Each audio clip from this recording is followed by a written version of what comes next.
Okay. Okay. Now we're trying this again.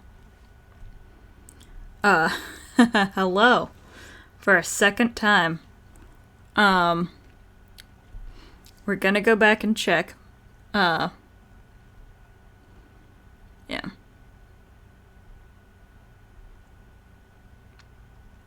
Oof. Oof. Okay.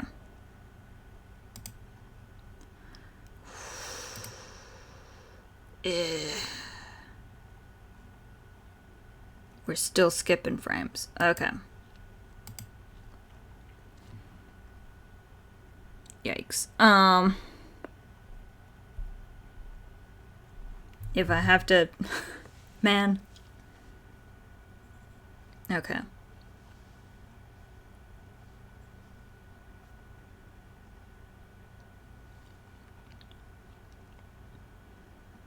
Okay.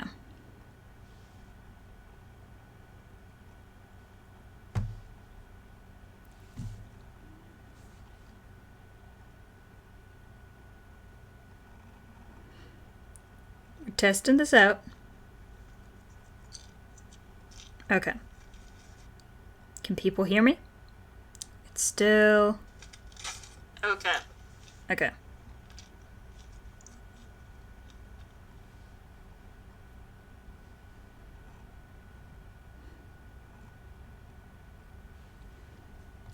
Okay.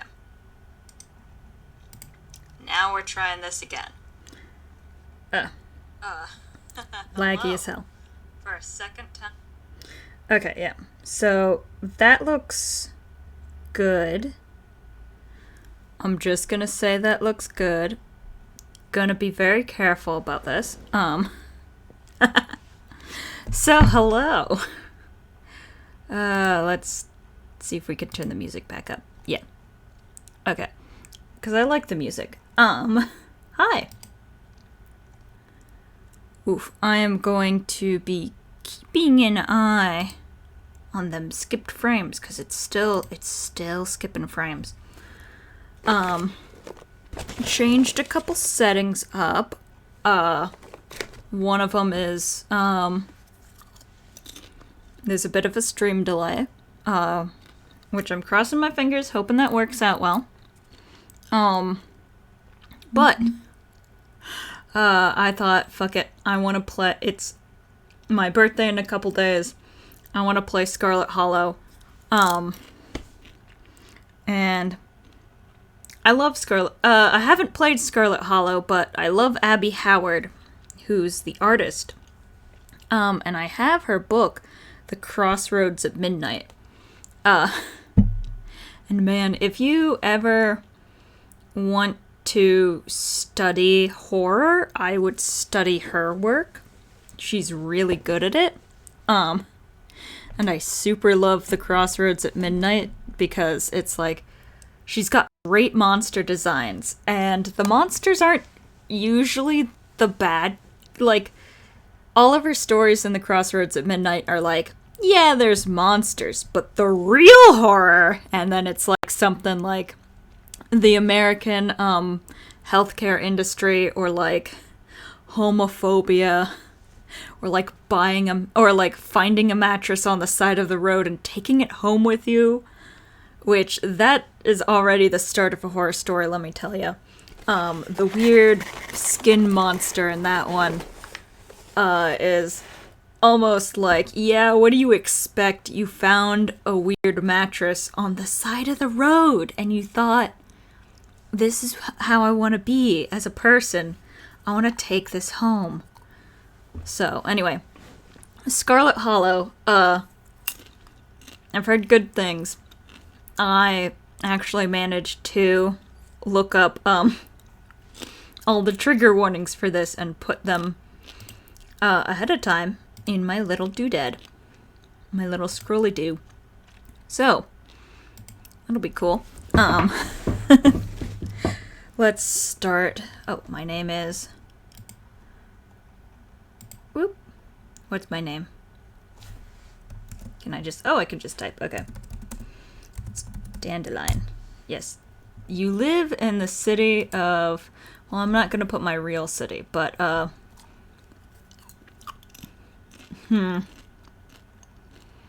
what's a good city?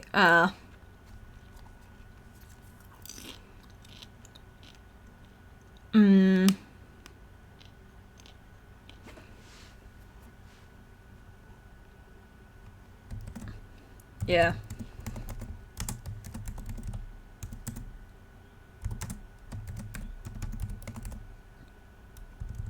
Okay, I can't put... Oh, cool. Oh, shit. Flower Fields isn't a real one, as far as I know. Oh, you can change... That's really cool, actually. This does not affect gameplay, obviously. What pronouns do we want? I'm feeling they, them today. Yeah. Ooh, traits to unlock. Powerful build, strong and athletic, the pinnacle of fitness, an intimidating presence, tough as nails, mystical, strange, and unusual. You see the threads of reality in ways others cannot. That sounds cool. You can talk to animals. Animals can talk to you. A gift and a curse. I actually like that one. Know how to lie. Street smart. When you're being lied to. Slick and convincing. No door can hold you. Awesome. Observant. Picks up on vibes. Understands others' perspectives. That's keen eye. Book smart. Well-read and rational. Possesses a wealth of esoteric knowledge and know when to use it. Talented researcher. That's how I am in real life, so I might get that one. Hot. Attractive and charming. A natural flirt. People want to either be with you or be you. I'm gonna pick talk to animals, and I can select a second one.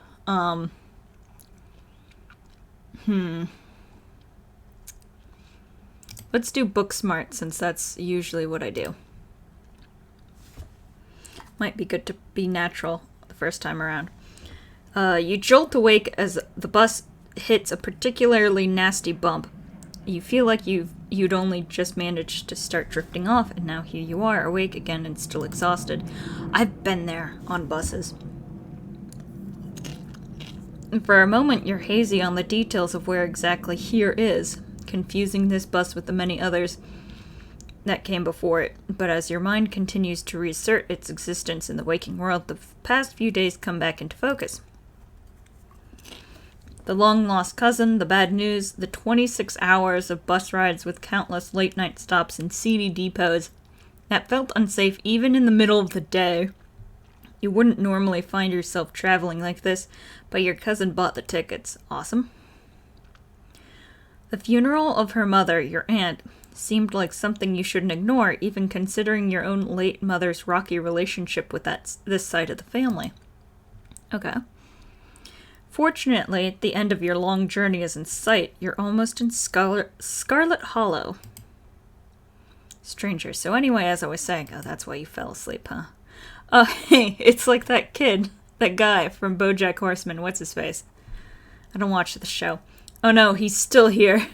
He's been sitting next to you for the past 5 hours, talking at you without pause. You're not sure he even stopped when you started to doze off. At first, you thought he was just being friendly, but that was several hours of one-sided conversation ago. Incredible. I was up in Maryland looking for work, but mostly messing around because I was a dumb teen. Me and my buddies were doing our usual prank stuff, you know, pushing joggers into the harbor, that sort of thing. What?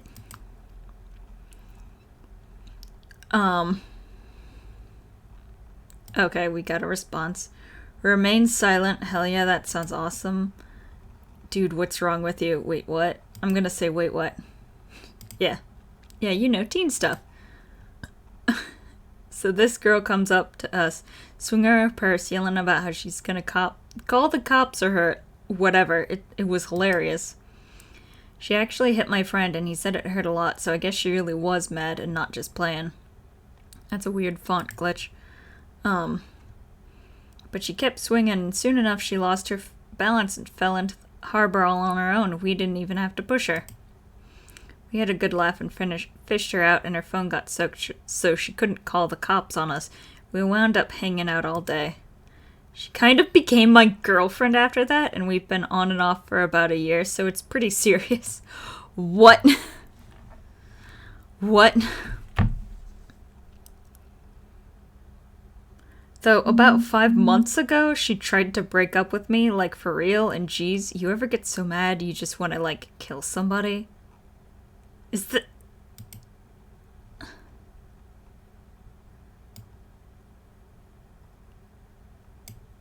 What's wrong with you? Why are you telling me this? I've never felt that way about another person, and I find it alarming that you have. You're young! You'll get it when someone tries to break your heart one day. It changes a person. Has he killed a guy? Have you killed someone? Makes them think things they never thought they could. What? I honestly could have killed that woman. Are you okay? What? Anyway, she's given birth to our son right now, so I'm trying to get up to Virginia to be there for it. But I don't know if I'm, like, into that stuff, so I might just wind up on the bus to New York or something instead. I've always wanted to go there.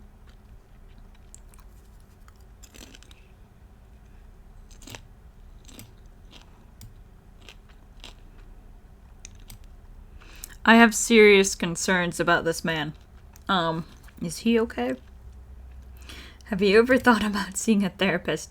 Maybe it would help if you talked to someone about these feelings, someone professional. I'm not licensed or anything, but it seems like you might have a personality disorder. It might be worth looking into. Now, I don't need to do that kind of stuff.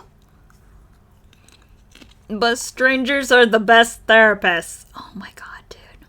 I feel a lot better after talking to you. Anyways, where'd you say you were headed?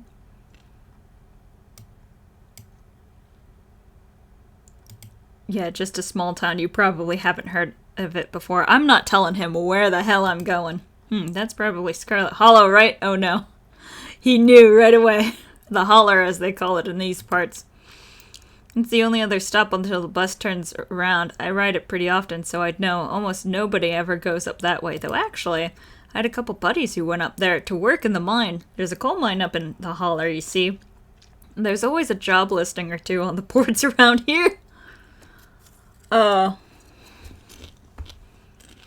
I've never wanted to do that kind of thing myself. I like my lungs the way they are, thanks, but my buddies got desperate enough to try it. Haven't heard from them in a while now. Now that I think about it, I should see if they're on Facebook. See how they're doing up there. Hope they didn't die. Looks back at his phone.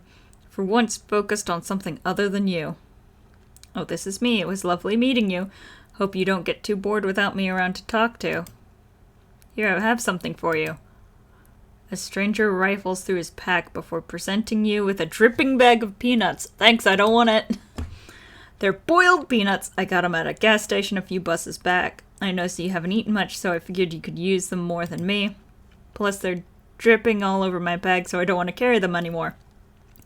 Tip, sometimes picking a dialogue option establishes new facts about who you are. Nice, I love boiled peanuts. No thanks, screw you, screw your peanuts. I'm gonna say no thank you. You put your hands up to say no. Not really hungry. There's still a still good 45 minutes left in your journey, pal, assuming nothing goes wrong. Best to have them on hand. Oh god. Okay. This is already a horror story. This is what I mean by Abby Howard's really good. Being talked at by a weird stranger on the bus.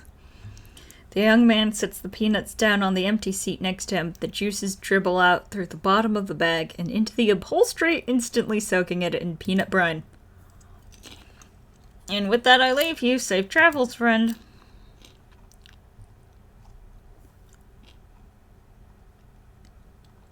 And just like that, you're alone. The stranger's peanuts soaking into the seat across from you. Maybe you can finally get some sleep. Next stop, Scarlet Hollow, end of the line. Almost there. I have concerns. Ooh, this is lovely. Okay. We're skipping frames, but we're actually doing pretty good. The bus finally comes to a stop, its brakes squealing as it deposits you in front of the Scarlet Hollow bus station. The sign at least reads bus station, but calling it that feels disingenuous. At best, it's a kiosk. Though for a small town like this, you're amazed there's so much as a road, let alone a bus that drives on it every week. Okay. The driver quickly shuts the doors behind you and starts the engines, kicking up dust clouds as he pulls away, eager to leave you in this place behind. I already want to leave. Hey, Dandelion. Is that my cousin? You instantly recognize the worn young woman from the few public photos on her Facebook page. She's your cousin, Tabitha, and she looks annoyed to be here. Yep.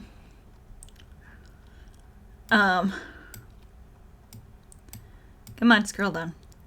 Give her your condolences. Hey, Tabitha. Huh. Yeah, let's give her condolences. Be polite. I'm so sorry for your loss, Tabitha. Yes, great, thank you. Okay, you're already tired of being condoled. Gotcha. Let's get back to the estate. I don't want to spend any more time down here than I have to. Your cousin turns and motions to an old BMW parked near the bus kiosk. You follow her, clambering into the dusty relic. Very small town. Appalachian. It doesn't take much driving before the only signs of civilization are the car you're in and the road you're on. Tabitha maintains an icy silence as she focuses on the road. Okay, so she's cold. I like her. Tip: dialogue options labeled Explore can usually be taken without advancing the story. They can impact relationships and unlock additional story paths, so choose carefully. Good to know? Okay, I guess we're both members of the Dead Moms Club now, huh? That's so, the funeral. I can't believe we've never actually met before this. How are you holding up? I'm gonna make a joke.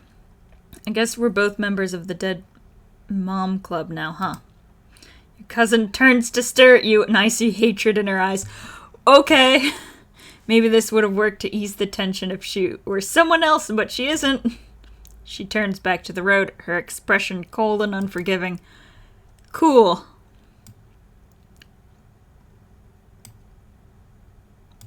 How are you holding up? Fine.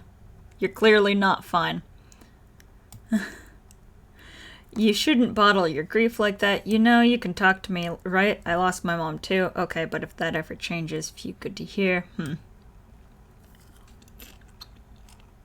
Do I want to be a nerd?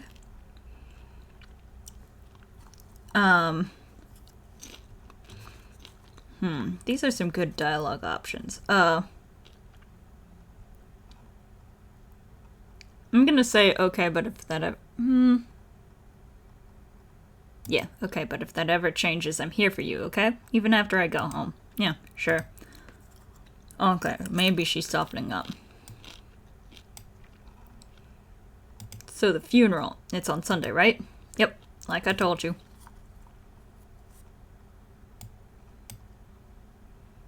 Need any help planning? If you ever need help with errands or scheduling, feel free to ask. I know this stuff isn't easy. It's actually been fine. Just needed the coffin and somebody to dig a hole. Cool. Okay, so that's nice.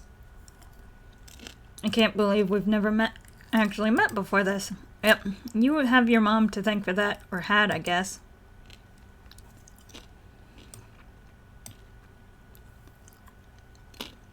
Is there bad blood between us? I'm sorry, but is there bad blood between us? All I know is my mom left and she was mad at this side of the family. But I don't know much about that besides that. Your cousin stares straight ahead, her expression icy. Okay, so... probably bad blood. Okay. You decide to sit in silence with your cousin as the car eases up the steep mountain road. I'm just gonna be a nice person to her. And here it is, the Scarlet Estate. The Though it's seen better days, its crumbling elegance is not lost on you. Someone used to cramped apartments in gray cities. Your mother told you about this place many times before she passed, always with an anger burning beneath her words. Oh, cool. The faded majesty you once imagined doesn't quite compare with what's in front of you. A jarring blend of opulence and ruin. Cool.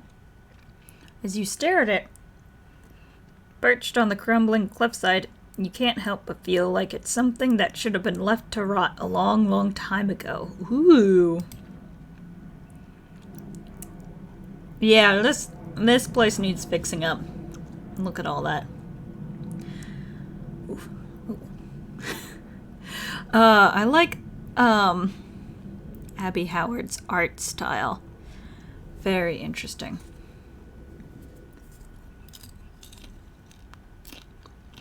Fascinating little details. As soon as you enter, you're hit with a blast of dusty air. Impressive. Everything in this room has been here for much longer than you've been alive.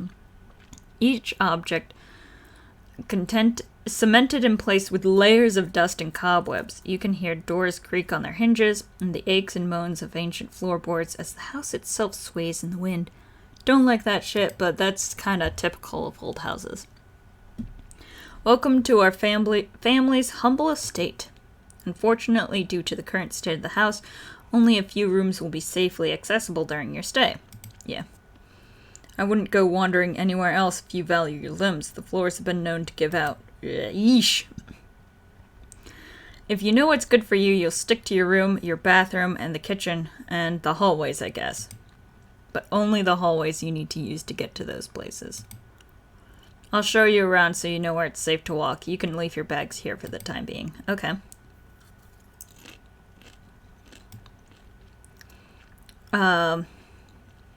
Architecture reminds me of Biltmore Estate. Cool, thanks. So you live here. It's beautiful. It's beautiful. This place is falling apart. I thought y'all were loaded. Can't you afford to fix this dump? It's really expensive to fix houses, so I'm just gonna say... Okay, the architecture here is breathtaking. Chateau-esque style, reminiscent of the Biltmore Estate. Oh, I think she's... Color me marginally impressed. I didn't have you peg as cultured. Believe it or not, this estate actually predates the Biltmore by nearly 3 decades. It used to be the crown jewel of the region, but times change and the attentions of the masses are ever so fickle. Shall we begin the tour? Follow me. Okay, now she's warming up. You put your bags down and follow Tabitha through the long, dusty hallway. She delicately steps over holes and tears in the floor, and you do your best to trace her steps. Kitchen. On Wednesdays, a woman from town comes over and does the cleaning. Her name is Janie. A cat! I wouldn't recommend socializing with her. She'll talk your ear off. If you need any food, there's fixings for peanut butter and jelly. Don't touch my mac and cheese or my ice cream. Those are off limits. Gotcha. Oh, and you can also access the garden through here, but it's pretty wild, so I wouldn't if I were you. Tip. Some explore options prevent you from taking others. Choose carefully. Someone cleans this place. This place is nasty. It's nice. It's perfect. Awesome. I love PB&J. Is there someone in town to buy food? What if I want ice cream? I'm gonna ask that. I might want to eat something other than PB&J this week. Is there somewhere in town we can get groceries? Well, aren't you fancy? Yeah, there's a general store. There's also a diner. I usually order my food in bulk online, though, so I wouldn't be going with you. Fair?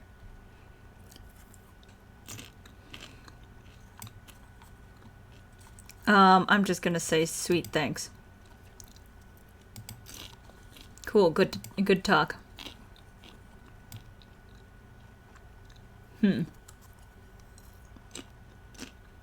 Okay. I'm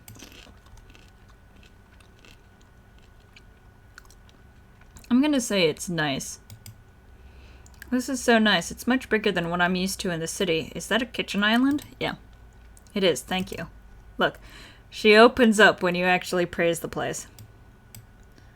And then I'm gonna say, I love PB&J. Awesome, I love PB&J. How'd you know it was my favorite?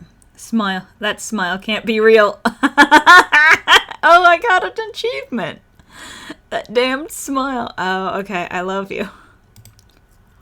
I didn't, but good for you. I'm gonna say, alright, what's next? What's next on the tour? Bathroom, follow me. Great, it's been hours since I've gone. As the two of you leave the kitchen, you pass by a tuxedo cat sitting on the countertop. Gonna say hello to Kitty. Don't try to pet Frou Frou. If she wants to be pet, she'll let you know. That's fair. Ne me parle pas. Don't talk to me.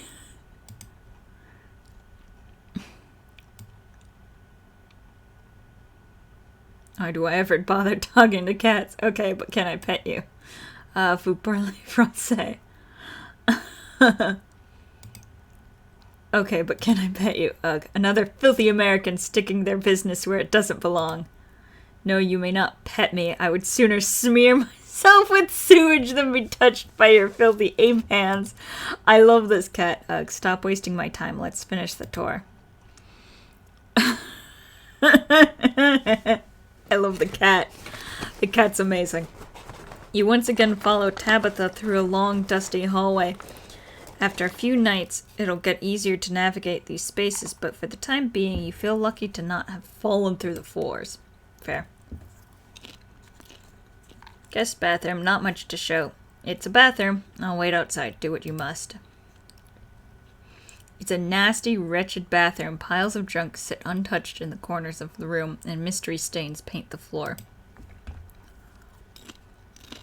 Oh, yikes. Okay. Explore, lie. I like this bathroom. Nope.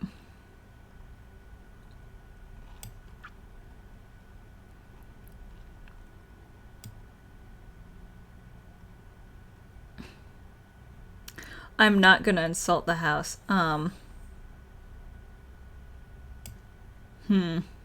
Let's just lift up the toilet seat. Huh. Scram, fellas, the jig is up. Oh god, there are bugs. Oh god, bugs. Oh god. Bugs skitter from the bowl as you lift the seat. Yep, the toilet is a toilet. Sure, it would be cleaner, but your business needs doing. It's as good a place as any.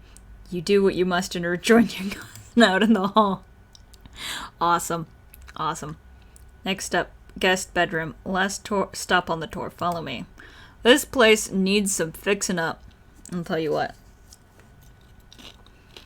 You and Tabitha briefly return to the foyer before climbing the stairs and reaching the guest room. The room smells old. Dust, mildew, wood rot. It has it all. A week of sleeping in this place might give you permanent lung damage. This is where you'll be staying. The linens are fresh. I had Jeannie wash them last week. I had to endure a half-hour rant about her kid to get her to do it, so you'd better be grateful. Bruh. Bruh. The closet is full of old family stuff, so you can't hang your clothes up, but you can use the dresser. It should be empty. That's pretty cool. Ooh, I want to know who used to sleep here. When? This house is almost 150 years old. Many people have slept here. Now you'll sleep here, carrying on the fine tradition of bedrooms being slept in. I'm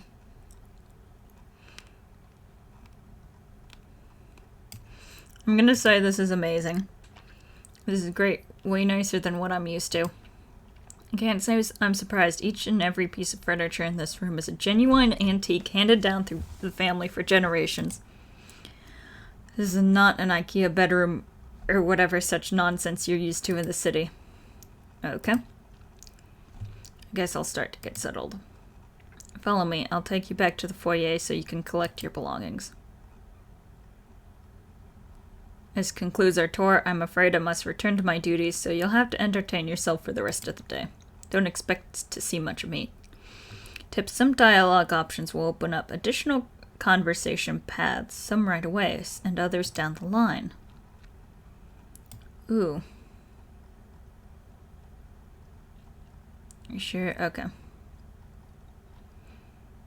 I'm gonna say, is there a library on the estate? I couldn't bring too many books with me, and I'm not sure what else I should do with my time. There is, but as I said earlier, most of this building is off limits. The library is in the West Wing, which is extra off limits. You're better off heading into town. I'm pretty sure there's a library there.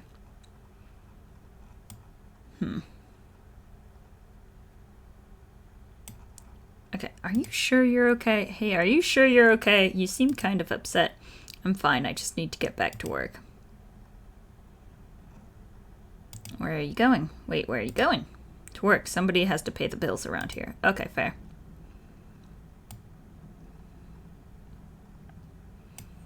What kind of work do you do? I run the coal mine, same as every Scarlet who came before me. Except for you and your mom. It requires a lot of time and concentration, so I'd appreciate it if you didn't keep me for long. Oh shit, we own the coal mine.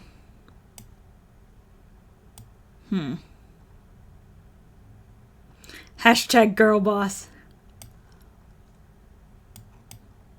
I'm picking hashtag girl boss. Damn, I can't believe you're only in your 20s and already run a coal mine. Talk about hashtag girl boss. Don't patronize me. I know you have nothing to your name, Dandelion. Okay, you're rude. Any other inane questions before I leave? I won't keep you, but... Okay, alright, I won't keep you, but we should hang out when you get back. We'll see, there's a lot of things that need to get done this week. Your cousin leaves through the front door. Cool. Now it's just you and the sprawling, decrepit estate. Go straight to the Forbidden Wings. Yeah, let's go to a PB&J. I haven't had anything to eat all day. The only things louder than your stomach right now are the creaks and moans of this ancient place. PB&J sounds exactly like what you need to take on the rest of the day. You head to the kitchen. You're back in the kitchen, ready to craft a beautiful peanut butter and jelly sandwich. It's a daunting task given the state of the place, but the aggressive growls of your stomach outweigh your fear of food poisoning. To get started, you'll probably need some peanut butter, some jelly, bread, plates, and a knife.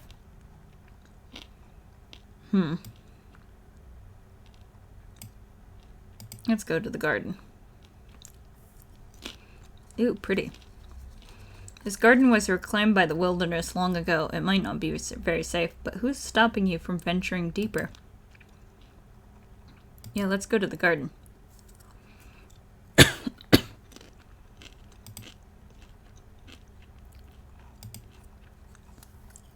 Okay. Skip frames seem to have stopped, which is good. You wander further into the garden. It's quiet out here. Pretty. Head back inside, close the door behind you. Let's search the fridge for start. As you approach the fridge, your eyes catch a note taped to the door reading, "Janie, stay out," in all caps. Below it, in separate handwriting, are the words, "Okie dokie."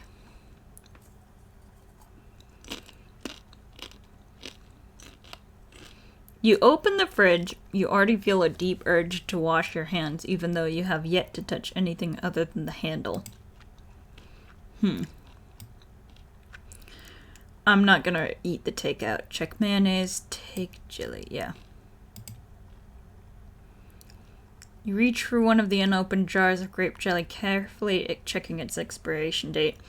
You breathe a sigh of relief when you realize it's recent. This was either purchased specifically for you, or jelly is one of the few things in this kitchen Tabitha actually uses. All you need now is a... Okay. Check out the takeout. Ugh! Why did you do that? What were you expecting? This takeout container is disgusting beyond words. Liquefied mess.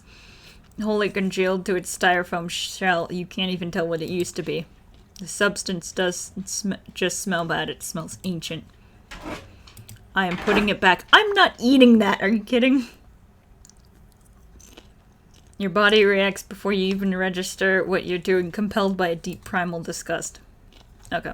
I hear a dog. Let's bring dog back inside.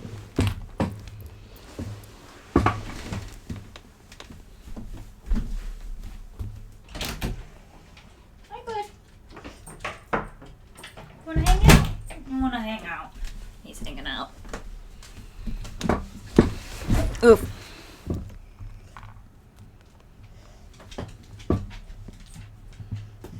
What's up, bud? Oh, what's up, my puppy? My sweet baby boy. You want to be a sweet baby boy? You want popcorn? You go popcorn. Yes. Popcorn for dog. Awesome.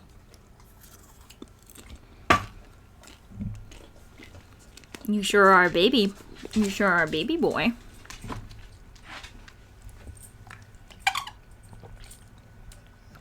Okay.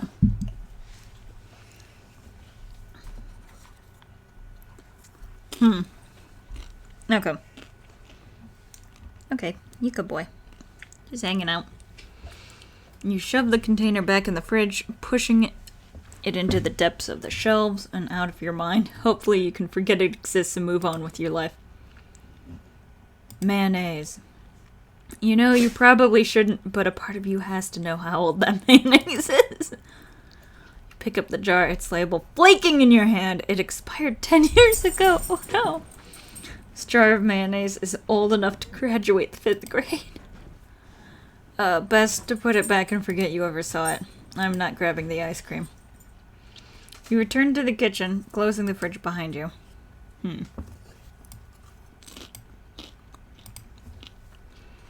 Pantry. What the fuck? Tabitha sure loves her mac and cheese. Is she only eating mac and cheese and PB&Js? Is that all she's eating?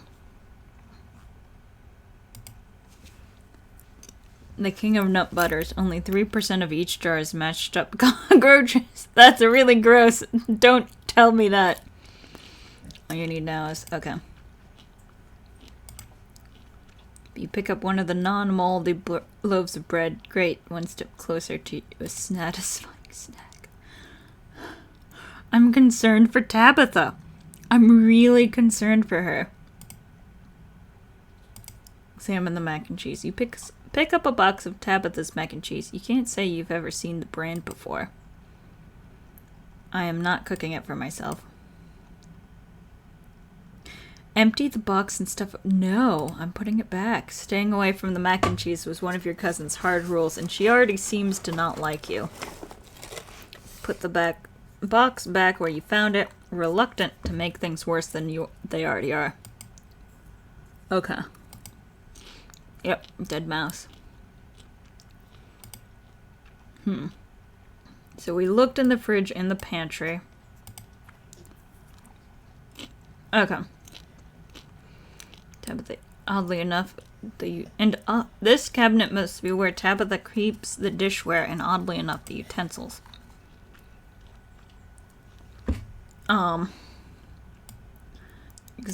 Examine shot glass. It reads, I survives Deb's 50th birth. 50th. Your aunt's name was Perlane, so it wasn't from her 50th. From the few stories you'd heard from your mom, Perlane wasn't the type to have kitschy friends who gave out themed shot glasses at their birthday parties.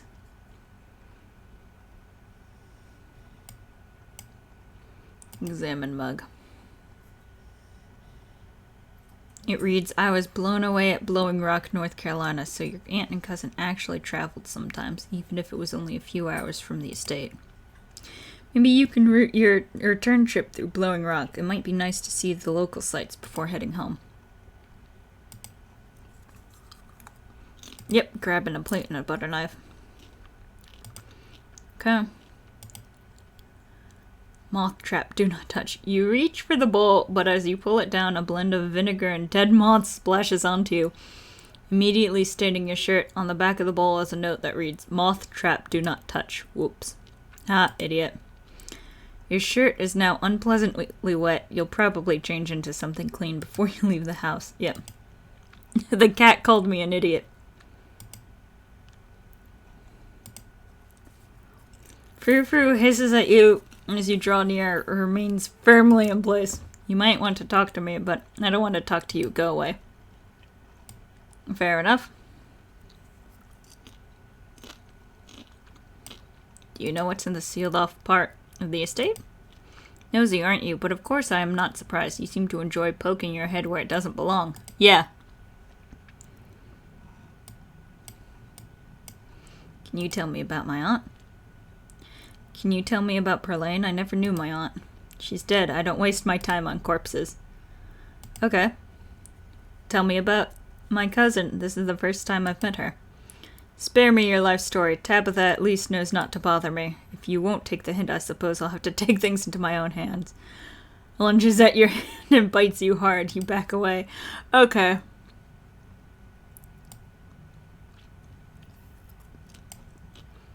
Yeah.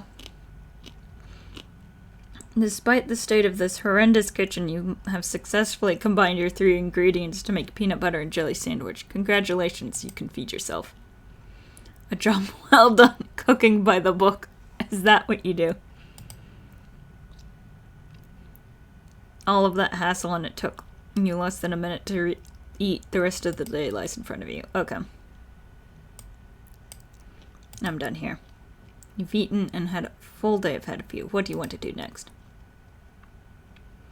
Let's go to our room. Now that you've finally eaten, the aches and pains of your journey have started to sink deep into your bones. You stumble up the stairs to your room, suitcase in tow, eager to unwind before you face the rest of the day. You stand at the entrance to your room.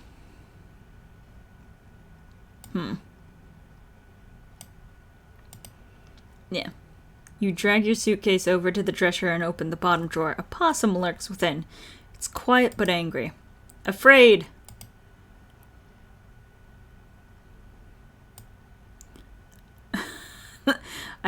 I know her. Oh, what's your name, little guy? What are you doing in my drawers? Can you move, please? I want to put my clothes in here.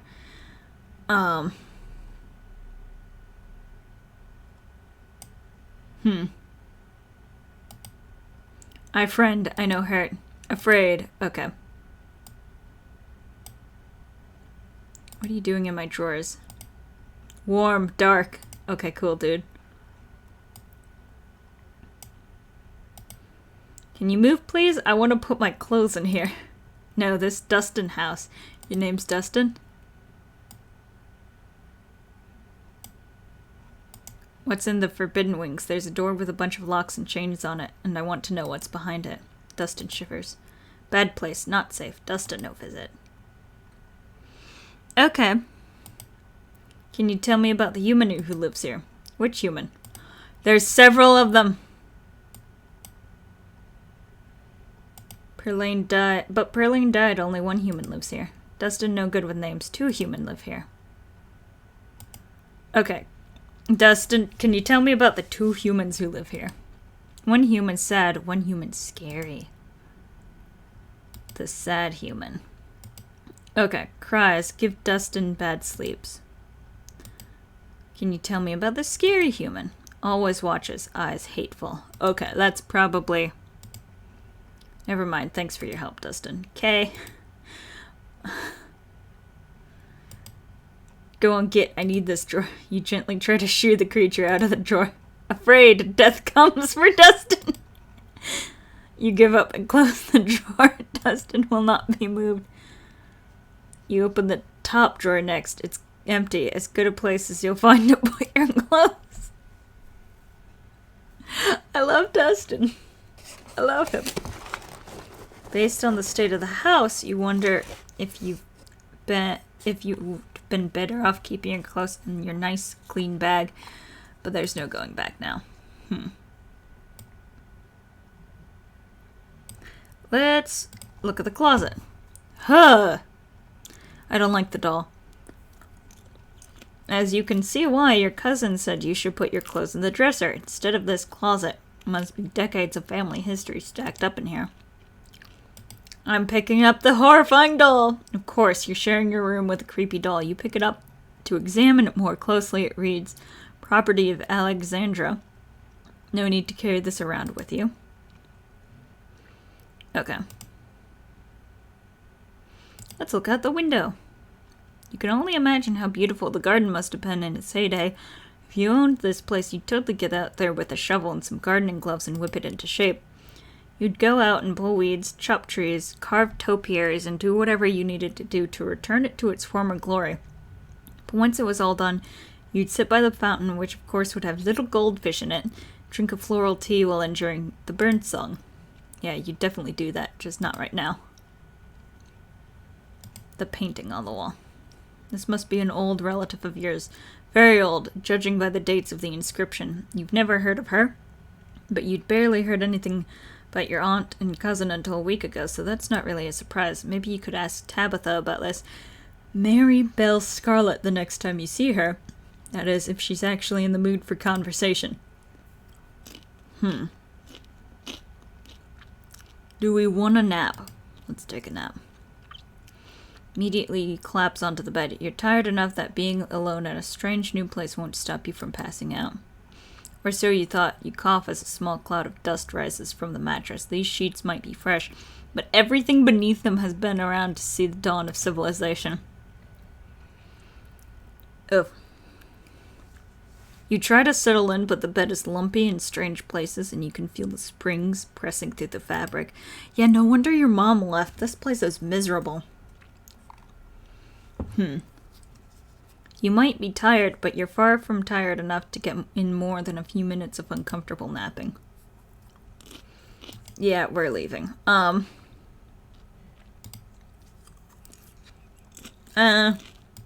Let's go to town. Now that you're settled, there's not much left for you to do other than head out and explore the town. You do just that. Yeah, I'm not gonna explore the Forbidden Wing, especially since it's kind of dangerous.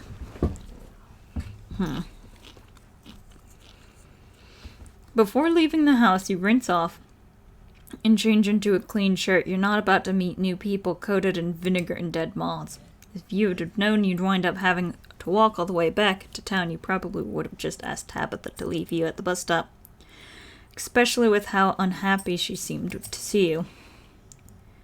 If only you could wipe the slate between you two and you clean and bury some of that tension. Though maybe her mother's funeral isn't the best time for something like that. Then again, maybe it's the perfect time. Yeah. Okay. It's really pretty out here. Continue down the path. Finally, you've made it back to town. The holler, as that guy on the bus called it, has probably seen better days. It still has the feeling of an idyllic country town, but its sidewalks are cracked, and many of the storefronts are boarded up, their windows dusty with age. A chill breeze sweeps down the lane, and you shudder, suddenly feeling as if you're peering into a grave. Ugh! A dog! Hello. Gretchen, come back. Quit bothering strangers. A dog! Why, I do declare, who is this gorgeous creature, and why do they smell of peanut butter? Oh, that's the dog. Sorry about Gretchen, she can be very slippery when she wants to be. She loves to get loose and cause havoc.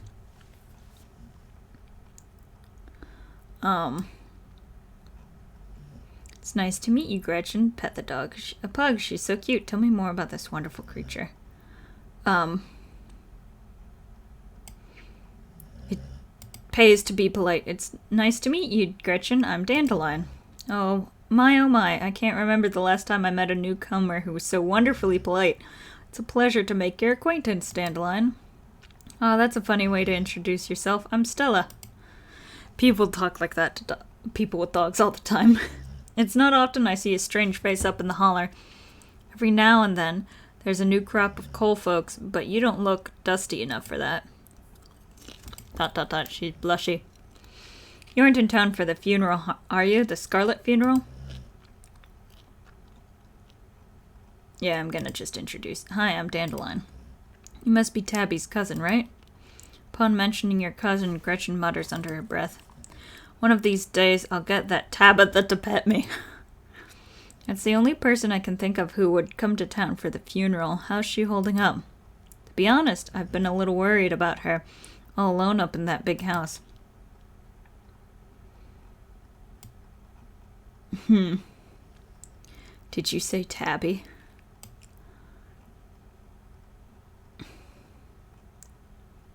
She always so, rough around the edges? Yep, that's Tabby for you. I wouldn't take it too personally. Cool. I'm not sure what it says about her state of mind that she's still her same old grumpy self. It'll probably be good for her now that you're staying up there, even though she'd probably never admit it. I'm not gonna be rude. Are you two friends? I was probably closer than most people have gotten to being able to call her friend. The school here is really small, so everyone had to at least get along with everyone else.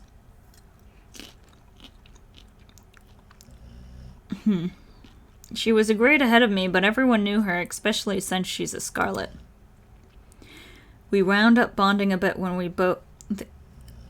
were both in the school's production of A Midsummer's Night's Dream. I was Puck and she was Mustard Seed. Cool. As you might have expected, she's more than a little prickly, but I managed to soften her up a bit in the end. But then she graduated and that was that. I haven't seen that girl or her horrible little cat since I was middle-aged. Oh, before it slips my mind, if you're staying up in that spooky old mansion, you must have met the Frou-Frou. How does that monster fare? Oh, Gretchen. Oh, this is Gretchen. I should fucking read who's speaking to me. I will better if that's the last thing I do. Yeah, I've met Frou-Frou. She might think she's so much better than me, but I will get her to let me pet her. Wait, are you messing with me? You can't actually talk to my dog, right? Oh, sorry.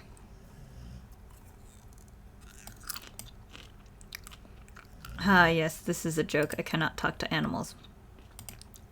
Yeah, of course, that'd be ridiculous. You and Stella maintained silent, awkward eye contact. Well, next time you see that devil, please send my regards and do let her know that not only do I still draw a breath, but that I very much still plan to outlive her. Oh, Gretchen is hilarious. If you just got into town, you must be starving. I was just on my way to dinner for a coffee, and they've got amazing biscuits. My treat. Oh, sure. Oh, this seems like a friendly place. The pleasant aroma of greasy breakfast food hangs heavy in the air. In contrast with the empty, lifeless atmosphere of the family estate, the dinner is filled with comforting din of human life. All of which grinds to a sudden halt as the patron realizes that a stranger has entered the establishment, which is very typical.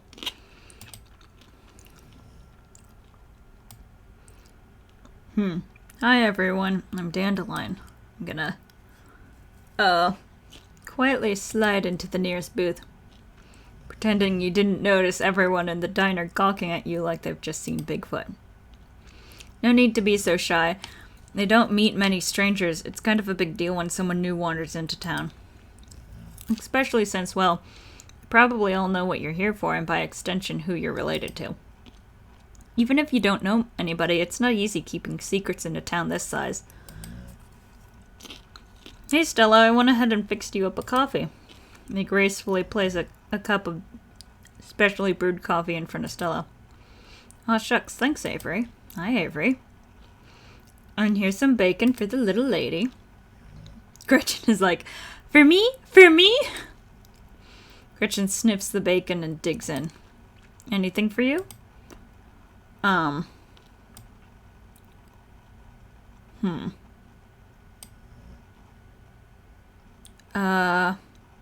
How much is the coffee? How much is the coffee? $1, but that gets you unlimited refills. Sweet. Sweet, I'll have a cup, thanks. No problem. Avery pours the fragrant brew into the empty mug in front of you. They linger after pouring your coffee, turning to you nervously. Oh, and, I'm sorry for your loss. Before you have a chance to respond, they're gone. Should have gone for the biscuit. They're really good. But I guess you've got all week. Maybe you'll get one tomorrow. Anyway, the funeral's not till Sunday, right? That gives you quite a bit of time to slum around town. I'm trying to think if there are any cool events going on this week. Ooh, events. There's always the reading adventure at the library, which is supposed to be for little kids, but I do it every month anyway. Fair enough. Oh, and I'm pretty sure Avery's throwing a party Saturday night, so that's a fun thing to look forward to. And there's the weekly Sunday potluck. That should be right around after the funeral, too, so it'll be a special occasion. Is the potluck like a church thing? Cool. None of that.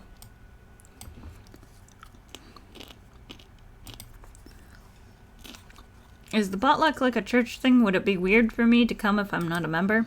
No, the Sunday thing is coincidental. It's actually hosted by the library. Not too many people go to church around here, if I'm being honest. A non-religious community in the rural South? I get that. That's a shame. Hell yeah, religion sucks. I'm surprised. That's gotta be unusual. I know, we must seem like such heathens. But there are plenty of God-fearing folks in town. They just aren't the biggest fans of the local church. Ah. Well, the building's fine, but the pastor's another story. There's something a little off about the guy. You'll get what I mean if you ever meet him. And unfortunately, you probably will. Anyway, those are the big events that I can think of. As for the day-to-day, any idea how you want to kill time for the rest of the week? She seems friendly. You mentioned a library? Probably spend most of my week there. How's their selection? Oh, it's great. I spend a lot of time there myself. In fact, I was working in the library most of the morning. I ran into you just as I was leaving. Oh, cool.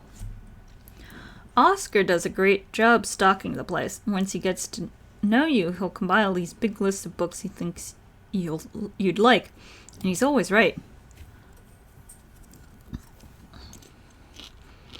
You might as well label the sections by town person. For me, it's a bunch of books on cryptids and weird supernatural stuff. He manages to track down some really rare resources. Before Stella can finish, Avery returns biscuit in tow. Is there nothing else coming for me?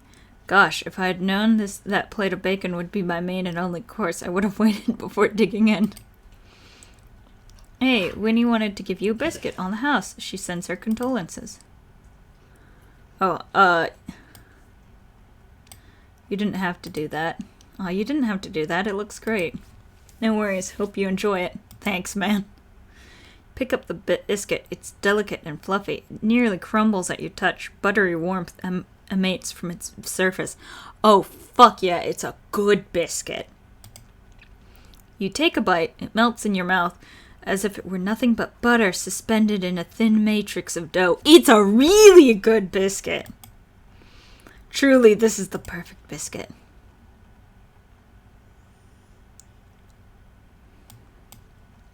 Whoa, this is a really good biscuit, wow. So glad you like it. Avery lingers at the table for a moment. What's up? So, has Stella mentioned she's famous? She's famous? Oh, Avery, I'm not famous. Look, if you're not gonna go around tooting your own horn, you know I'm gonna do it for you. I like Avery. Stella sighs. I'm a YouTuber. Cool.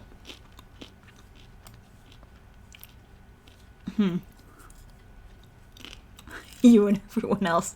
I don't want to choose that option. I'm a streamer now. It sucks. I'm gonna say, wow, that's rad. I've never met a YouTuber before. I'd love to check out your channel at some point. Well, thanks. It's nothing much. It pays the bills, but it's mostly a passion project, you know? Yeah, fair. She's selling herself short, Dandelion. Her stuff is amazing. She hunts cryptids.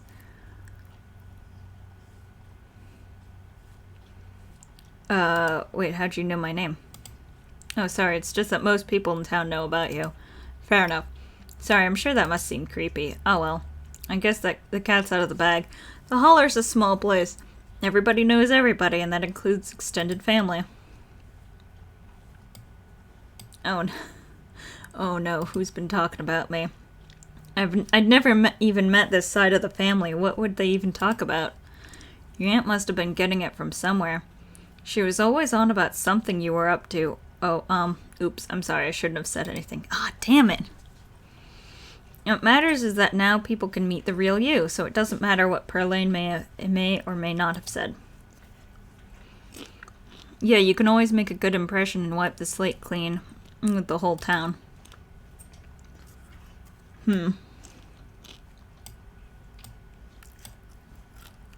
Oof. What was she saying about me? Ugh, what a jerk. How was she?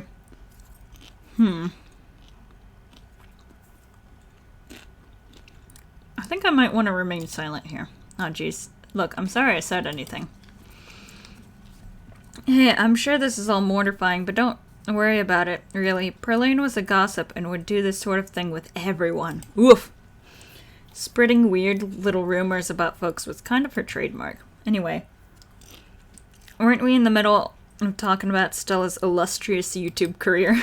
Sigh, I guess we were, weren't we? Aw. I think the best video to start with would be that river one, not the lake, but, you know, the controversial one. Oh yeah, the Catawba River Runner. I didn't expect much out of that footage at that time, but it wound up being my most popular video by far. Cool. So the River Runner is a cryptid that's only known from a single sighting. 2 Boy Scouts thought they saw something big and weird in the Catawba River, and that's all I had to go on. But then I wound up catching this on camera. She pulls her phone and shows you a clip of something in the river. Booksmart, the size and shape of the creature's body tells you it's likely a predator, and definitely not a wolf. You seem to recall that the mountain lions used to live up here. Who's to say there aren't a few left? Cool. Some folks said it was a beaver, but if that was the case, it would be at least twice the size of any beaver I've seen. I also had people saying it was a dog or even a capybara that must have escaped from the local wildlife sanctuary. It was a mountain lion. I could smell its stink from miles away. I'm still not sure what it is, and I'm the only one who saw the thing with my own 2 eyes. Cool.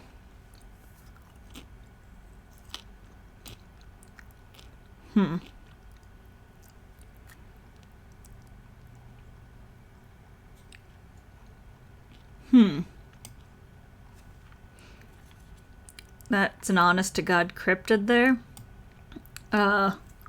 Maybe it's a mountain lion. I want to be friendly to these people. Oh yeah, totally a dog, alright, a beaver. Hold on.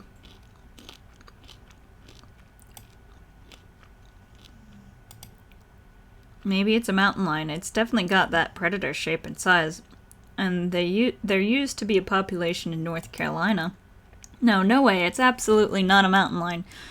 There are no mountain lions left this far east. I did a whole video on the Appalachian mountain lion myth and found jack squat. There's no reason one would be swimming in the river like this. They're not fans of water. And the body is too long. No way. Okay, personally, I'm a fan of the capybara theory. Sure, it's not like any local sanctuaries were missing one, but there's always people keeping exotic animals as pets. Kind of sewer gator type situation. Cool. Exactly. Some exotic pet owner set it free, and now it will forever roam the Catawba, confusing Boy Scouts and YouTube commenters for years to come. So speaking of things to do around town, I was actually planning on filming this week's video tonight. I was wondering if you'd maybe come along. I'd like that. That sounds fun. What's up, dog? Are you a mountain lion? Are you a baby boy? He's coming over. Oh, you being a baby? You being a baby boy? He's being a baby. Let's check. Okay, we haven't been skipping that many frames. Awesome. Sweet. We got whatever it was fixed. Look at the baby boy. Look at the baby, huh? A baby? A baby? Yes, you good baby. It's a pretty easy one this week. We wouldn't even have to camp anywhere. I'm going to go after the... Wait, no spoilers. Oops, sorry, Avery. It's okay. I should probably get back to it instead of standing around chatting with friends. See y'all around. Now that the coast is clear, I'm going after Skunk Ape. Awesome.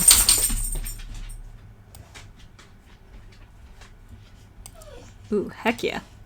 Heck yeah, Skunk Ape is hilarious. I saw a docu special on it once. Stinky Bigfoot. Haha, right? It should be a pretty fun video. It's hard to be serious when you're talking about something that's famous for smelling bad. You want to go out now? He wants to go out. He wants to go out.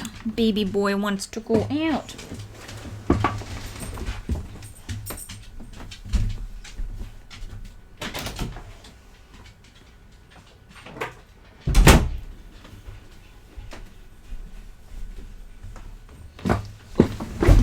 Ah, okay.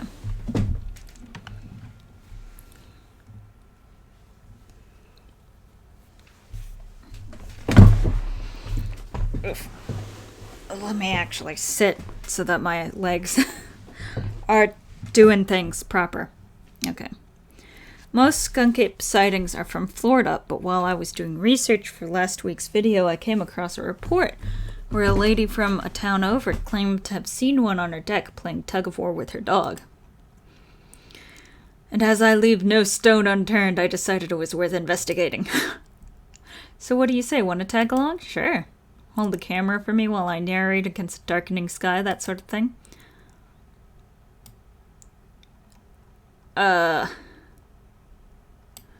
Absolutely. I would love to come along. That sounds awesome. That's great. It's been a while since I've had anyone besides Gretchen out there with me. This is going to be a lot of fun. I actually started the channel with a couple of buddies of mine back in middle school, so it's kind of like a blast from the past. Me and Kanika and Reese running around the woods, flipping over rocks and bothering salamanders. Our videos were terrible, but we had a lot of fun, and that's all that mattered to us. Cute. You know, that gets me thinking. I wonder if they'd be down to come along with us, get the old gang back together. Though I guess Kanika has to close out the general store tonight, so I'm pretty sure she's a no-go. But Reese, I think there's a decent chance we could get him to come out of his hidey hole if he's up for it. Do you mind if I make a quick call? Sure, go ahead. Stella pulls out her phone and dials, waiting while it rings. Reese, dude, what's up? Feels like it's been forever. Aw, man, I'm sorry to hear that. Do you want me to come by, or... ... Okay, if you're really sure, but if you change your mind... ... Oh, I was just calling to ask you if you wanted to come out to the woods tonight. I met somebody cool in town today. They're Tabitha's cousin. I know, yeah. Just here for the week. Anyway, we're going out to look for Skunk Ape. We could take the easier trails if that would help. ... Dang, man, that sounds awful. I hope you take it easy tonight. I'll swing by sometime this week, and we can have a more low-key hang. How's that? Oh, did he get hurt? Ah, yeah, I'll bring him. Talk to you soon. Bye, bud. Reese, there's always been something off about that boy. I never did like the smell of him. That's Gretchen. Looks like it's just you and me, pal.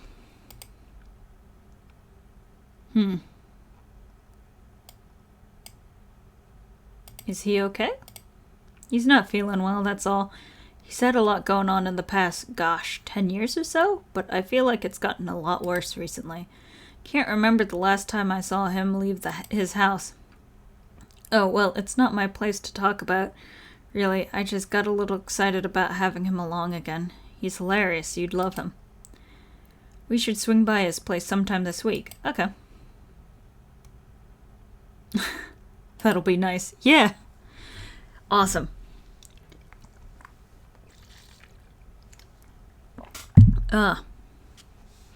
That'd be nice. I'd love to meet your friends. Awesome. I'll make it happen. He's definitely the trickier one to meet. Kanika is much easier to track down since she's at the general store basically every day. But friendship can wait. We've got a skunk ape to hunt. So we should probably head out if we want to make it to the mountain before it's too dark. Come on, let's blow this popsicle stand. I like her. You pause before getting up. Maybe it's time to make a good first impression. After all, it seems everyone in town has heard awful things about you from your now deceased aunt.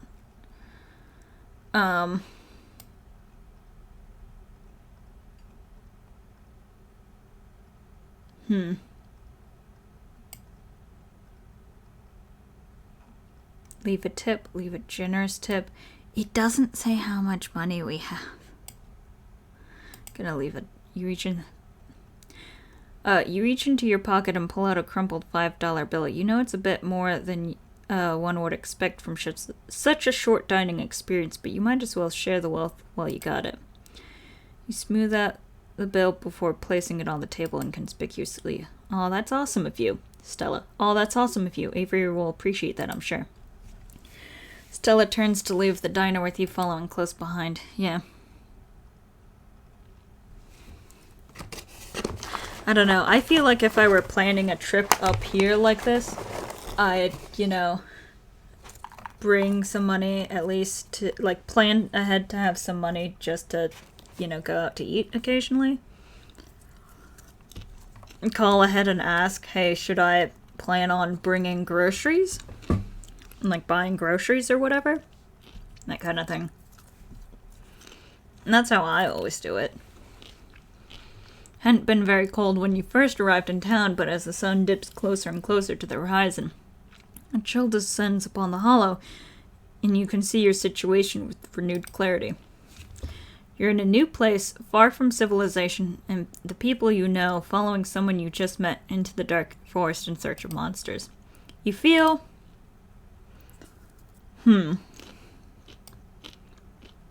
unsettled. Honestly... strangely calm. The setting sun paints beautiful colors in the sky, fresh air fills your lungs, and pleasant songs of crickets trill around you as night descends. This is where you're supposed to be, with Stella by your side, a sweet smile on her face, and Gretchen plodding along in front without a care in the world. If the dog's cool with it, I'm cool with it. Gotta love this brisk fall weather. This past summer was the hottest on record, since last year at least. You know how it is these days. Each summer is the hottest yet until the next summer, which always finds a way to be so much worse. Yep. It's just nice to feel a chill in the air and see the leaves change. Like normalcy is restored, if only for a moment. Sorry if that was a bit of a bummer. We should talk about something more fun, like skunk apes.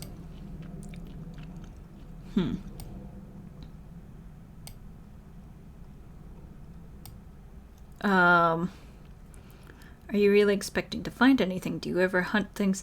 I don't think the point of hunting for cryptids is finding the cryptids. I mean, that's like a bonus, but no one actually expects you to find stuff. You ever hunt things that aren't cryptids, like ghosts and whatnot? Has anything bad happened on these hikes? What's the weirdest thing you've seen out here other than cryptids? Yes. Oh gosh, that's a good one. Let me think. Well, there's always the deer I saw stealing baby birds out of the nest and eating them. That was pretty messed up. Yeah, they do that. That's real.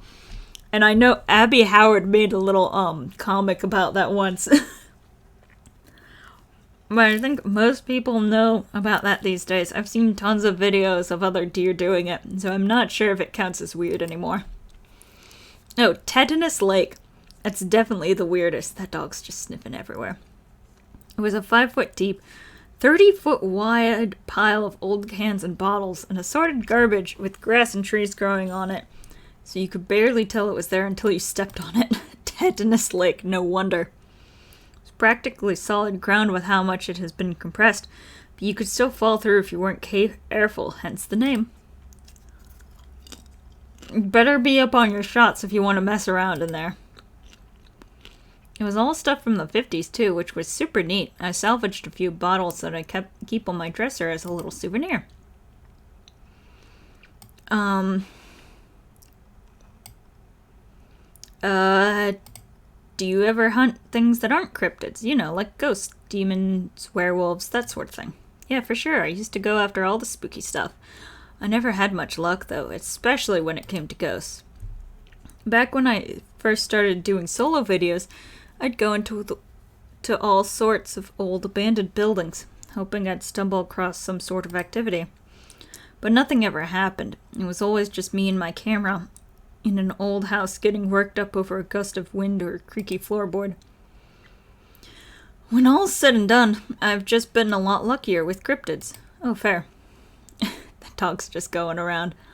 I want to believe in ghosts so bad, and I can't rule out the possibility that there really are true hauntings out there. But if there are, I sure as heck haven't seen any myself. Werewolves I kinda lump in with cryptids. I'd be shocked if there actually were people out there who turned into animals, but werewolf lore lines up pretty well with the great beast genre of cryptid. As for demons, I don't know. I honestly don't even want to consider the possibility that they exist, because if they really are out there, geez, a lot of folks are doomed to an eternity in flames. Yeah. So let's hope all that's just bunk, am I right? What about aliens? What do you think about aliens? Don't even get me started. Did you see those UFO videos the government declassified? Aliens are definitely real, and they absolutely have visited Earth. Like, I believe in aliens way more than I believe in cryptids. I adore my darling Gretchen. I adore my darling Stella, but she gets the strangest ideas in her head these days. Ever since her parents went away, she's been more and more foolhardy with all this critter nonsense. You don't see me hunting aliens out here because we know they're real.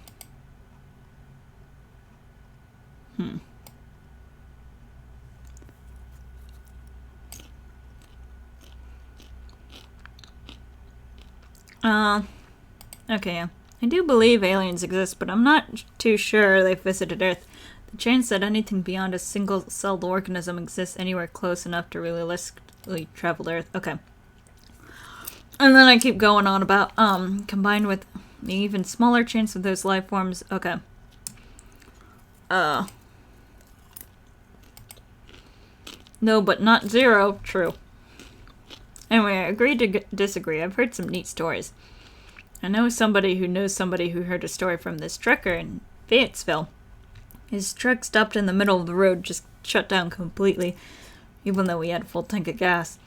And suddenly it looked like daylight outside. You could see cows out in the fields, birds in the sky, and then this metallic, like, egg thing floating in front of his truck. He passed out, and it worked out. When he woke up, he was missing one of his pinkies. It was like it had never been there. It was just smooth skin where a pinky should be. I know it's a second-hand source, but there's plenty more like it, and if they are true...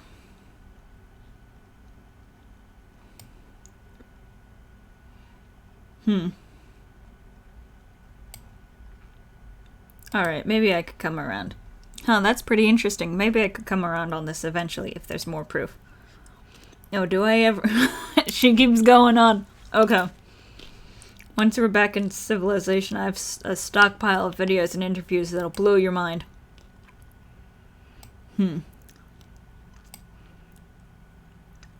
Has anything bad ever happened on this? Has anything bad ever happened on one of these hikes? You know, just curious.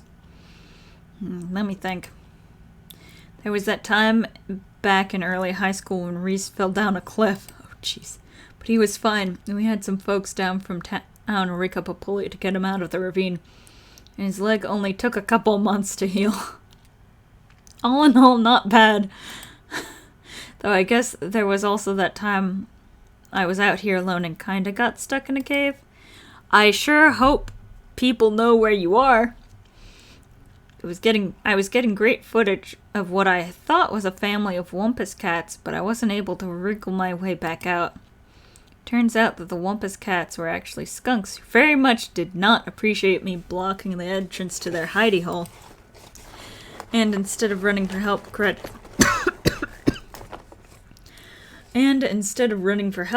Gretchen just sat outside bored to tears. Lassie she is not. As if. I made sure to give those nastier little skunks a piece of my mind, that's what I did, and kept Stella company. Just as she would for me if I had decided to hide in a hole for hours. Does Levi want back in? Let's go get him.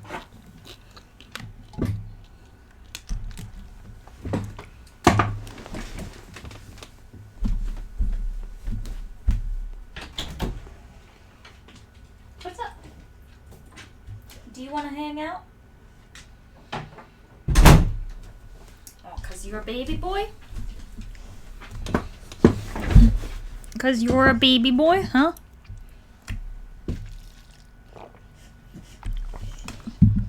What's a baby boy doing here? What's a baby boy doing here, huh?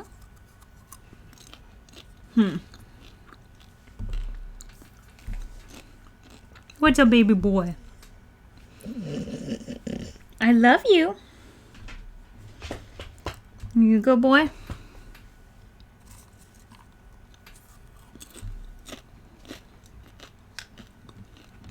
Okay. You gonna help me? You gonna help me? Play video games?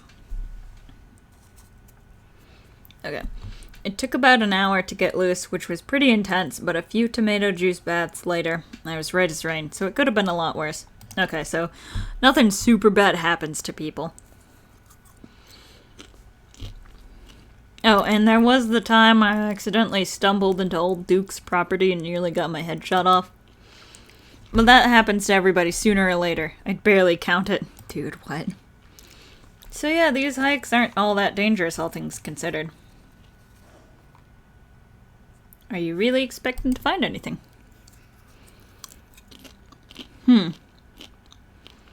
What are the chances we actually run into a skunk ape in just one night of filming? That's fair, we are hunting a creature that's stayed hidden from humans long enough to gain a mythic reputation. What are the odds of something like that popping out to star on my little YouTube channel? But hey, the chances are never zero, right? Sure. Did you hear that? Oh, calm down, Gretchen, you old mutt. Oh, Duke, you rascal. Gretchen. Same to you, Stella. You're always jumping at nothing, girl. Phew. Sorry for getting spooked, Duke. I thought you were some creature of darkness. Nah, girlie, just old Duke. I kinda like old Duke. Now, what the hell are you looking for out here? Skunk ape? Sorry, I asked him. And who's this you've suckered into coming with you? Wait a tick, you weren't. Is that? Hi, bud. Yep. I see you. Welcome to the holler. My condolences. I'll keep you in my prayers. No problem. No, Duke. Now both of y'all head on back to town, you hear? It's best you steer well clear of this area tonight. I'm out dealing with my own critter and won't be too appreciative of a couple of fools with a camera scare away the more sensitive wildlife. What are you hunting tonight? Something tall and hairy? Something musky? You see anything like that recently? Wouldn't you like to know? Never could stay in your own business, Stella Richmond. Hey, put that damn camera down. Aw, come on, Duke. Maybe I could help out. I'm pretty good at tracking. You know I learned from the best. That you did. But I've yet to see a shred of proof that you listened to any of it. And the way you trumped around the woods at night yelling about chunkabungas or what have you.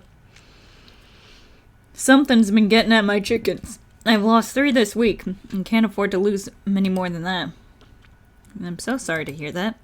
But I wonder if Skunk Ape has a taste for chicken. Now see, this is why I don't let you I don't come to you about these things. It ain't no Skunk Ape, whatever the hell that is. I know exactly what it is, but I know you won't believe me if I tell you. Oh, Duke, you don't think it's... I do, actually. It's those damned mountain lions. They're out there, Stella. I don't care what your little investigation turned up. You haven't been in these woods as long as I have. Those sons of bitches are sneaky, of course. You didn't find any in one night of tracking. I know for a fact that's what's been getting at my chickens. It couldn't be anything else. I'm telling you, man, mountain lions are extinct in these parts. There hasn't been an actual sighting since the 1990s, and even those were iffy. That's true. There are mountain lions out here. Sure as sin. They pee on all the best trees. Gretchen.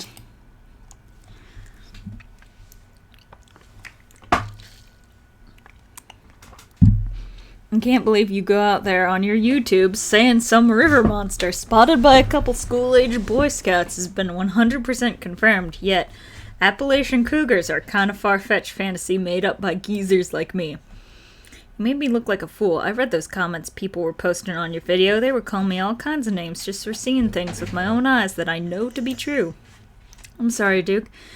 I didn't mean to sick anybody on you. I just don't think it's plausible.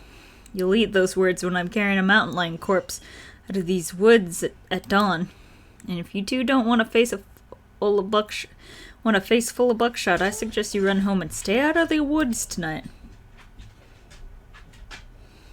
What? If you find a mountain lion, don't kill it.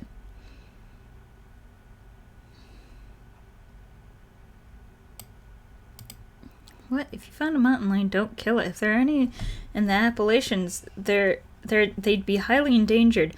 Killing one might actually be a crime. At the very least, it'd be a crime against nature. A crime? What about the crimes they committed against me and my chickens? Ain't murder or one of those worst crimes you can commit? I'm just serving justice where it's due. An eye for an eye, a life for a life. Dude, Duke, what?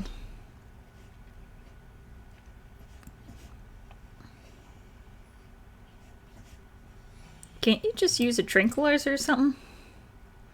Non-lethal killing another animal isn't going to make things right. It won't bring your chickens back. It'll probably cause the potential extinction of a subspecies. Oh, right, let me just go to my truck and get my tranquilizer gun and prescription-grade darts. Are you kidding? I don't have that kind of shit lying around. Fair. I do. My parents used to use stuff like that sometimes. My mom could write prescriptions for the darts, and I still have a box of them in the shed. Though they're probably pretty old right now. I don't know how long they're supposed to be effective for. And there you have it. It's kill or be killed tonight. And if you ain't careful, you'll wind up in the middle of it, so go on home. Fine, I see you won't be removed, and I respect that. Come on, Dandelion, let's go back to town. Maybe my viewers won't be too angry with me. About time. Have a nice night, y'all. Okay, so not tonight. As you and Stella return to the trail, she carefully looks back the way you came. Okay, the coast is clear. There's no way we're letting Duke edge us out that easy. Come on, I know a trail that'll get us around him.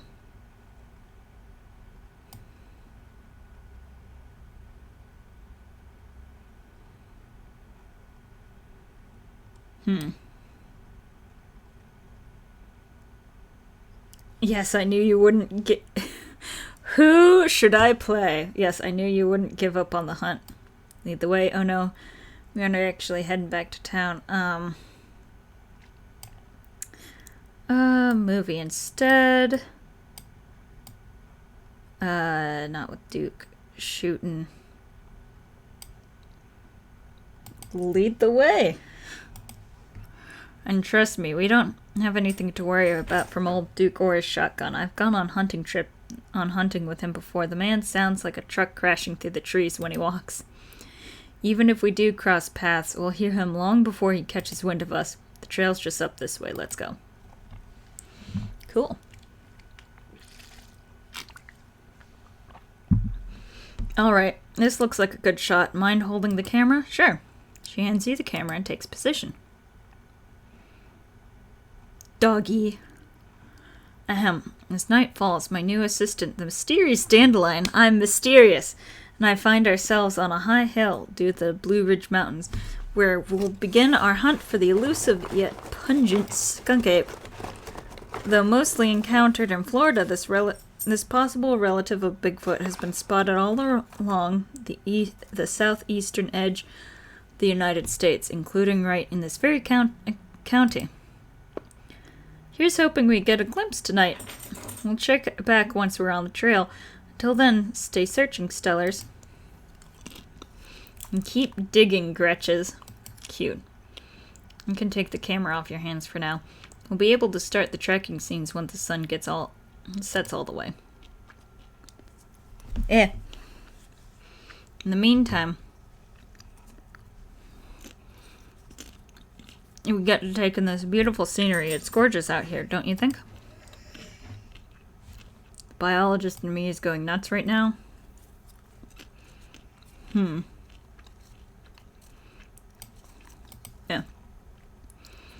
The biologist in me is going wild right now. In the city, all I ever see are pigeons and rats. I'd love to get my hands on a field guide and come back when the sun is up. Peep me some of that wildlife. Fuck yeah. Who needs a field guide when you've got me? I've been hiking these trails all my life. I know just about everything that swims, crawls, walks, or flies around through these woods from their prints to their poop. So if you ever have any questions, ask away. A quiet moment with Della is broken by a loud percussive snort.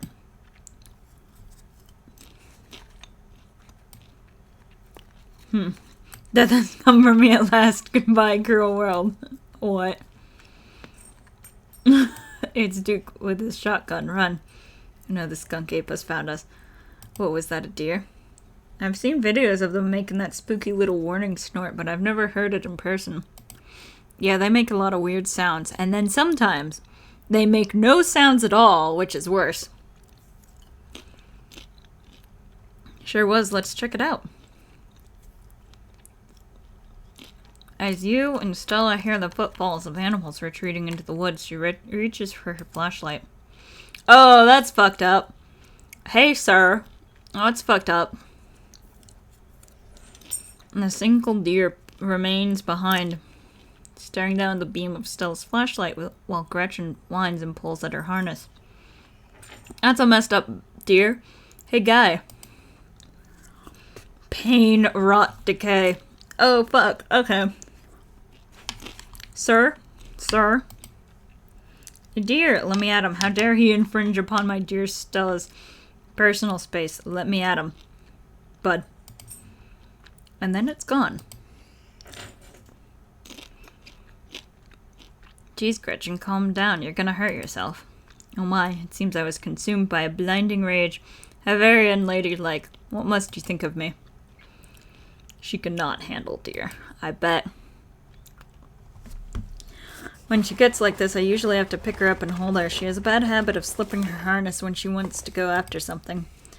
You're too much of a potato, and they don't make harnesses to fit potatoes, do they? Think the deer was threatening us? No. Was that some sort of cyst or something? There's something wrong with that deer. Why do you bring... Well, that got my heart rate up.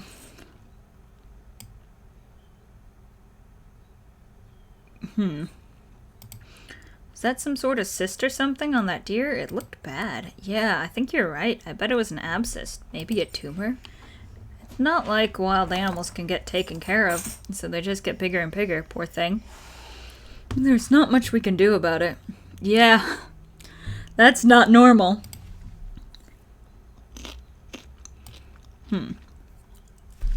Why wouldn't you bring a dog up on the hunt? Yeah. She protect. A good dog, even if they're a little potato, will bark like a motherfucker. And that's really what you need when you're facing down a predator. You need to look scary.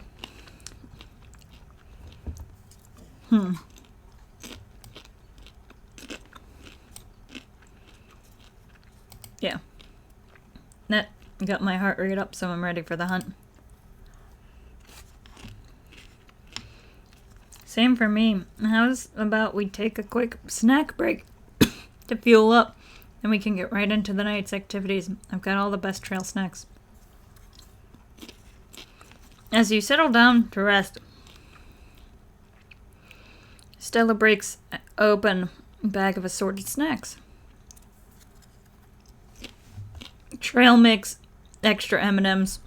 She knows what she's about. The snack bar. Dried apricots. Ooh, dried apricots. Sesame sticks. I like fruit. grab a handful of dried apricots. I actually dried these myself. I wound up getting a bunch of apricots for free from Janie a while back and didn't know what else to do with them. It's wild how easy it is to make your own dried fruit.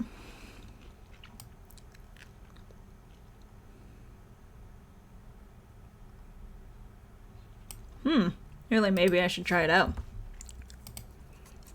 Yeah, you just slice up your fruit and put it in the oven at like 200 degrees, set a timer for 4 hours, and come back to a whole mess of dried fruit. Interesting. Do make sure to set a timer, though. That's the most important part of cooking, honestly. Never assume you'll be able to tell how much time has passed. I guess that actually applies to a lot of things. Fair. You and Stella settle down on an overlook, snacks in hand, as the quiet sounds of evening wildlife wash over you. Gretchen gnaws a stick, distracted for the time being. So tell me what it's like in flower fields. Do you have a house, an apartment? Do you live with family, roommates, pets? Tell me what it's like to be Dandelion. I live in a closet in a house with 10 roommates. I live in a doorless basement that floods whenever it rains.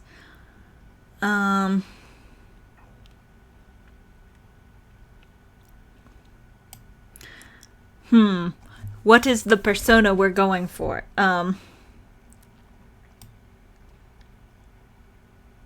Difficult roommate. 12 by 12 shed in someone's yard. That sounds fun. Live in a 12 by 12 shed in someone's yard. It was advertised as one of those tiny homes you see on HGTV. I'm not sure I would call it a home, but it is tiny. It's a mixed bag. I know he's charging me a premium for what it is, which is basically a roof over my head and a hot plate, but it's cheaper than pretty much everything else and anything else in flower fields, and the location is hard to beat. The landlord is a little eccentric. He treats the place like a shed and comes in and out for his gardening tools, but other than that, I don't have to deal with the fuss of having roommates. And you learn to live with stuff when you're on a budget. Half my living space being taken up by garden tools isn't so bad compared to some of the other horror stories I've heard. I guess that's a good way to put a positive spin on things. Privacy stuff aside, is the landlord nice at least? He's nice enough. I would not put up with that bullshit if he weren't nice. He's nice enough. Sometimes he asks me to do yard work for him, which is a little weird, but he doesn't charge me for utilities, so it's a give and take. I get that, but I don't think I could live with that constant lack of privacy. Me neither. Have we tried looking for another place? There've got to be better options than a tool shed in a big city like Flowerfields.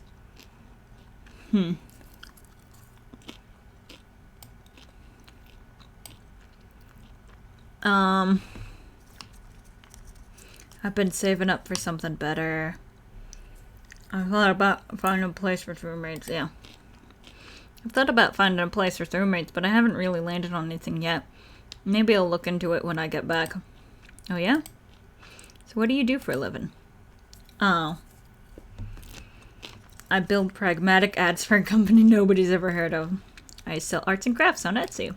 I'm a first-year associate at a big law firm. I'm a streamer. Oh, no! I'm a student, teacher. I'm in the service industry. Okay,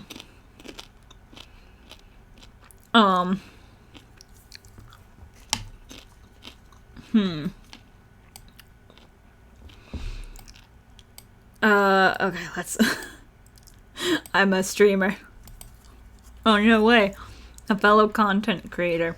And that's awesome. I knew we had a lot in common, Dandelion. What sort of streams do you do? Ooh. Play video games. I teach people how to cook. I actually know people who do most of these things. I do art. I do art on stream. Sometimes it's a project I've been working on for a while, and sometimes it's just me taking requests for a few hours. Why are you going in and out all day today? Why are you doing this, Levi? Why are you doing this, Levi? Why are you going in and out? Oh, you want to be? You want to be a pet? You want a pet? You want to scratch? You want to scratch your ass? Be a baby boy.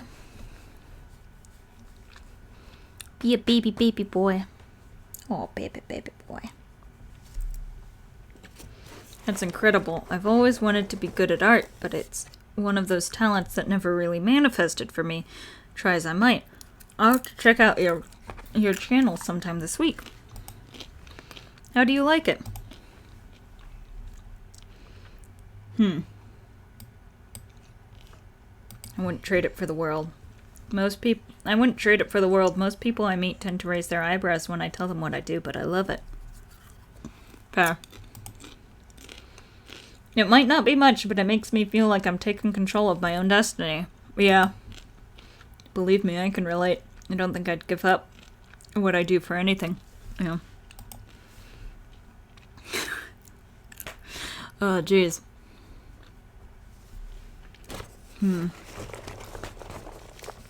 A crisp breeze passes over you. What about you? What's your living situation? Gretchen and I live in a little house up just outside town. It's actually the house I grew up in, so it's a lot of pleasant memories attached to it. And I'm glad I could keep it in the family. My great-great-grandfather built that house, and he must have done a great job because it's just as sturdy as it's ever been. Oh, do you live with your parents? Family home and all that? Haha, no, it's just me. They aren't with us anymore.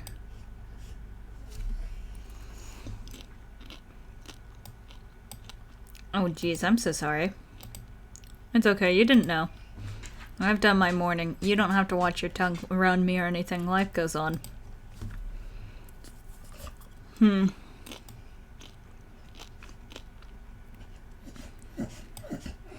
What's up, baby?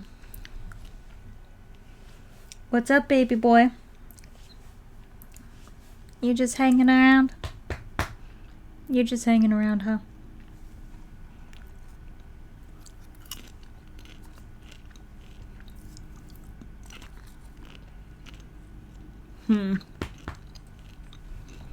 I'm sorry for your loss. I can relate. My mom died pretty recently. I guess we're both members of the Dead Moms Club.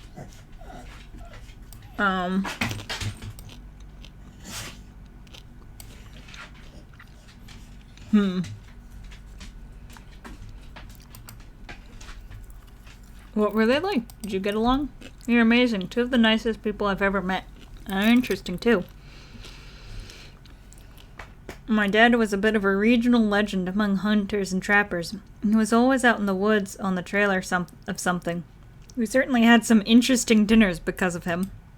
He had to learn how to fend for himself, you see, since his family didn't have much growing up. So he learned how to hunt and trap and got damn good at it. He always made sure I had food and that I knew how to get it if I ever found myself too far from a grocery store. I could make us a pretty good salad with just what's in this clearing if I had to, though it wouldn't exactly taste great. Yeah, there's some nice wild vegetables and herbs around here, too. Like our whole yard, Mom's put together a salad just from stuff, like edible stuff that we have around here, and it was pretty great. As for my mom, she was a saint. She was the local vet, and the lady all the farms in the county knew to call if their animals were in need of something. She was smart as a whip, and strong to boot. Turns out pulling calves out of 1,600-pound cows all day is a great way to build muscle. But she was gentle, too. Even the smallest mouse would get the proper care in her hands. I'm sure she's most of the reason Gretchen here is one of the oldest dogs I've ever met. So yeah, those were my parents. I guess we're both...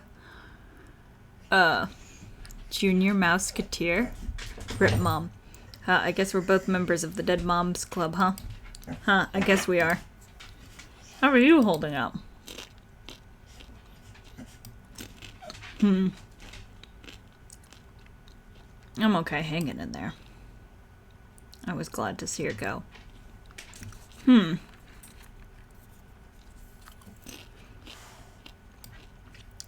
think I want to see what the dialogue options for this one were. I was glad to see her go.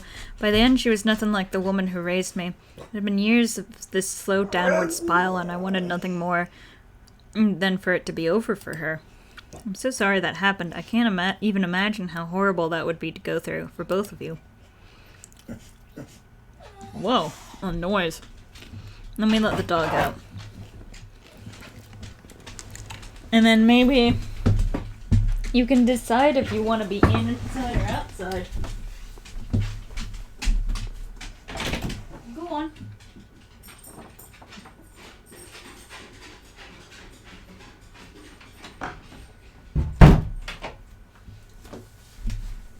We'll see how long that lasts. Oof. Okay.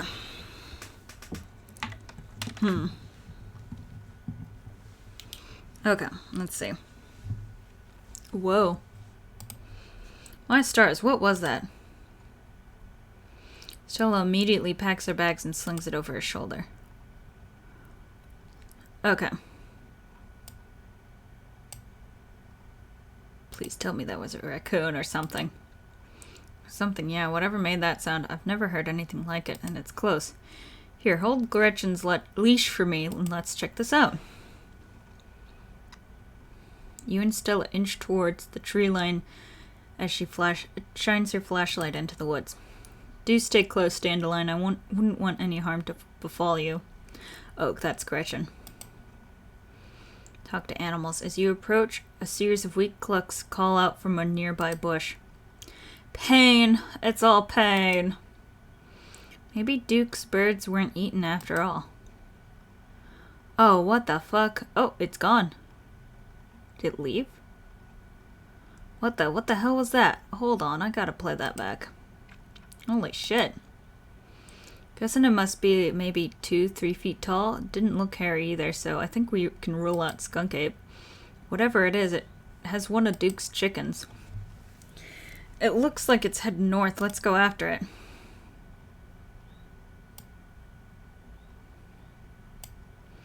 I'm following, right behind you. Follow Stella as she sprints into the unknown. Gretchen is excitedly pulling you along by her leash. Oh, fuck. No. Stella, my darling companion, are you alright? Oof. Are you okay? Haha, yeah, I'm alright. I just tripped on something weird. Oh no, that poor thing, it must have been one of Duke's. Oh, Jesus, it's still alive. Investigate the chicken. You move forward. You move towards Stella to get a closer look at the chicken. Jeez, what the hell is wrong with its leg?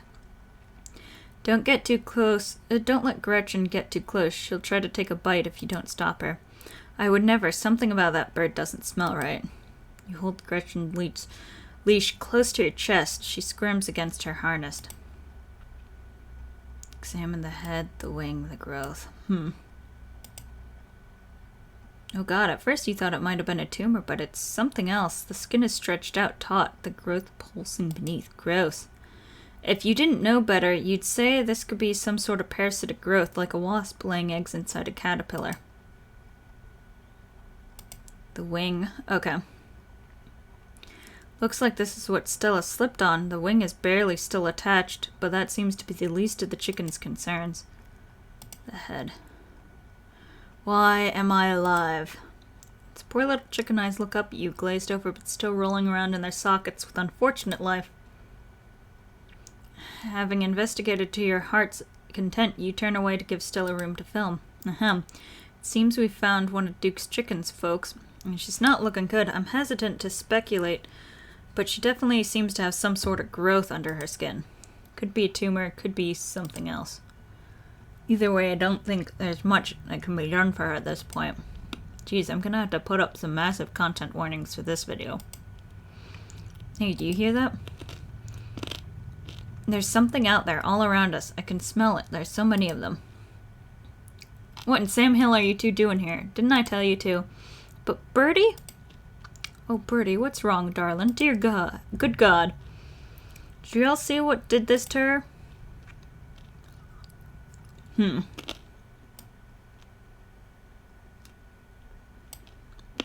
No, but I'm pretty sure we can hear them. We didn't see whatever did this to your bird, but I think we can hear them right now. Don't tell me you're all caught up in Stella's nonsense. Duke, I'm so sorry. We were on the trail when we found her like this. Put that camera away for God's sakes, girl. I don't want to be in another of your videos. No one needs to see me like this. No one needs to see Birdie like this. You wouldn't put her online, would you? Not when she's like this, all swollen and hurting. Duke, did you hear what Dandelion said? I think they're coming closer. You stay away from my Stella, you mongrels. Come out, you sons of bitches. Duke, don't shoot them. We have no idea what'll happen. You hear that, Stella?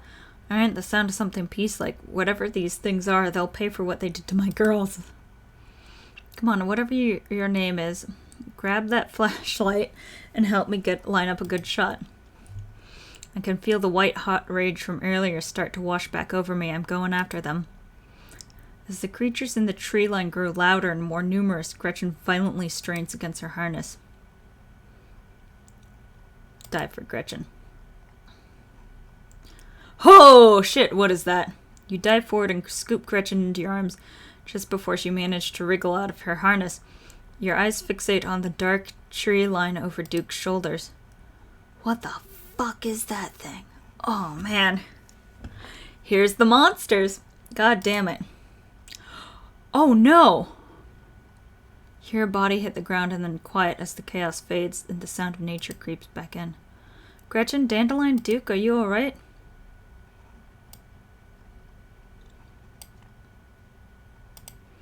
No, I am not okay, but I'm not shot if that's what you're asking. You? I'm okay. What happened? Did I lose myself again? Apologize for being so easily shaken up. I'll do better. Gretchen, here. I'll take her. My poor little pup. Thanks for watching out for her. Duke, are you okay? Duke's dead! Oh. Oh my god, Duke. Holy shit. What do we do now? What the hell are we supposed to do? Poor trigger discipline. Oh, fuck. Okay, so,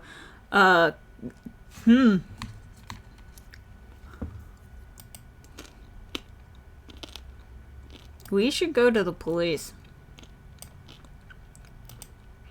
What do you mean, what do we do? We gotta take this to the police. A man's dead. What happened to Duke? Something wrong with him? Why won't he get up? What? Gretchen. Oh, that was Gretchen. You're right, you're right. And we have the footage of what happened here. But it's so dark and shaky. It all just seems so unbelievable. We need more footage. Come on, let's go after them before we lose our chance. Are you sure this is a good idea, Stella? Nope, but we're already in this deep. What's the harm in digging a little deeper, Stella? Maybe we shouldn't do this. The man's dead. Yeah, you're right. Let's head back and call the police. My phone should get reception once we're back on the main road. I don't want to follow those. I'm not... Oh, jeez. Oh, Jesus. As you and Stella quickly make your way back through the woods, the unearthly whispers of creatures unknown once again surround you. Stella? I know, we just have to keep pushing forward. We're almost there. As you and Stella reach the main road, the whispers fade back into the sounds of nature.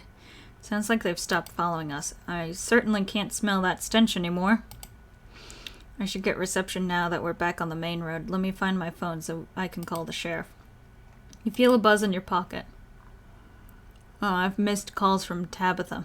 6 missed calls from Tabitha and 13 text messages.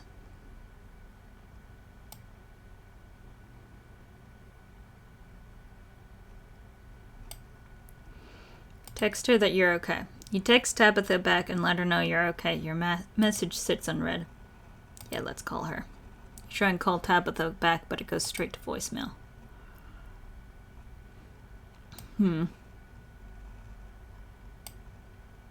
Yikes, Tabitha's been blowing up my phone.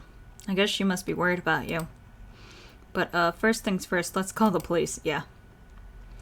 Stella pulls out her phone and dials. Hello, Earl? It's Stella Richmond. I'm up in the mountain Igna Trail. Duke is dead, Earl. Shotgun. It happened right in front of us. There's something in the woods. You gotta hurry. Okay, yeah. Are they really gone? Yeah, I think we're okay, but hurry. Jesus, Earl. Who's going to tell Bo? I guess now we wait. Huh. It takes a little while, but eventually a patrol car arrives at the scene. Out of it walk two officers, Sheriff Hugby, friendly older man, and Deputy Franklin, serious man wearing sunglasses despite it being the middle of the night. See right there, a thing jumps out of the woods, then the shotgun goes off. What in Sam Hill? What is that, some kind of Pillsbury doughboy? Could have been a naked maniac. No, there was more than one. They chased us through the woods. Whatever they are, they aren't human. And they killed Duke. Uh-huh. Now we're gonna have to confiscate this camera, Miss Richmond, if you don't mind. This is evidence, but okay. Let me just turn it off to save the battery. Here you go, Deputy Franklin. I appreciate your compliance with the law. We'll get a team out in the morning to retrieve the body, but for now, Sheriff Hugby and I, please call me Earl. Earl and I will escort you, and who are you exactly? That's Dandelion. They came into town today for the funeral. Dandelion, as in, Tabitha's cousin, yeah. Damn, didn't think you'd actually show. We'll escort you both back to town. If there's a naked maniac on the loose, it's best you don't walk back on your own. Those weren't human things. It wasn't never mind. Why aren't you going out there tonight? There's a dead body in the woods. Those things could attack someone else. Well, it ain't exactly like old Duke is going anywhere at this point. He'll still be out there in the morning.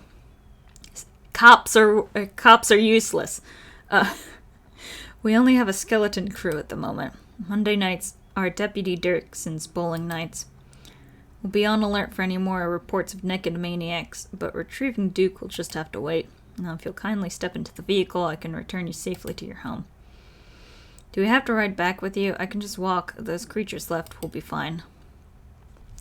I'd prefer to be with someone. I'm afraid I'm going to have to insist for your own safety. Yeah, fair. Okay, thank you. You can ride up front with me, little lady. That is, if your mama permits. I certainly cannot turn down some extra pets and affection, especially after the ordeal we've all been through tonight. Haha, sure, Earl. You can hold Gretchen on the way back to town. Cute dog. You two stay out of trouble. We'll have this thing sorted out in the morning. Just get a good night's sleep. That cop with the sunglasses doesn't like us. And you, whatever your name was. Fox, I'm going to lie. Fox Mulder. Sure, you're in town for the funeral? Good. Don't you go leaving before then. I imagine we'll need to ask you a few questions about everything you've seen tonight. Still, keep an eye on them for us. Make sure they don't get into any more trouble. What did I do? You'll have a good night now. Bye-bye, Gretchen, and you'll have a lovely evening. If any bugaboos give you trouble, you know how to get in touch. And here we are back in town, away from the woods, with no one but Stella in sight. Holy shit, yeah.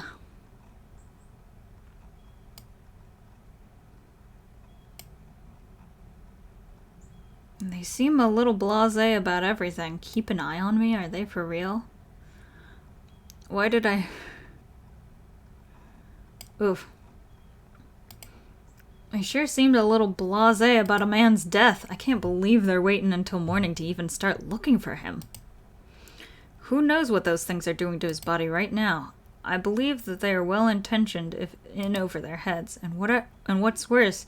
I think they implied that you're a suspect, even after we showed them all the footage.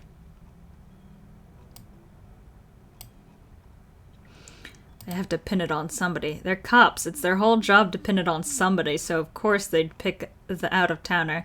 Here's hoping the footage clears my name. Yeah, fuck cops. Yeah, no kidding.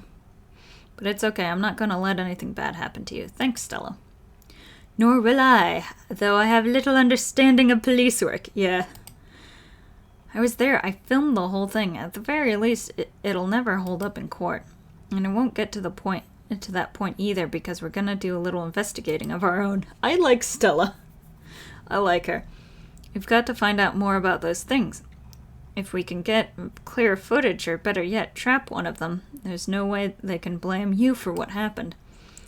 The library doesn't open for a while, but I've read every book on cryptids they have and never came across anything like this. There is someone in town who might have some useful information. Her place isn't far. We should head over now before it gets any later. I should check in on Tabitha.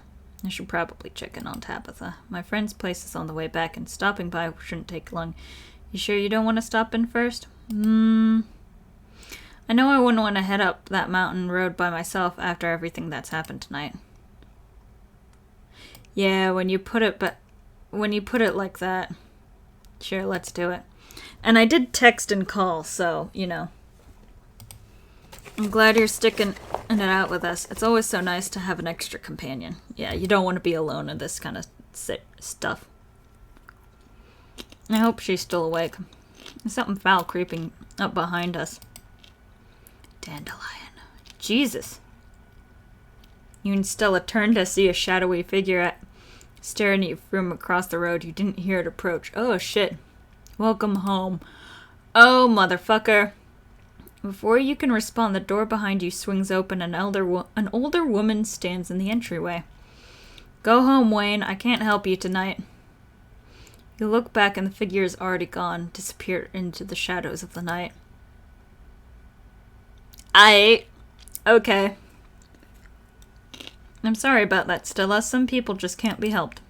What brings you out here so late? And who is this? I'm Miss Forsyth. This is Dandelion. Is it okay if we come in? Of course, you're in luck. I just put on water for hibiscus tea. And for goodness sake, you can call me Sybil. You're an adult now, after all. Listen, I'm also an adult, and I still call people like Miss and Mister. Welcome to my little nook. Oh, she's a witch. This place always has the loveliest of aromas. But it has so much shit in it. It's nice to finally meet you, Dandelion. I'm sorry to hear about your mother. Vivian was such a lovely soul. And she'll be sorely missed in the holler. Now Perlane is gone as well. Do let me know if there's anything you need while you're in town. Who's that outside? Just a very sick man. You don't need to worry about him. She looks suspicious.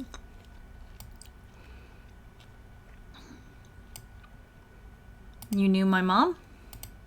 Of course, dear. She was a good friend of mine for many years. She was such a lovely woman. You should come by sometime. I can delight you with unsavory tales of her youth. How did you know she died? Oh, Perlane was a chatty woman. Not much went on that I wouldn't get an earful of, bless her heart. I never met Perlane. You don't have to pass on your... I never met Perlane. You don't have to pass on your condolences to me. I have no feelings about that woman. Yeah, that's fair, child. But it seemed like the right thing to do. We need your help. Ah, yes, I suppose pleasantries can wait for another time. What's got you here so late? You seem troubled. You know about weird stuff? Unexplainable stuff? I'm not so sure I follow, dear. I know which oils to use for which aches. I know a bit about classical spiritualism. She's a witch, yeah. Just what sort of unexplainable things are you talking about? Duke was killed tonight by something in the woods. Oh my lord, have you contacted the police? Yes, and they didn't take it very seriously. They're not even looking for the body until tomorrow. Those things out there, I don't even know how to describe them. I can't say I know much about local wildlife. My daughter always had a brighter gift for nature than I. This wasn't local wildlife, Miss Forsyth. Here, I can show you. She pulls out a memory card from her sleeve and pops it into her phone. Ha ha ha. I wasn't about to just let the police hold on to this. At least not before we had a chance to make a copy. smooth. The cops wouldn't know what to do with the footage anyway. Imagine if they accidentally erased it. Exactly. Give it to them if they ask again, but for now we can examine the footage for ourselves. Haha. ... Oh, jeez. Where was this? Up the mountain to the northwest. Within the town limits? Yes. I see. Is there a way to make the video bigger and louder if you can? I need to plug the memory card into a computer. I can go back and get mine. No need. Kanika should still be awake. She can lend us hers. Oh, hey, Kanika. Kanika? Are we seeing Kanika? That's Gretchen. You better come with Stella. I'm sure she'll be more willing to help a friend than her nosy mother.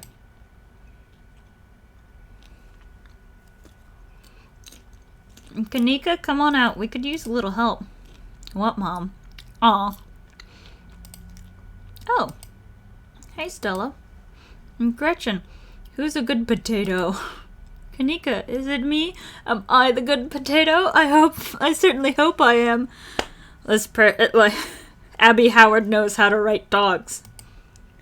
And a stranger. Hi. What are you doing in my house? Hi, I'm Dandelion. Tabitha's cousin? Yep. Sweetie, we were wondering if we could borrow your laptop. Stella and her friend have a video to show us. It's really important, Kanika. Got that. Oh, okay. My room's a mess. I'll just bring it out here. Heads up, Kanika. This is graphic. Duke got killed out in the woods tonight. It's on the recording. Wait, are you serious? Duke's dead? We can watch this without you. You know I have a harder stomach than any of our friends. I'm pressing play. Silence washes over the room as the video plays. Stella, what the hell is this?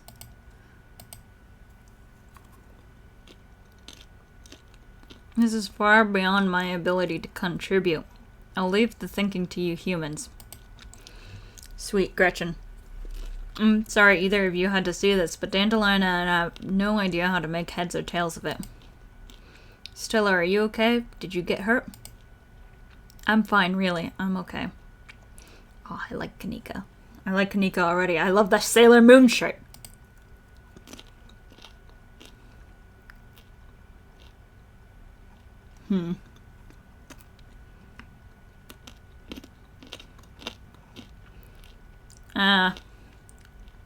Well, I'm not fine.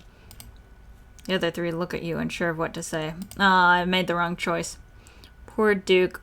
Poor Beau. Has anyone told him yet? We talked to the police. I hope they told Beau. But Earl and Deputy Franklin didn't seem to be in much of a hurry to do anything. I'll call him later tonight. But for now, we have something far more serious to discuss. I'm not gonna say I didn't like Duke anyways. I agree, those things are still out there. I agree. Those things are still out there, and as long as they are, more people are in danger. So very true, but not for the reasons you think. Oh no.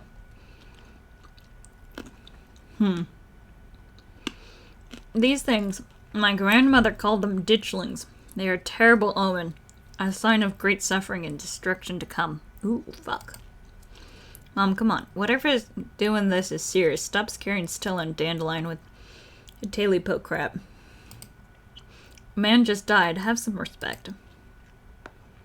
Maybe I should have turned this to mature. Can I do that? I don't know how to do that, actually. Yeah.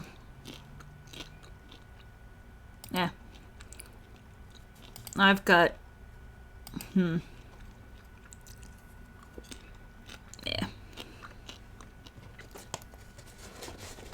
I've got the trigger tags. It should be fine. Kanika, sweetie, let your mother talk. The creatures themselves are harmless to people despite that grisly scene in the woods. How can you say that? Duke is dead. An unfortunate accident and nothing more. Just as birds flock before a storm, the ditchlings congregate where tragedy is soon to fall. Ah, shit. To see one is to be cursed by fate. Ah, fuck. Jesus, Mom, they've clearly had a rough night. They don't need this. It's okay, Kanika. This is helpful. Stella, whatever these things are, they aren't magic.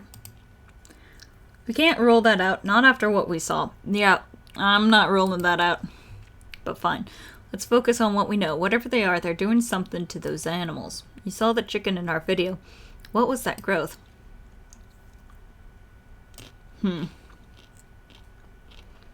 Maybe the ditchlings were here for Duke. It must be part of their life cycle.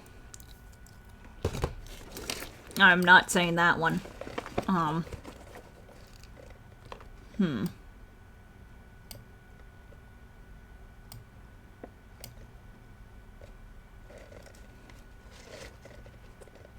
Maybe the ditchlings were here for Duke? Like some sort of self-fulfilling prophecy. Unfortunately, no. The presence forewarns for something far more sinister than one man's death. Stop speculating about this occult nonsense. Let's focus on what we know. Right, what were those growths? It might be part of their life. It must be part of their life cycle.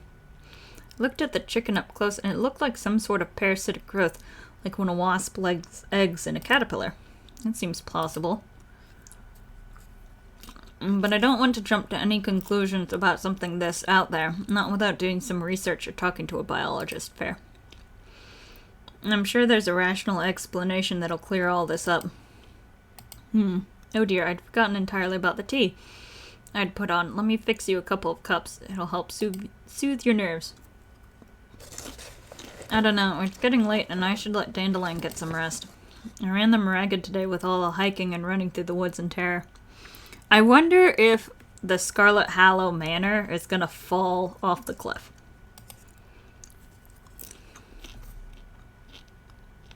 You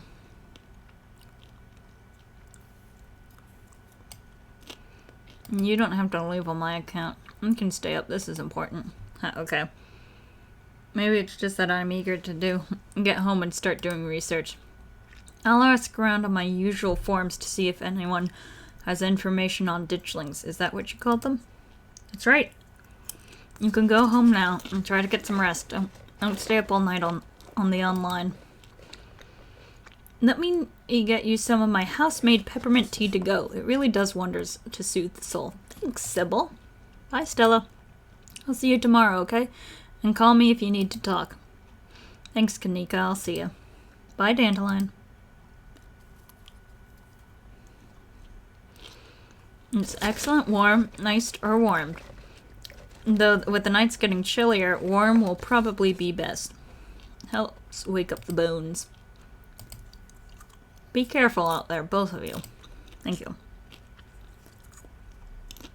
Sybil turns and closes the door behind her. What an unfortunately short visit, says Gretchen. Alright, let's head back home. My home, I mean. And here we are. You're welcome to stay the night if you want. I should probably head back and check on Tabitha.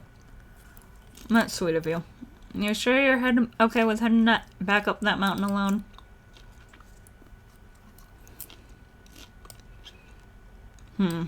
Sybil said those things were harmless. Sybil said that the ditchlings were harmless. I think I'll be okay. It's not far. Well, I won't stop you if you really want to go back. Here's my number. Call me when you get there, okay? And good luck. You and Stella exchanged numbers. I'll see you tomorrow. Yeah, we're in this together. You seem cool. Yeah, we are. Stay safe, buddy. Good luck, Dandelion. Bye, Gretchen. Sweet puddin' pop. You begin the long hike back up to Scarlet Estate alone. Almost home. You've made it. Salvation is the sight. You make a mad dash to the door. As you reach for the knob, the door swings open. Good cousin. Where the hell have you been?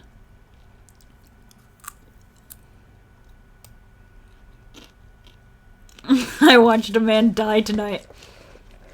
Look, I got suckered into something. It was weird. I called you back.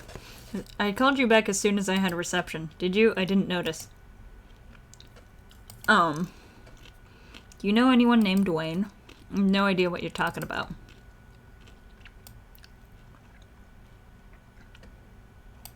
Look, I got suckered into something. It was weird. Sorry to worry you. That Stella girl had me come with her on tonight to hike, find cryptids. So you met Stella, ugh. It explains everything, and she's gotten you all worked up. I'm going to bed. I'll see you tomorrow. Oh.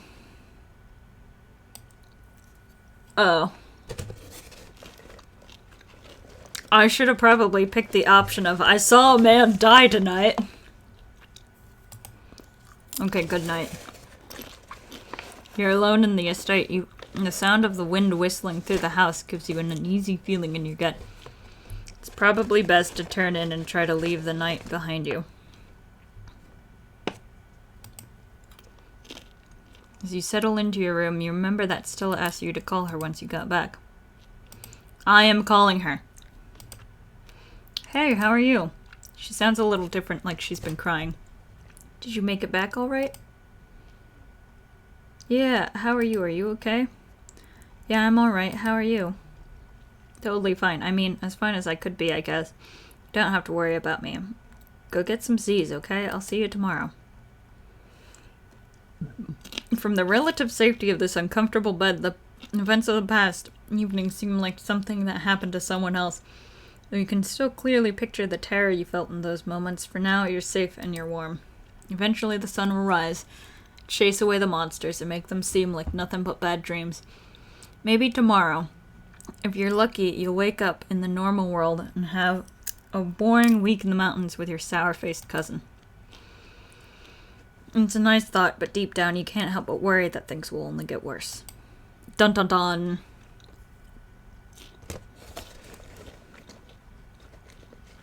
I should save. Ooh, this is some nice animation. Oh dear.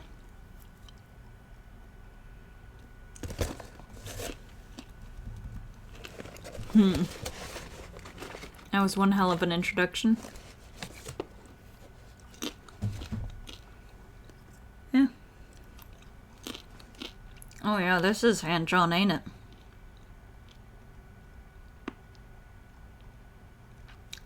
I do like her style.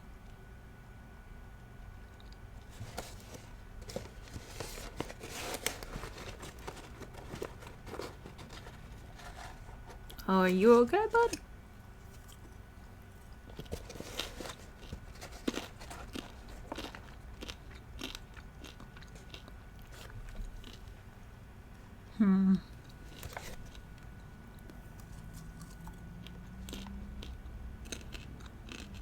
Oh.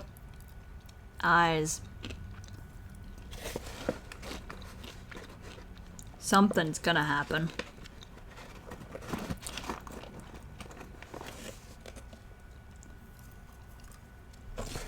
Bunny Omega, what's up, nerd? I forgot you streamed. Yo, what's up?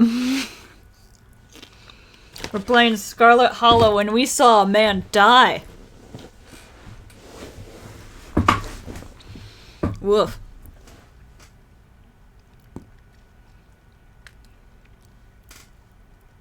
It was rough, buddy. Oh, those are a lot of locks, huh? That's not a good sign. I'm good. I love the text box art in this game. Yeah, it's super pretty. Abby Howard is real good at what she does.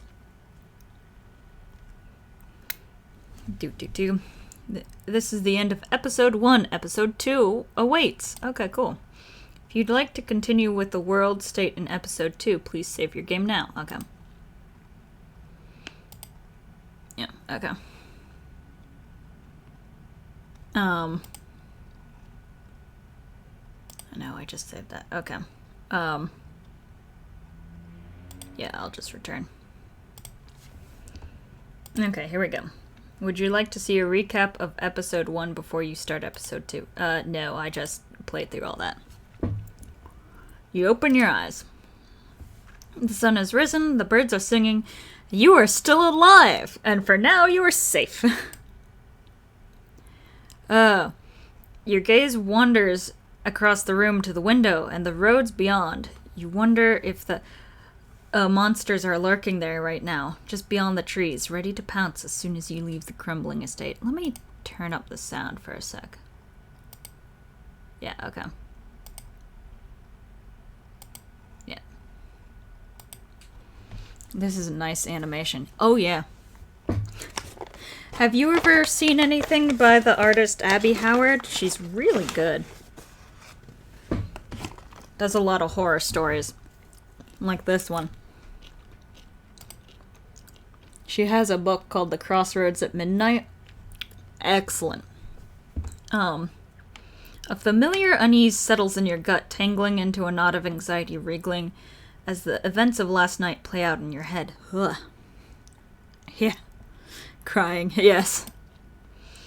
You can't help but remember Duke slumped against a tree, pieces of him scattered across the clearing. Ah. You're not sure if you'll ever feel okay again after what you've seen, but you can stay in bed. But you can't stay in bed forever. Yeah. Hunger pulls you from the clammy depths of the mattress. I'm gonna check on Dustin. You open the drawers to check on Dustin. Oh god. Oh good, he's still here. Human is back. Hi. Good morning, Dustin. Good morning, Dustin. How are you? Dustin feels good. Had productive night. I see you have bread now. Yes, Dustin found a bread.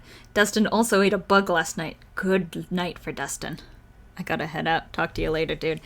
See you, Bunny Omega. Yeah. Have fun.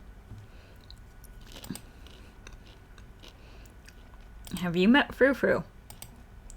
Monster. Fair. Can I talk to you about something horrible that happened last night? Human can always talk to Dustin. What happened? I watched a man die. The woods are full of horrible monsters. I watched a man die last night, Dustin. When Dustin gets scared, Dustin pretend to be dead. Maybe if you pretended to be dead, monsters leave you alone. Maybe Human's friend also play dead. I'll see you around, Dustin. I love Dustin. Okay. You gently close the drawer. Let's look out the window. You creep towards the window, careful not to be seen by whatever might be lurking in this garden. For a second you thought you saw movement. I thought I saw movement too. It could have been an animal. It could have been something else. Whatever it was, it's gone now. Okay. Maybe you'll head out there and investigate after you finished waking up. Poke around the closet. Great, the doll didn't move during the night. Yeah. At least there's that. Maybe it isn't haunted after all. Though after everything you went through yesterday, that's hardly a consolation. Gotta check on the creepy doll. You turn back to the rest of the room. Text Stella. Probably a good idea to check in with your new friend. You can't imagine she's holding up very well. Yeah, she saw one of her other friends die. I'm gonna say, hey, how are you holding up? It might take her a minute to get back to you in the meantime. Yep. Time to start your day. You're back in the kitchen. Frou Frou eyes you from her favorite spot on the counter. Her pupils dilate and her tail twitches. I see you still here. How unfortunate.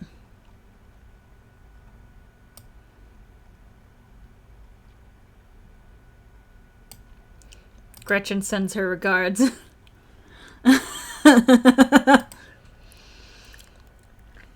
It's been a while since I read French.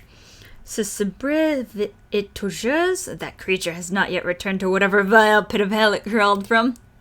Merde. You're swearing. Cool. Truly ours is not a kind god.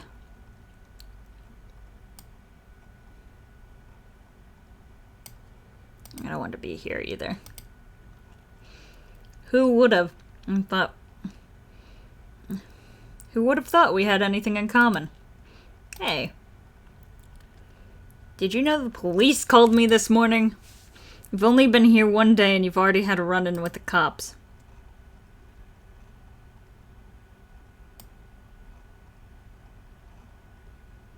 Did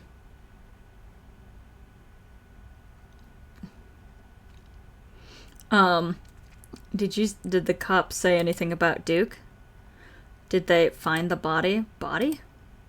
I didn't say anything about a body, but apparently he never went home last night, and they had quite a few questions about you, Dandelion. Before you asked, don't worry, I told them you're an upstanding citizen.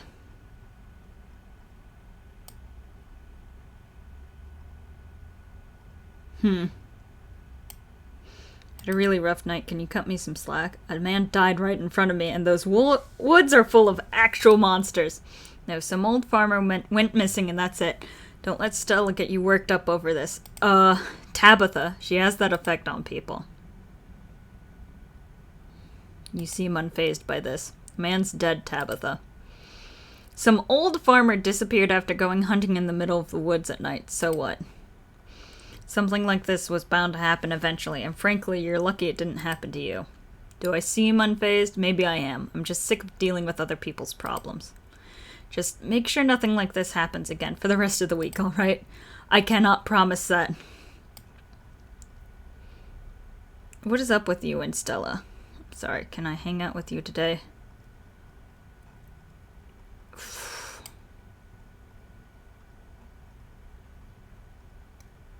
I'm sorry I saw a man die.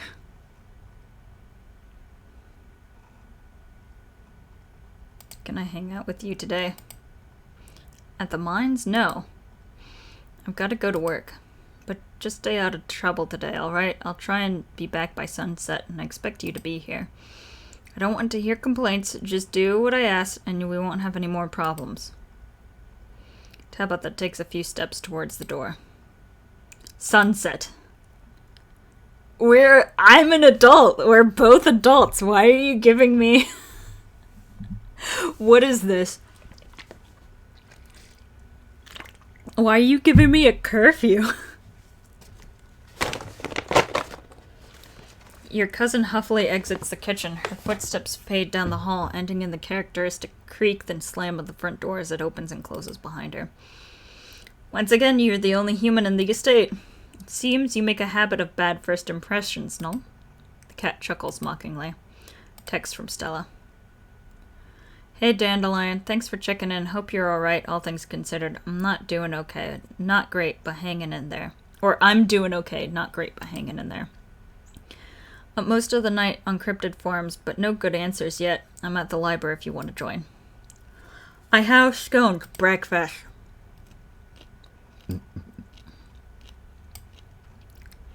I'll be up there in a bit, still waking up.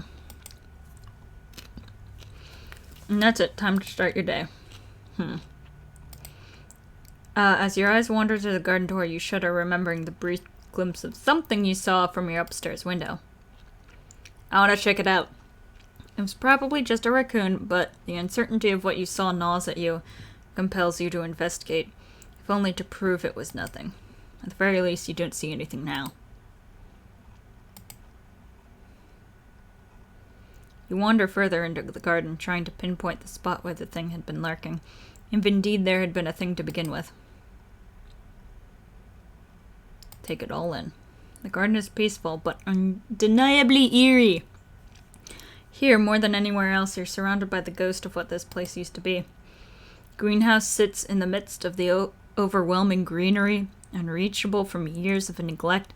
Its glass clouded and cracked. Statues reach out from within seas of weeds as if begging to be rescued. And most strikingly, behind a pair of rusted metal gates at the very peak of the mountain sits a graveyard. You can just make out a few of the headstones, the scarlet name carved deep and proud into their faces.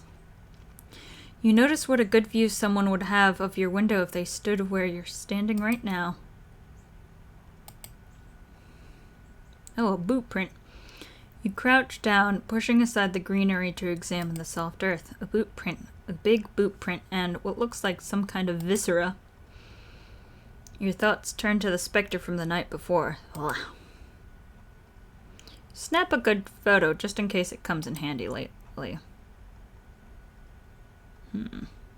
Keep it to yourself for now. No need to cause any worry just yet. Head back inside. Time to figure out what to do with the rest of your day.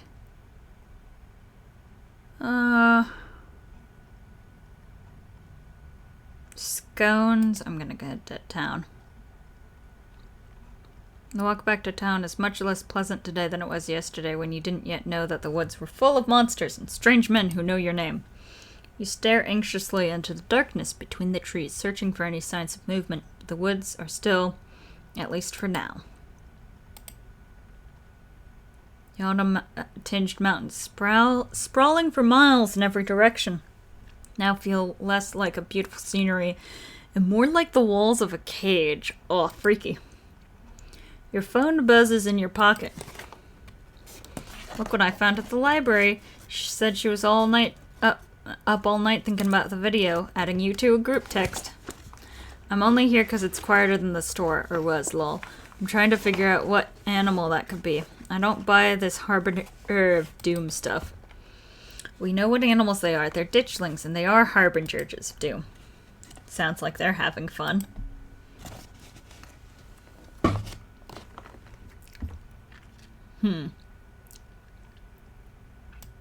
Dang, I need those scones. On my way, lol. Let's not get ahead of ourselves. I'll be there soon. Can't wait to solve this mystery. Ditchlings aren't real. Send a heart emoji. Scones. Dang, I need those scones. BRT. Let's back to town. You make it to town in one piece. No creatures jumped out at you. No scary man blocked your path. The sight of other people is comforting, helping you forget things you've witnessed as if they happened to someone else. Oh, hey, Dandelion. We were just talking about you. I stopped by Sybil's to pick up her new tea blend, and well, the biggest thing to come into town since the coal mine. Folks have been absolutely buzzing about you. Oh no. I get in trouble with the cops one time. You went out with Stella last night, right? Did something happen out there? She barely even waved when she walked by. Tell Avery the whole truth. Nothing really happened. I'm traumatized and not ready to... I'm fucking telling Avery the truth. Stella and I went into the woods to try and find a skunk ape, but we ran into something way worse. Actual monsters. Sybil said they were called ditchlings. Whatever they are, they killed Duke and have been mutilating the local wildlife. Whoa, slow down. Duke is dead? It's true, I'm afraid. That's awful. Has anyone told Beau? Yes, he's taking it as well as you can imagine. I'll be going up to chicken on him today, the poor lad. Can't believe you had to see that, Dandelion. Tell you what, I'm on break for the next half hour. How about you swing by the dinner? Winnie can fix you up some of Sybil's new blend and try to calm your nerves. It's chaga and lemon balm. It's always helped me on the bad days. And if you need to talk about what happened, I'm all ears. Thanks, Avery. Avery seems cool. And I think the story used they, them pronouns, which is awesome. Anyways, it's up to you. See you around, Dandelion. See you, Sybil. Take care now, Avery. I like their shirt. Confident. I better get back to it myself. I'm glad I was able to catch you this morning. If only to see how you were holding up. Please don't hesitate to stop by if I can be any help. Thanks, Sybil.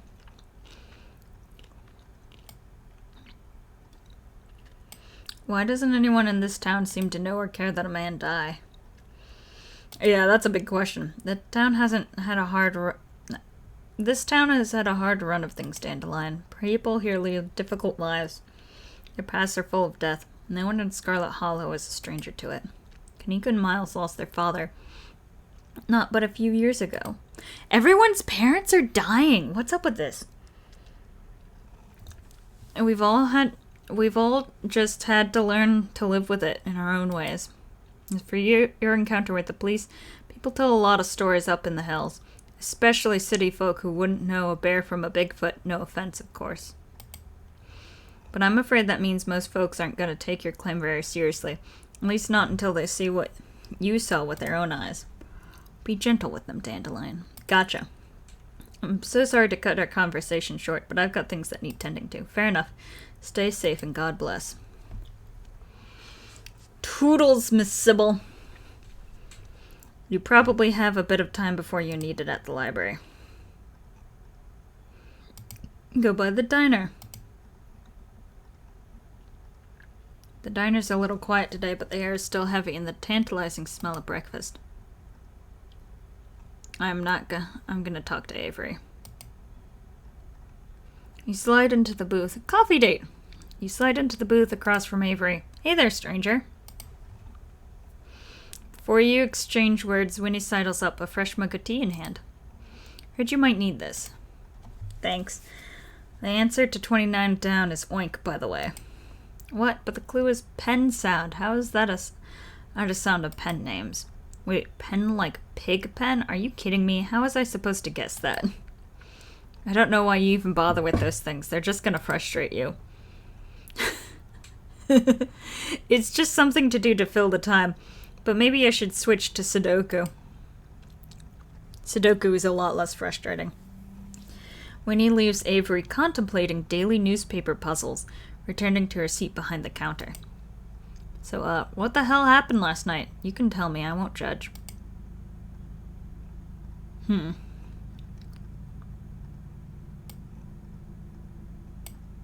Try your tea. You hesitantly take a sip of your tea. It tastes like you're drinking mold that someone tried to unsuccessfully bruise up with lemon balm. Move. Okay. It tastes healthy. Politely put the tea down and never pick it back up. Or, Never, but nobody needs to know that. Probably should warn you about the tea. Chaga does not mess around.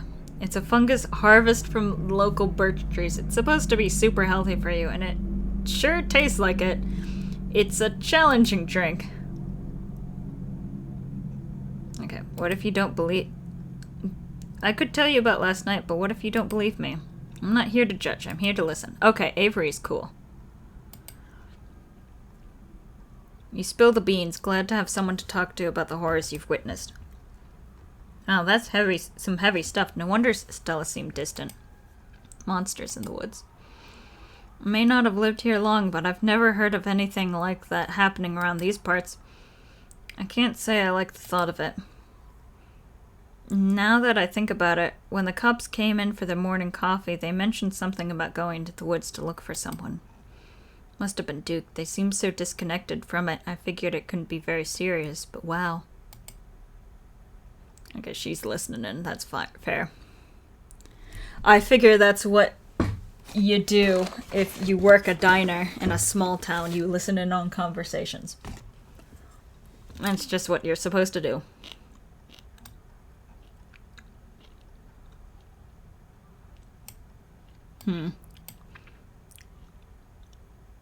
They seemed weirdly suspicious of me. I don't get it. They saw Stella's footage. They saw what happened out there, but it feels so far all they've done is hound me. I don't know if it'd help your anxiety, but even if they think they did something, I'm pretty sure they wouldn't bother going after you. Okay. So they are super incompetent. Those cops come in here every day, and I feel like I know them pretty well by now. Let me tell you, they have no follow-through. Excellent. Can't tell you the number of complaints they've just, dropped after a day or two. And I'll vouch for you if they try anything. I hadn't pegged you as a transplant. Where are you from? Do you regret moving here? You should get out of here before things get any worse. And take me with you. Any leads, maybe? Do you regret moving here?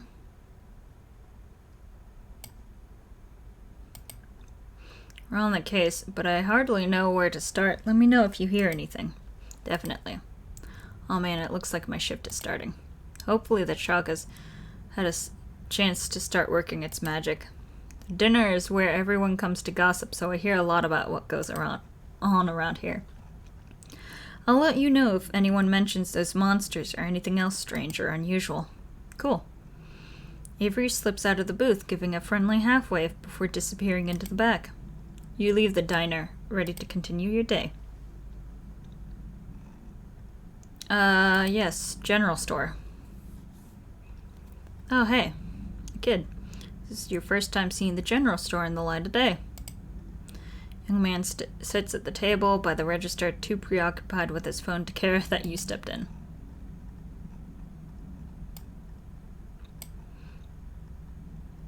Hi, I'm Dandelion. I just got into town yesterday. Yeah, I know. Mom told me. Okay.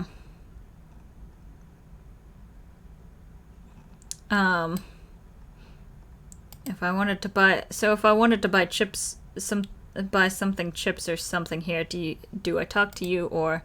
He sighs. I guess, yeah, Kanika decided to skip work today, so of course whatever plans I had didn't matter. Just take the chips, I don't care. I'm paying for my chips, I insist. I'm not ringing you up. Take them or leave them. Won't Kanika get mad? Well, she shouldn't have left me in charge while she's off doing whatever. Kanika cares about running this place. She can hire someone else and let me live my life. Dude, what?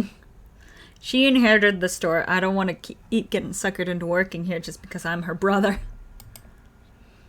We make most of our money on bulk orders anyway. A bag of chips doesn't make a difference.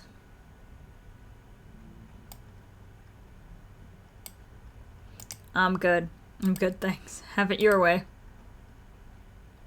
What's your name? Miles. Oh, Miles. Bye. See you, Miles. Miles doesn't respond as you turn and leave the general store. Just browsing. Woof. You enter the former town hall. I see Doggy. What once must have been a stately foyer has since been converted into rows of shelves. Meeting rooms and offices long ago gave way to assorted reference collections and reading areas. Cool. Booksmart, this is a good place. Oh hey, you made it. You head over to Stella and Kanika's table and settle in. You made it. Glad you could join us. Gretchen, I agree wholeheartedly with Stella. I am elated that you're back. Did you send my regards to the feline? Okay. Wink at Gretchen and give us a huddle thumbs up. Wonderful. I hope she stews on that for a long, long time. Morning, Dandelion. You look tired. You can't just tell someone they look tired, says Gretchen.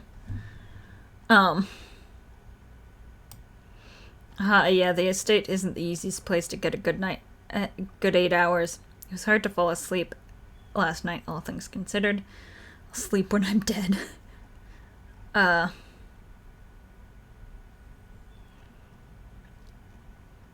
Yeah, the estate isn't the easiest place to get a good 8 hours. I never realized his houses could get so windy.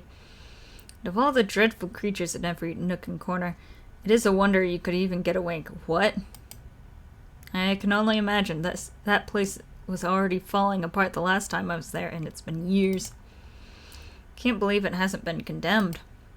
Not that there's anyone here to do the condemning. Anyways, I guess we should get started. Before you dig in, you remember the boot print you found in the garden. Show the photo to Stella and Kanika or keep it to yourself? It's probably nothing.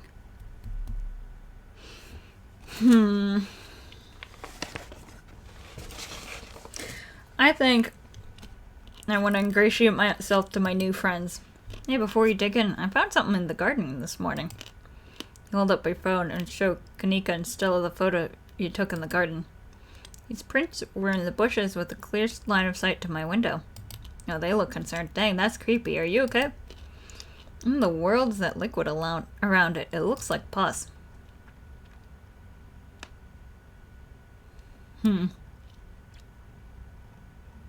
boots are too big to be Tabitha's. I can't say I'm thrilled at the thought of someone watching my room. I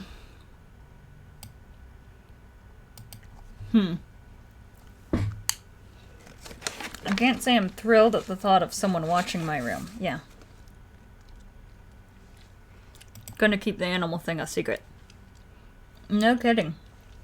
Maybe you'll be safer if you don't stay at the estate. Think it could be creepy? That creep... Do you think it could be that creep we saw outside the general store last night? Knew your name and those boot prints match up with the mining getup. Well, apparently I missed a lot last night, huh? Yeah. You're not talking about Wayne, are you? That guy keeps coming to my mom's tea room. I think there's something really wrong with him. Yeah, we are. I wonder if there's a connection between that guy and what happened in the woods last night. Like what? I mean, I don't have anything specific, but we do have the whole prophecy of an impending doom angle to explore. This photo is weird. I can't stop thinking about those splatters on the ground. If this whoever left those prints is sick, maybe it's from the creatures you encountered. Hi there, strangers. Oh, he's handsome. And a literal stranger. Your library is incredible. I can't imagine how much work you have to put into maintaining this sort of collection. Oh, thank you. Hey, Oscar. This is Dandelion, you know, Tabby's cousin. Oh, I should have known you were Scarlet. You look so much like Vivian. Not that I know her very well. I was still a little kid when she left. That Scarlet resemblance, it's, strong. I'm Oscar Gutierrez, Chief Librarian, and only librarian. You might as well say Chief when you're the only one. It doesn't matter. Oscar's amazing. He practically built the library from scratch.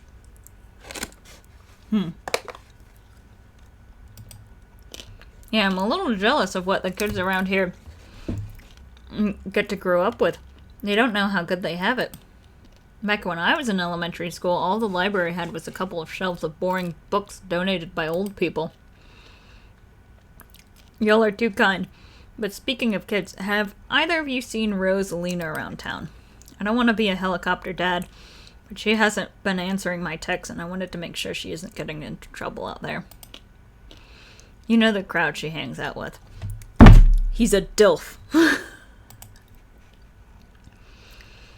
They're good kids at heart. I'm sure they're just up at the old Maxwell place doing teen stuff. I went up there plenty of times in my day, but I'll be sure to keep my eyes peeled. What's the old Maxwell place? It's this great old abandoned spot. We used to hang out there when we were teens. I can't believe I used to be so reckless. The floors were like Swiss cheese. You should really have a talk with Rosalie when she gets home. I don't like the thoughts of teens getting up to mischief with all those ditchlings in the woods. Teens! Capital mischief. Yes. I don't like the thoughts of... yeah. Ditchlings? That's actually why we came here today. Have you heard of them? They're a cryptid, and seeing one's supposed to mean disasters around the corner. Doesn't ring a bell. Dang, worth a shot. Okay. She drew a little picture. If you were, say, trying to predict a horrible disaster that might befall our town, where would you start looking?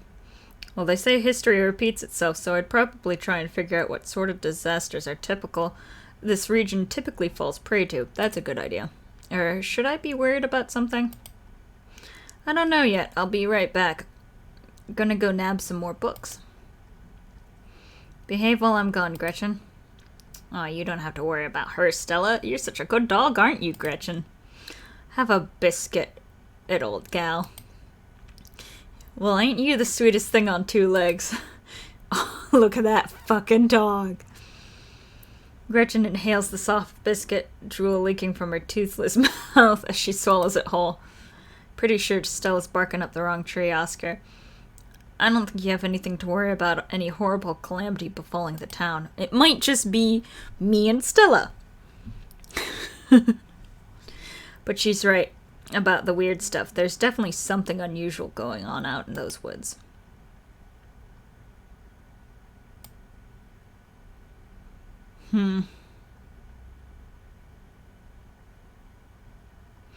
I could warn people to leave. A man's already dead. I'd say there's plenty of...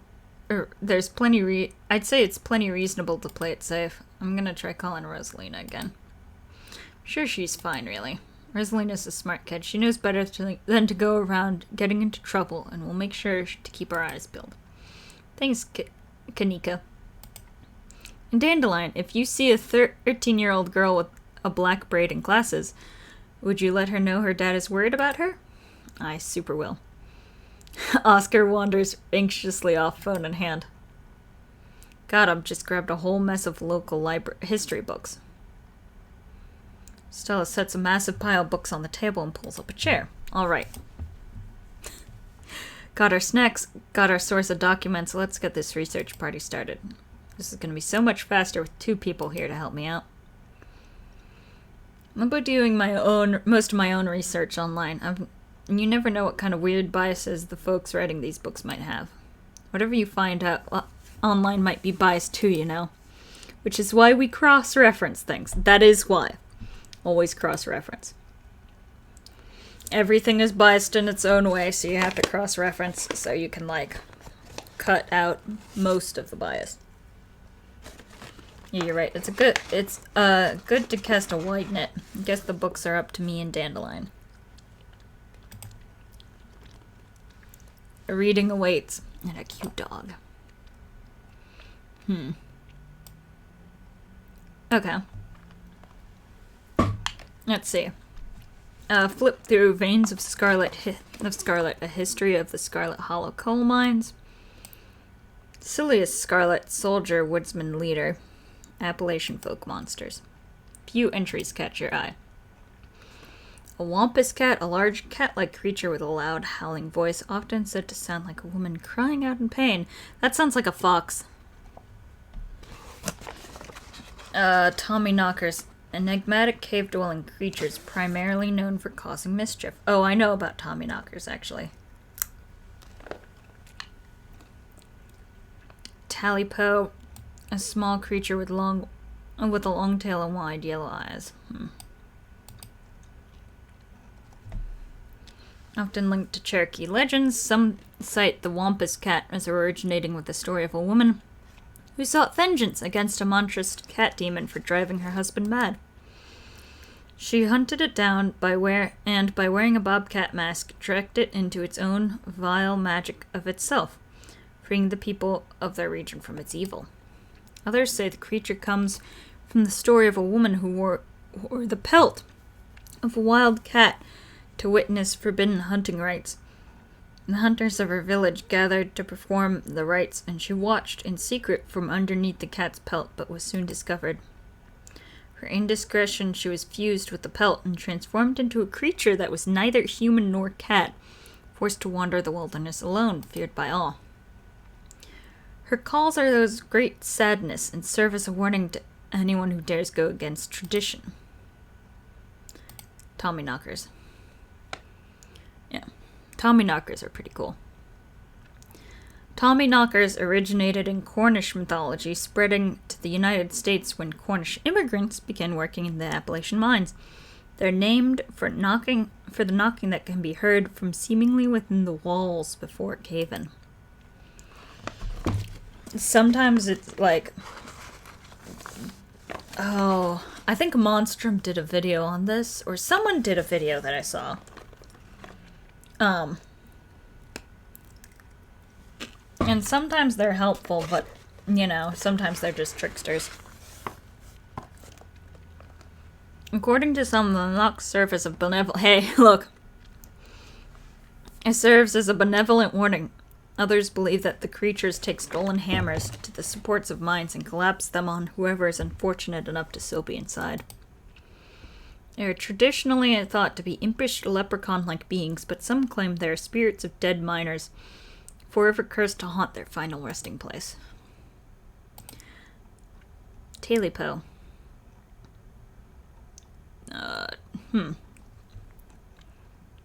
There was a hunter who lived in a tiny cabin in the middle of the woods, all alone with his hunting dog. Woof. One night, after a particularly bad week of hunting, both their stomachs were empty. The hunter spied something out of the corner of his eye. Some small creature had gotten into the cabin through a hole, and before he could even figure out what it was, he'd drawn his gun and fired at the thing, the hunger guiding his actions. But it was quick and ran back into its hidey hole out of sight, leaving only its long black tail shot off by the hunter's rifle.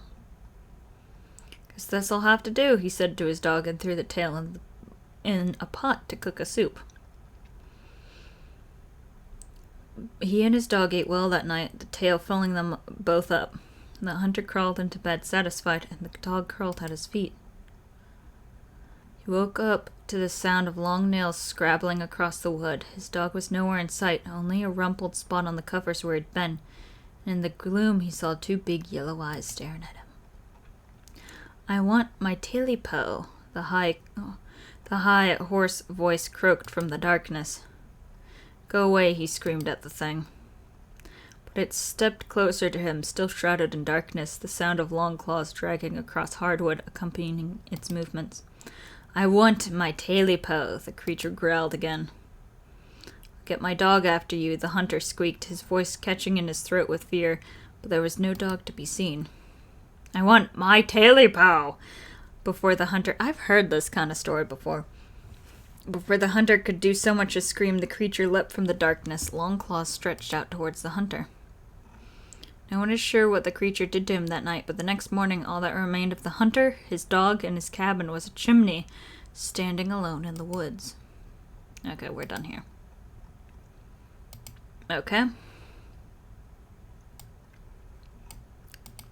History of the coal mines. Forced into retirement at age 50 due to a war injury from his time in the Indian Wars, exacerbated by his short stint serving as captain in the Confederacy, Silas Scarlet also lost his two eldest sons to the bloodiest of wars, leaving his third eldest son, Andrew Jackson Scarlet, to take charge of the mine.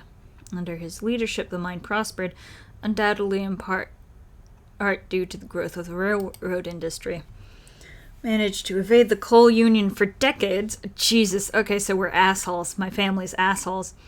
Making them one of the most profitable mines in the country, because we're assholes.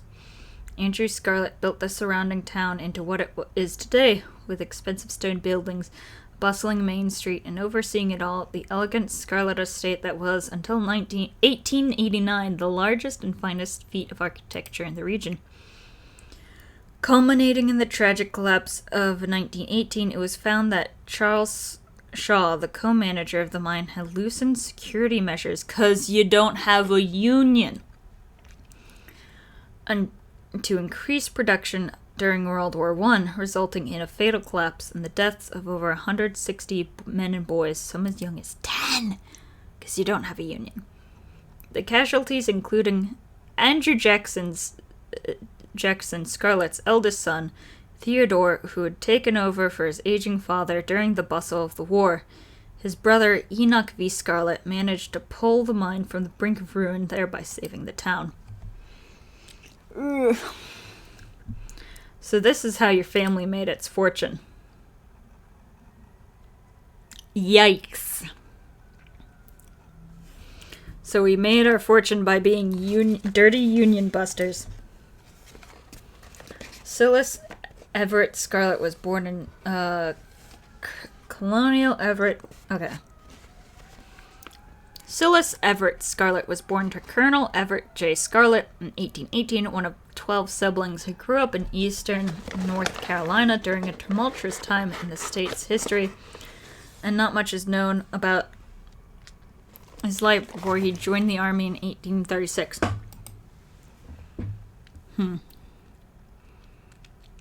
He rose quickly through the ranks, in part due to his father's connections, but also due to a particular ruthlessness for which he received the nickname Bloody Silas Scarlet. Yikes! Okay. The federal government granted the now Captain Silas a tract of bounty land in exchange for his service in the Indian War. Ugh. And he settled into the hills of North Carolina in 1841. That land became Scarlet Hollow, but it started as a simple log cabin built by Silas's own two hands, occupied by his family of 10, Silas, his wife Mary, Joseph Scarlet, and their 8 children. Logging business brought many workers and fellow landowners to the hills, but it wasn't until Silas discovered rich seams of coal running underneath the entire region that Scarlet Hollow was really put on the map. He saved what he could and bought the surrounding hillside at a great discount, cleverly hiding what he knew about the land's true value. Thus, he had all the resources to found Scarlet Hollow's now famous coal mine. You're finished with this one. So my family were a bunch of dicks. I think I'm all done. Let's check in. Okay. Alright, if we're going with what Kanika's mom told us last night, I think we can roll out any natural disasters as what brought the ditchlings here. But not nuclear incidents. Looks like our state has a history of those. What about y'all? Find anything? A cat. Before you can respond, a handsome black cat leaps on the table, still quickly slams her book shut. Oh, hey, Pixel. You might want to close your book. He loves to rip up any paper he can find. Pixel, my dear friend, it's been too long. How have you been? Hungry. Did Stella bring the good stuff? Aha, don't worry, little guy. I didn't forget about your treats. Aw, yeah, snack time. Crunch, crunch. Sorry if Pixel bothering y'all. Hopefully she hasn't gobbled up any of our books.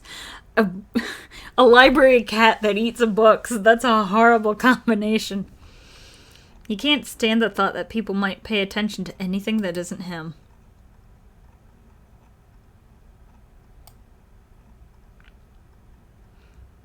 Why do you let a paper shredder freely wander the library? Hey, Pixel, what do you think of the monsters we saw in the woods?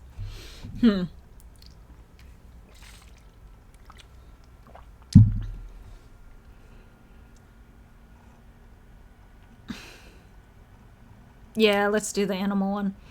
Hey, Pixel, what do you think of them? I'm an indoor cat. I don't know nothing about no woods. I just hang out in the library, especially now that our house got haunted. I'm gonna ignore him for now. You decide you'd rather not share what Pixel told you with the rest of the group. I guess he doesn't have much to say. Haha. Why do you let a paper shredder freely wander a library? Why don't you mind your own business? Hey, have you seen this little guy's face? How could I say no to that? Leave Pixel be. Yeah, the cat curls up on the table, fast asleep. Alright, I'd better get back to shelving. Let me know if you'll need anything.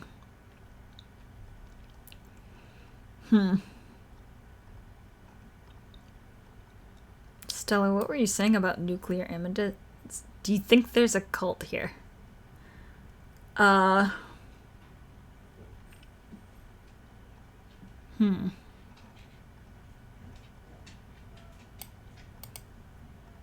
you had any luck with Rosalina? Not yet. I knew a teen would be a handful, but I didn't think it'd happen overnight. I'll probably head out once you're all done and check on her usual haunts. Fair enough. Yeah, I think Veins of Scarlet is good. So about the coal mines here. Kanika visibly shudders. I get cold sweats just thinking about being in a place like that. I feel for you guys who work up there. I could never. Speak for yourself. I love a good crevasse. A union-busting coal mine collapsed from poor working conditions. Color me shocked.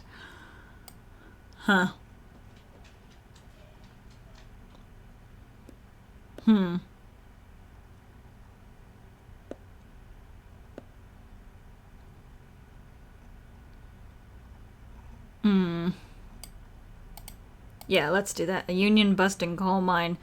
A collapse from poor working conditions. Color me shocked. Yeah, it's pretty awful. That's what that sculpture out front is for, commemorating all the men and children who died that day. Every kid in Scarlet Hollow learns about the collapse of 1918. Our teachers love to emphasize how many children they had working down there, Probably to try and show us how good we have it or whatever. Low bar, if you ask me. You know, that could be what ditchlings are warning about, another collapse. Writing it down on the list of potential disasters. Yeesh, Stella, that's morbid. And besides, it was all Charles Shaw's fault. The labor market is way more strict now. There's no way you could get away with that kind of safety cutbacks he pulled. You don't actually think the mine is about to collapse, right? No. I don't think so. Phew, had me worried there for a second. I hate to give Tabitha any credit, but the mine is safer now than it was back then. Still, what a horrible thought. You never know.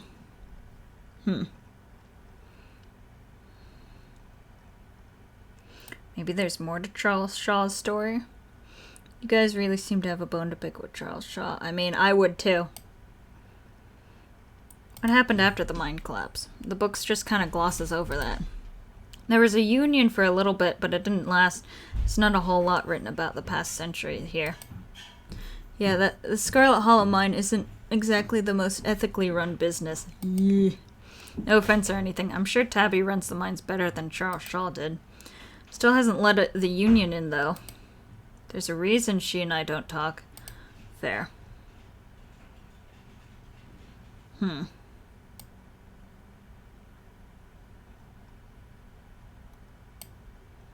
History tends to be written by winners.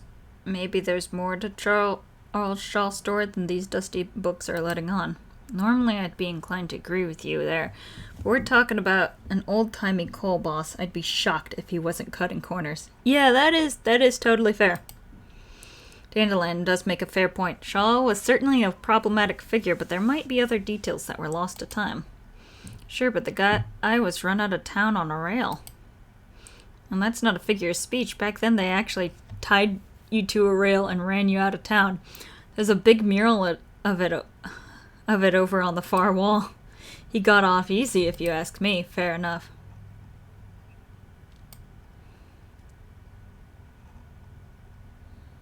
I'm not sure I agree with the collapse angle, but the mines seem important. The whole town is built around them. Yeah, that's fair. They're bound to be relevant in some way. Hard to argue against that, but that doesn't really give us much to go on. And just because something seems obvious doesn't necessarily mean it's right or relevant.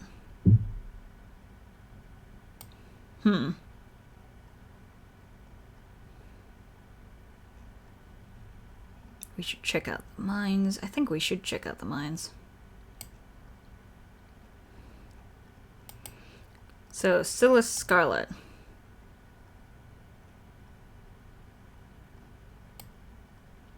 Guess he was a product of a different time. Who knows what future generation... Okay.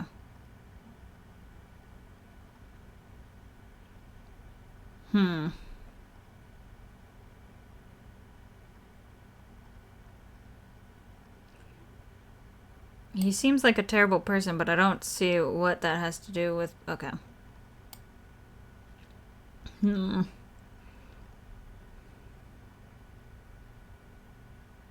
What a revisionist biography?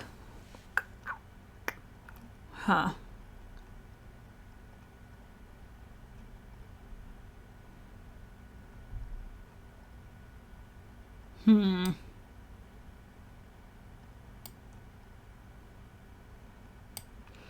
Rich guy in the South. I should have known it wouldn't be pretty. Yeah.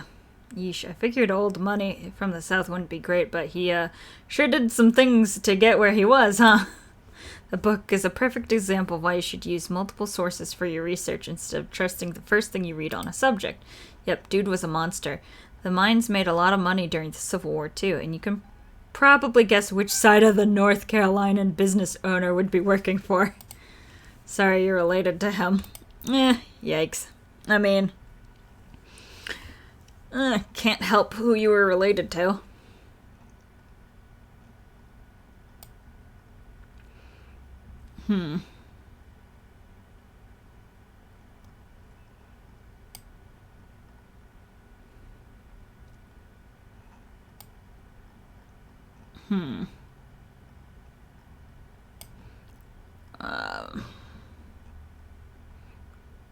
Do you think the Ditchlings are here for retribution?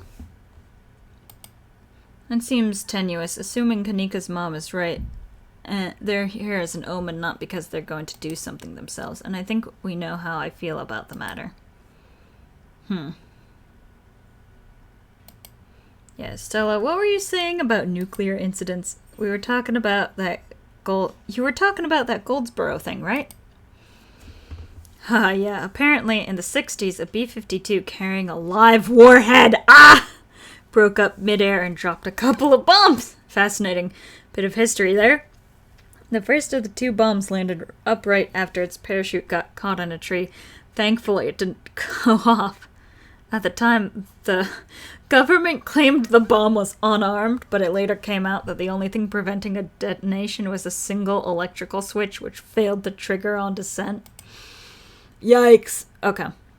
And 60 years later, the second bomb still hasn't been recovered.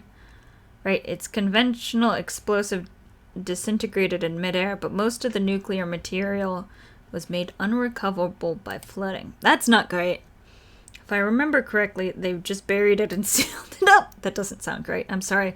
Did you say they buried it? Do y'all need something dug up? Because if so, I'm your gal.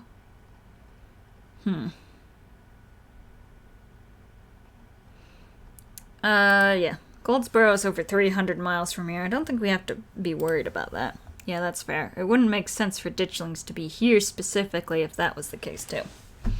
We also really shouldn't be looking too much into this whole disaster angle. Whatever those creatures are, they're biological. That's true. You never know with radiation. We actually know quite a bit. It just melts you. It doesn't make monsters. And a 60-year-old bomb isn't going to explode on its own hundreds of miles away and kill us here. Fair. There could always be a whole underground society of bomb-worshipping mutants just waiting to blow it up. Still is funny. I missed this. Okay. Talk about the Appalachian folk monsters. Thematically, all of these stories were about revenge. Maybe that's why they did it.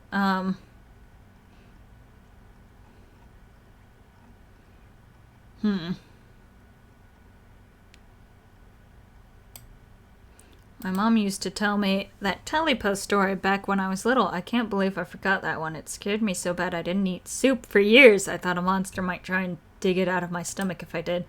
Haha, I love that one. And there's this old chimney in the woods that I used to think was the chimney from Talipo. Oh, geez.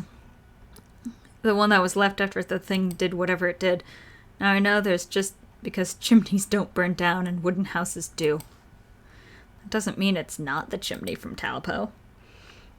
I've camped out there a couple times and seen some pretty spooky stuff. Oh yeah, I watched that video. You saw raccoons. Gonna get rabies one of these days chasing wildlife like that. What'd I say? I like to live on the edge.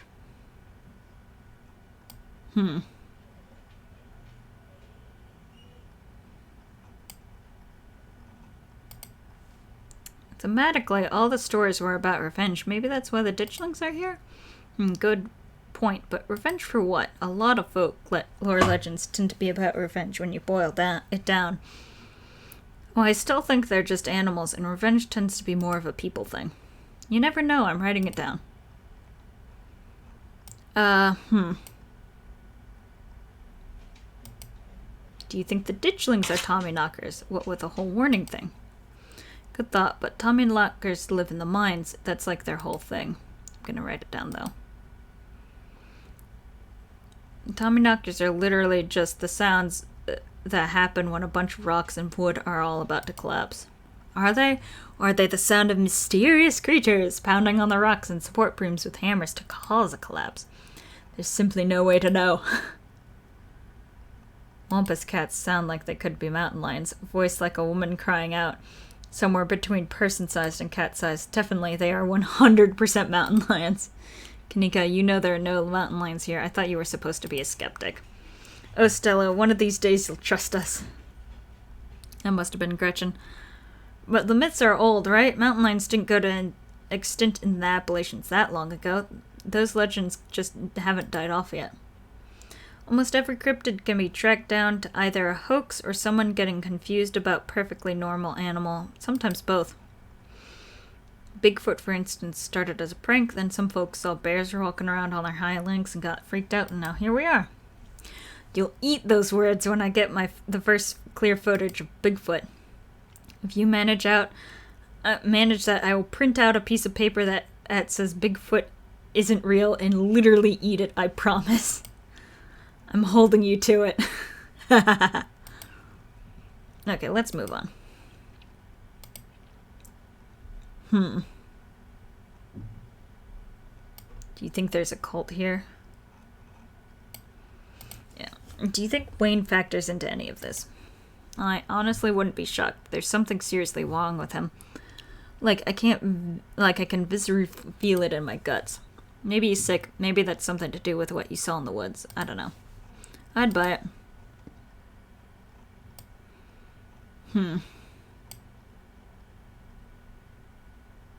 Why don't we look for Rosalina? We should check out the mines.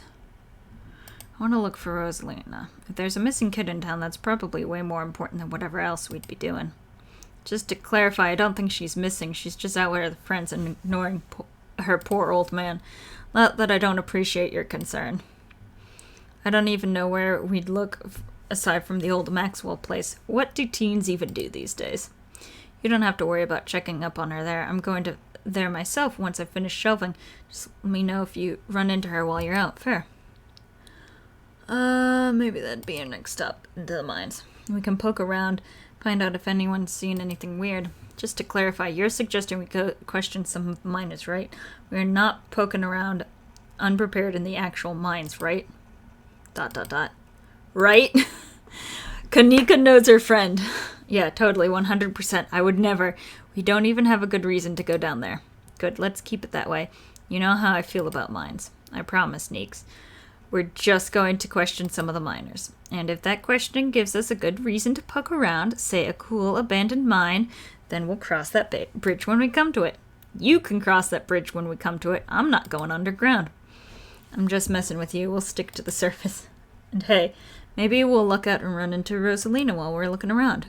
Okay, good. And hopefully we can find out what happened to Wayne while we're at it. I used to have a DM who railroaded me like this all the time.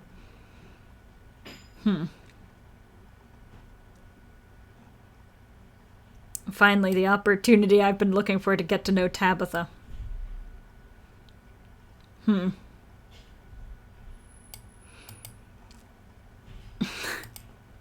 don't think she's going to be super jazzed to see any of us snooping around the mines, let alone bothering her while she's trying to run the place. She does get a little grumpy when she's at work. She's grumpy all the time. She gets grumpier at work. I'm pretty sure snark is the girl's baseline level of existence. Chatting over dinner might be a better way to get to know her. If you're okay eating boxed mac and cheese, you can sneak around the mines no problem. I'll make sure to keep my eyes peeled for her. She won't even know we're here. Kanika runs the store. That's probably where we're getting our boxed mac and cheese. Look at us, going out on a caper together. I missed this. I missed it too. I mean, sure, it's not under the best circumstances, but I've been so wrapped up in running the store. I didn't realize how much I'd miss being able to hang out with you. Though there is something missing. Reese. I miss that dude. I can't believe how long it's been since we've seen each other. Have you seen him lately? Nope. I've tried to plan stuff, but he's been too sick. I didn't realize it was getting so bad, that poor guy. You know, we could just pop over and surprise him. Is the dude a vampire? He seemed excited to meet Dandelion. Maybe we'll finally get him to leave his little cave. Oh yeah, let's do it. Alright, let's roll out. See you, Oscar. We'll let you know if we run into Rosalina. Thanks, guys. I'll keep you posted. Reese's home stands at the edge of the forest wall, an isolated buffer, cushioning the rest of the town from an unending wilderness. Reese, it's Stella. I brought some buddies, too. Shh, not so loud. He's still sleeping. Can I help you with something? The woman in the doorway stares directly into your eyes. You can practically feel her simmering irritation washing over you. Hi, Dr. Kelly. We were wondering if it would be okay if Reese could come hang out. Nothing strenuous, we promise.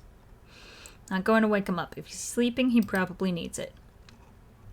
Whatever you two had planned is probably beyond what he can manage right now anyways. Oh no, poor Reese.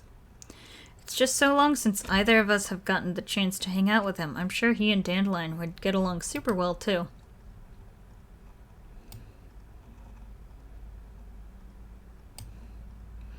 Hi, I'm Dandelion. Vivian's kid?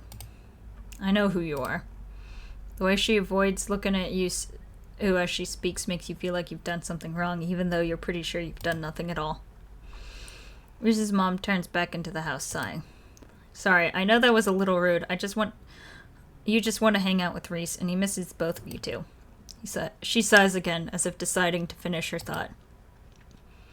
He's usually feeling his best around mid-afternoon. Why don't you come over tomorrow? You can have some supper, and y'all can hang out for a bit. Don't promise that it'll be perky, but I'm sure it'll brighten his spirits to see you two again. And I suppose you can come too, Dandelion. Hi. Aggressive friendliness. That would be great. I can bring a side dish. Maybe deviled eggs. Does he still eat those? No, eggs are a little too much for him. They don't settle well. You can leave the cooking to me. I know what he can handle. Okay, I'll bring soda then. That's not... Okay, yes, fine. You can bring soda. Nothing with caffeine. Ginger ale, preferably. Oh, and leave the dog at home. She might cheer him up. You know how they have those therapy dogs in hospitals? No dogs. Why, I never. The absolute gall. Thanks so much, Dr. Kelly. We'll stop bothering you for now. See you later. Dr. Kelly nods in acknowledgement and quickly shuts the door. The sound of several locks clicking into place can be heard from within. Bro, what? Oof. Getting a little late. I might have to save. And wait later. And come back to this later. God, that woman makes me so nervous. I remember she used to be so nice and carefree when we were kids. She always had the best stickers when we had to get our shots. Maybe she's just stressed about Reese. Or maybe she's just nice to kids. Either way, I guess it's just three of us. You gonna drive? Yeah, sorry, I don't like the thought of going up there without the van. Cool, I'll take my shortcut then. It shouldn't take long for me to get there. You're welcome to tag along, Dandelion. Cool. Don't worry, I won't be offended if you'd rather ride with Kanika. I'm sure you're probably sick of the woods. Either way works for me. Why not just drive up with Kanika? Alright, the mine's a bit of a ways off. Don't worry about it, Dandelion. There's a lot of junk in the back of my van. It gets a little tight with more than two people. Okay. So Stella is nervous about cars, probably. Maybe her parents died in a car accident.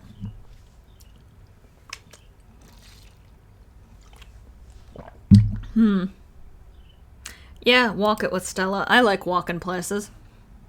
I'll walk with Stella into the woods again. We'll meet you there. Woods are calm and serene compared to last night, though you can't help but get the feeling that danger lurks beyond just beyond the trees. Thanks for coming along with us, with Gretchen and me, I mean. I hope I haven't seemed too cold about everything that happened last night. The truth is, I'm barely keeping myself together. I just don't know how to let it out. Fair. Duke died out there last night, and I can't stop thinking that it might have been my fault.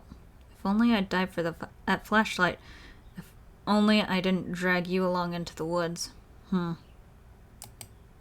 Stella, whatever happened last night, you did nothing wrong. I just wish she could understand that. She's such a good girl. Stella pauses, searching for what to say. It's like there's this guilt boiling under my skin, but the only way I can process what happened is by turning off the part of me that feels things. That's not healthy! And I'm around other people, it's like I think of Duke dying as just a thing that happened. Like it's just another part of it, like it's just part of another video. Because if I actually admit to other people that I feel something, then I'd have to admit to myself that what happened is my fault. That's not true!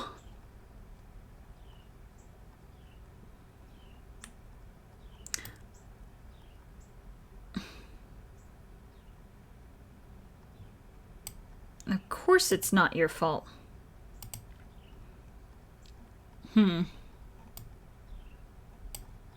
It's nobody's fault. You and Gretchen have have gone into these woods at night dozens of times by yourself. Nothing like this has happened before. How could you have known? Thanks, Dandelion. I think I needed to hear that. Yeah!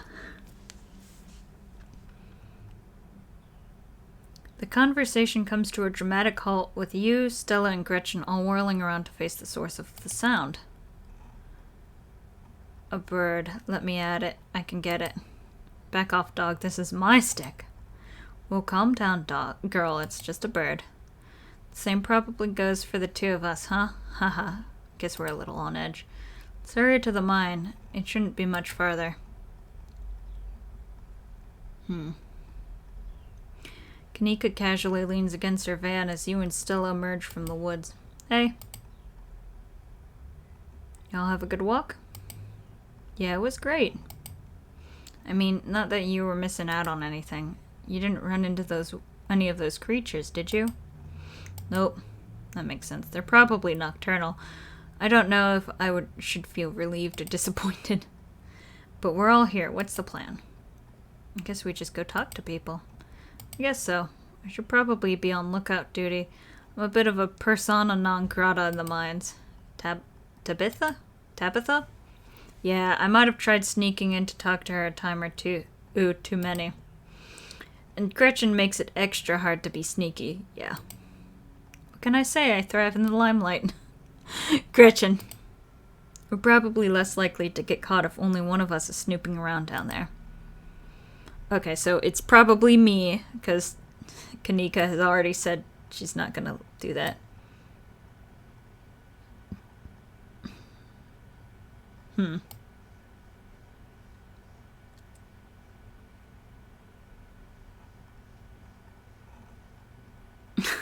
Talking to people scares me too. You should suck it up, Kanika. What? That's so rude. If Stella's on lookout duty and only one of us is going, what's the third person doing?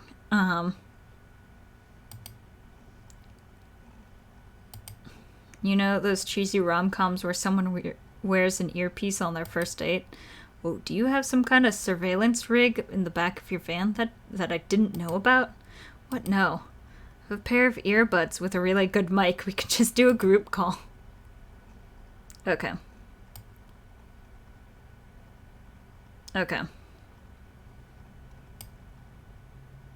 Should I sneak around or should I... You know what? I'm gonna save this.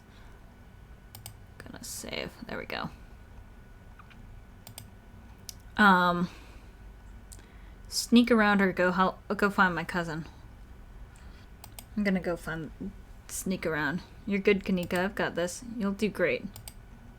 Here's those earbuds I mentioned earlier. Kanika hands you a pair of earbuds. We can feed you questions if you get stuck, and Stella can give you a heads up if Abatha's headed your way. Dang, I've missed this sort of thing with you. You're so thorough. Look at that little puppy. Aw, thanks. I do my best. I guess we should part ways and start the call, yeah? Stella and Kanika break off, leaving you alone at the entrance to the mines. Your phone buzzes. Hey, can you hear us? Try saying something. You're loud and clear. Cool, same goes for you. Nothing to do now but enter the work site. Okay, we're going. Pass through the unlocked fence and enter the property of the Scarlet Hollow mine.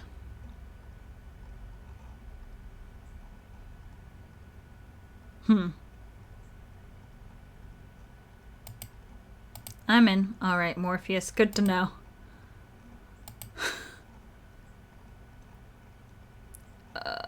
You approach the nearest group of miners, a blonde woman, a broad-shouldered man, and an old-timer. Their uniforms identify them as Harrison, Davis, and Zax. Got a reason to be bothering us?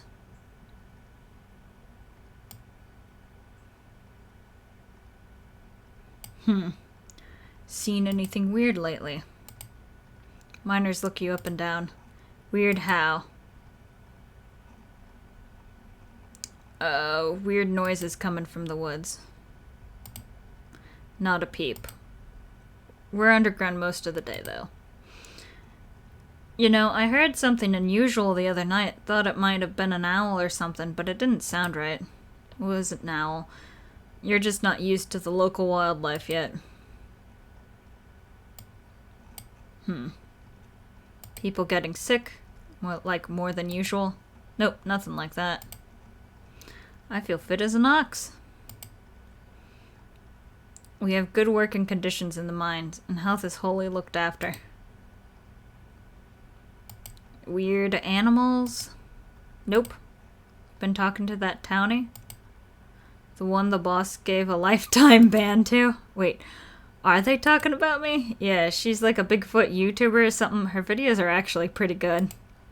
Yep, that's me alright. Aw, that's so sweet. But you know, now that I think about it, it's pretty weird. I haven't seen many animals at all lately. Used to be I'd see all sorts of different critters.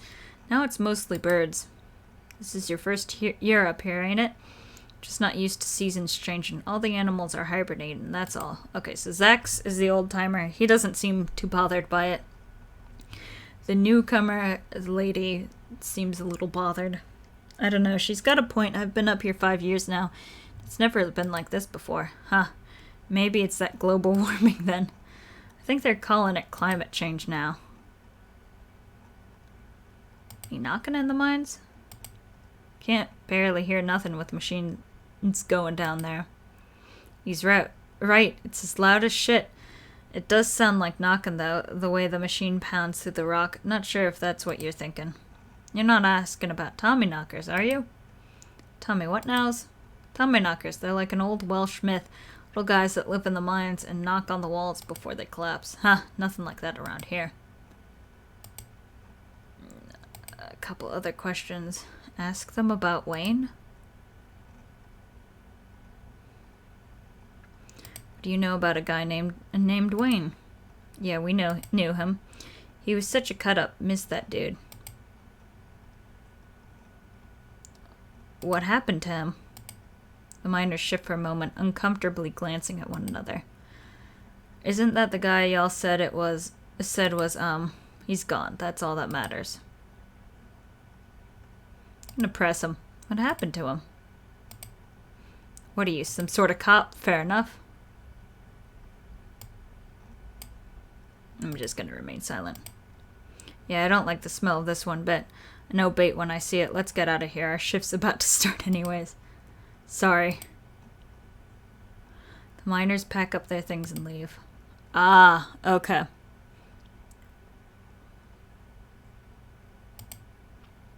You head over to the other group of miners. You stop in your tracks, a shiver running up your spine, and an unfortunately familiar voice calls out to you. You shouldn't be up here, it's dangerous. Oh, hey, dude.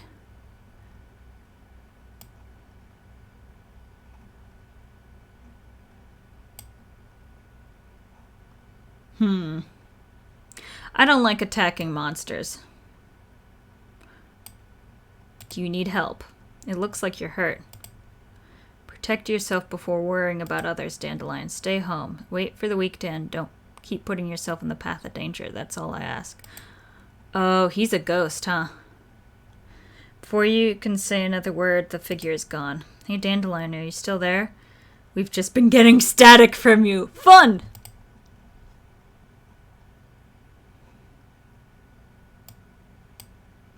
Oh,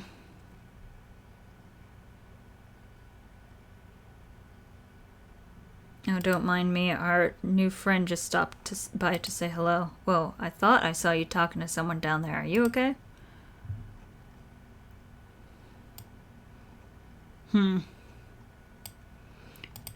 He told me to stay at the estate for the rest of the week, and that I'd be safe there. Why would he tell me that? What the hell is that supposed to mean? He must have been threatening you, right? The plot thickens. I should talk to Tabitha about this. She deserves to know the creep is lurking around the mines. Totally get that. If you're sure, tipping her off might make it hard to talk to anyone else. No, you're right. I'm going to talk to more miners. Hey there. Can you help? Can we help you with something? Hi, Rodriguez.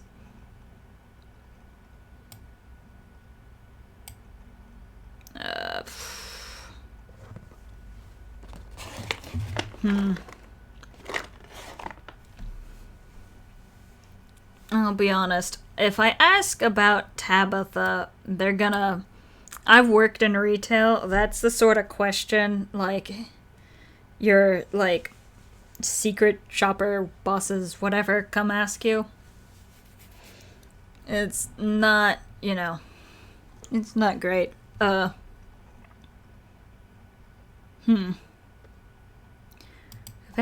you fellas seen anything out of the ordinary lately? Like what? Odd noises in the woods. I heard something a few nights ago, like nothing I've ever heard. Some unearthly beast. I'm telling you, Isaacs, you need to take a sick day. You need rest, man. I've already taken a sick day this year. Can't afford to take any more if I want to have Christmas off. Bruh. Tabitha. Can't be that bad here, right?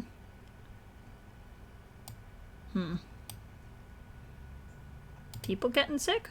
Have people been getting sick? You have a health inspector or something? The boss looks out for our health. Okay. Weird animal Oh, any weird animals? Don't tend to go on many hikes. Not exactly the nature scene type.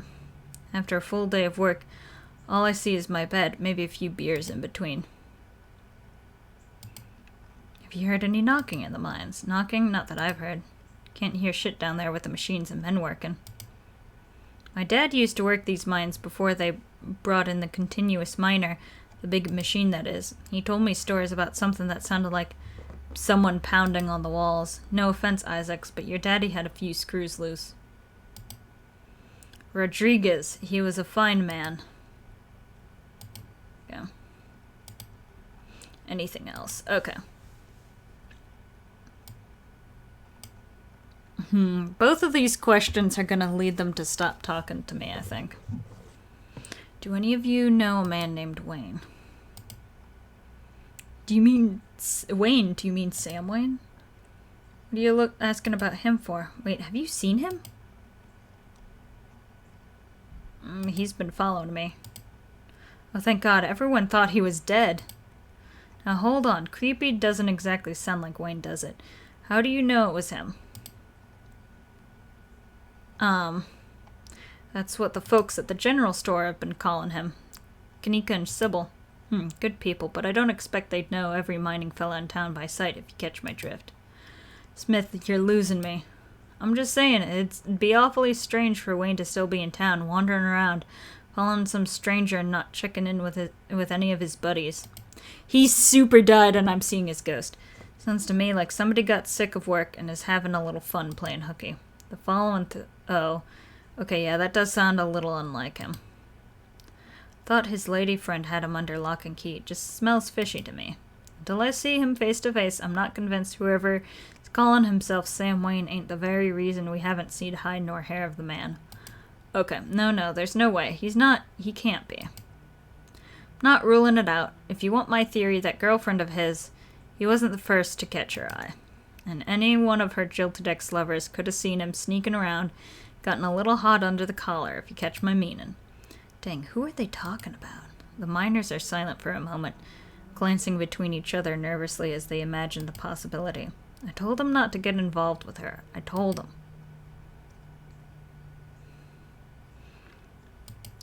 Who was Wayne seeing? Well, now, if you don't know, there's no way I'm poking that wasp nest. Forget we said anything. Yeah, I don't want to be the next on the chopping block.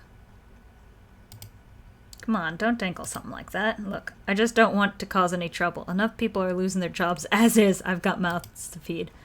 Losing their jobs, and in Sam Wayne's case, disappearing. We've already said too much. Come on, boys. Isaacs. Should we check in? Just a heads up, the only group I see around is pretty close to the main office. It might be still worth talking to them, but I don't know if I can give you all that much of a heads up if Tabitha comes out. I want to try to talk to one last group of miners. Good luck. I'm a nosy Nancy, going around asking questions, huh? You don't look like you're from the inspector's office. You notice anything strange around here lately? All kinds of weird stuff happens in these hills. What sort of weird do you mean? Any noises from the woods all the time. Howling, screaming, all sorts of fiendish caterwauling. Tate. Probably just screech owls and bobcats, you old coot. Might be, might not be, but I heard something the other night that sent the fear of God shivering down my spine, I tell ya.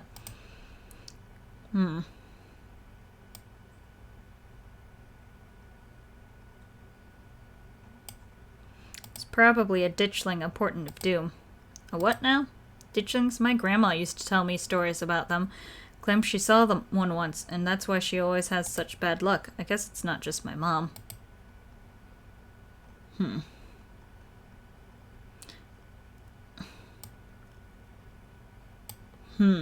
Weird animal sightings?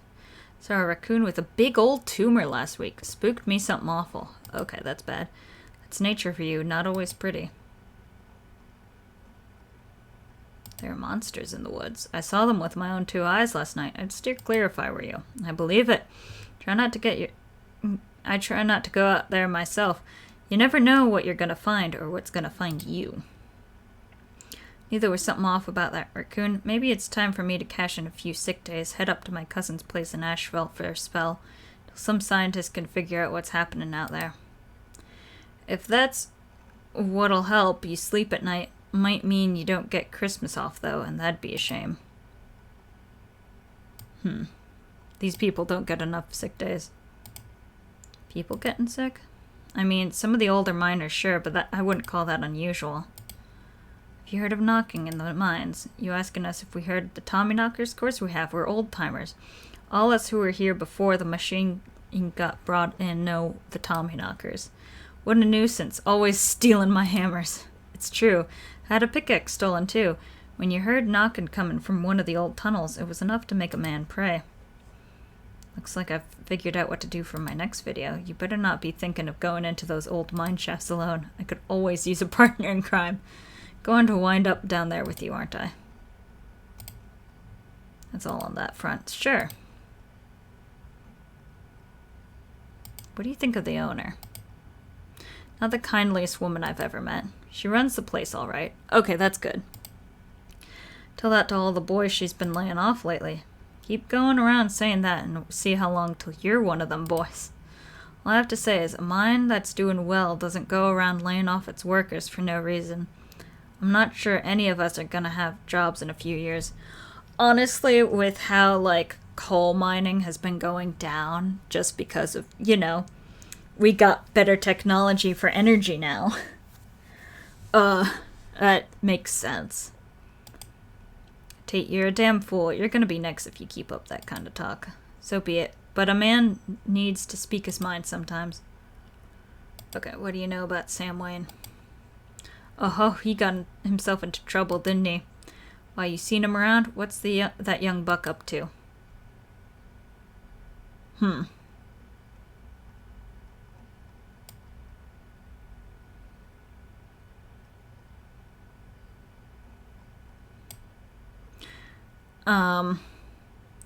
I heard from some other folks in camp that he had a nasty spat with an ex and disappeared not long after. Huh, you mean the boss?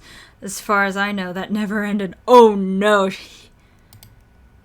Stella audibly gasped. Yeah, I figured he'd just run off to live in that big mansion with his belle. Thought of a strapping young man like him with that sour face.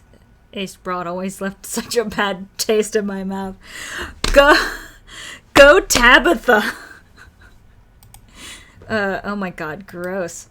As if you wouldn't fall on your knees if a woman that of means showed the slightest bit of interest in you, or any woman at all.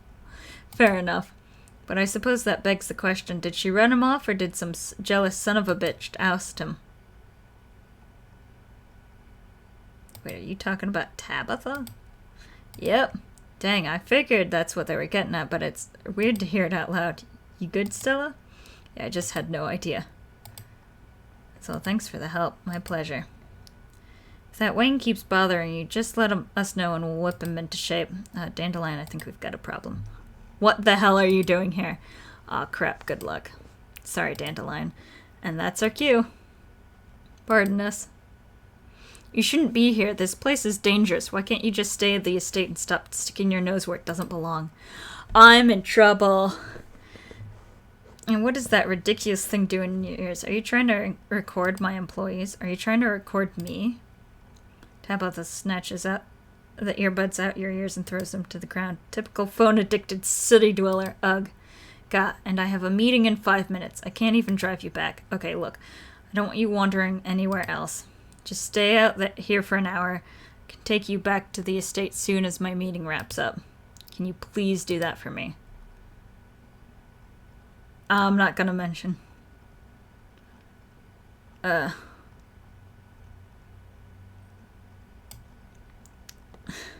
gonna say sorry. I'm sorry, Tabitha. What does that even mean? What good is sorry if you keep doing everything in your power to stress me out? Sorry I disappeared last night, Tabitha. I wouldn't dream of doing anything else to violate your boundaries. Bro, what? I am an adult. What are you going to do next? Actually kill someone in town? I need to get to my meeting. Just stay here until I come get you and don't move a muscle. Collect you in an hour. Tabitha rushes off to her meeting. You stop. Pick up. So I wasn't able to give you a better warning. You good? Yeah, I'm good. You're interrupted by a sudden movement at the corner of your eye. Girl carrying a bundle of snacks pops through a hole in the fence and disappears over the crest of a hill. Hey, I think I just saw Rosalina. Wait, really? What is she doing here?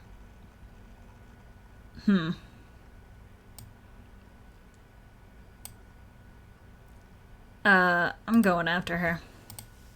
Good idea. We'll try to catch up with you.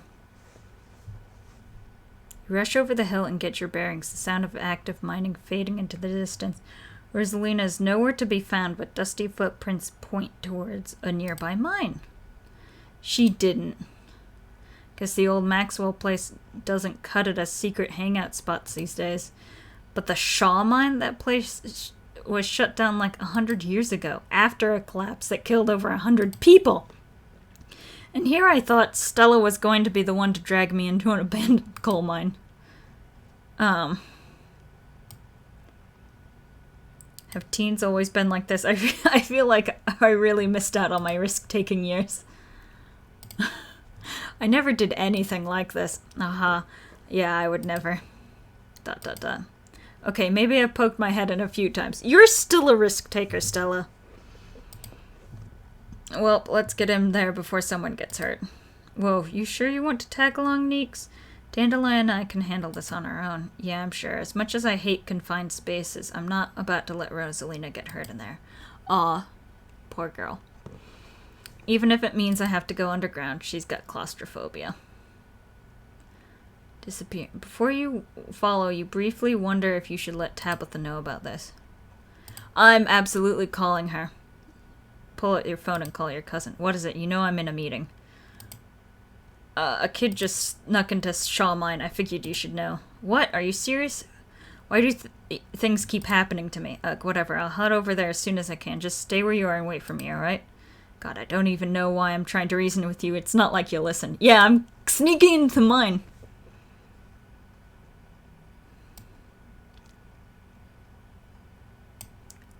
I called you as a courtesy, but I'm not going to raid around for you. Courtesy call. Yeah, swear to God. I'm saving a kid. Sorry, but my mind's made up. Hang up the call. You take a deep breath and follow your new friends into the mine. Yeah, listen, a kid snuck into a dangerous mine. I'm not leaving her there. The inside of the mine is warmer than you'd expected, the air thick and wet. The ceiling hangs much lower than you are tall, forcing you and your companions to hunch over, your legs bent in a painful squat as you begin to navigate its maze of corridors. Hey, you made it. I told you they would. I just wanted to make a quick call to Tabitha to give her the 411. Are you kidding me? I don't know how long it's going to take for this to get through to you, Dandelion, but that woman is not to be trusted. What? Well, what matters is that the gang's all here. We'll find Rosalina in no time.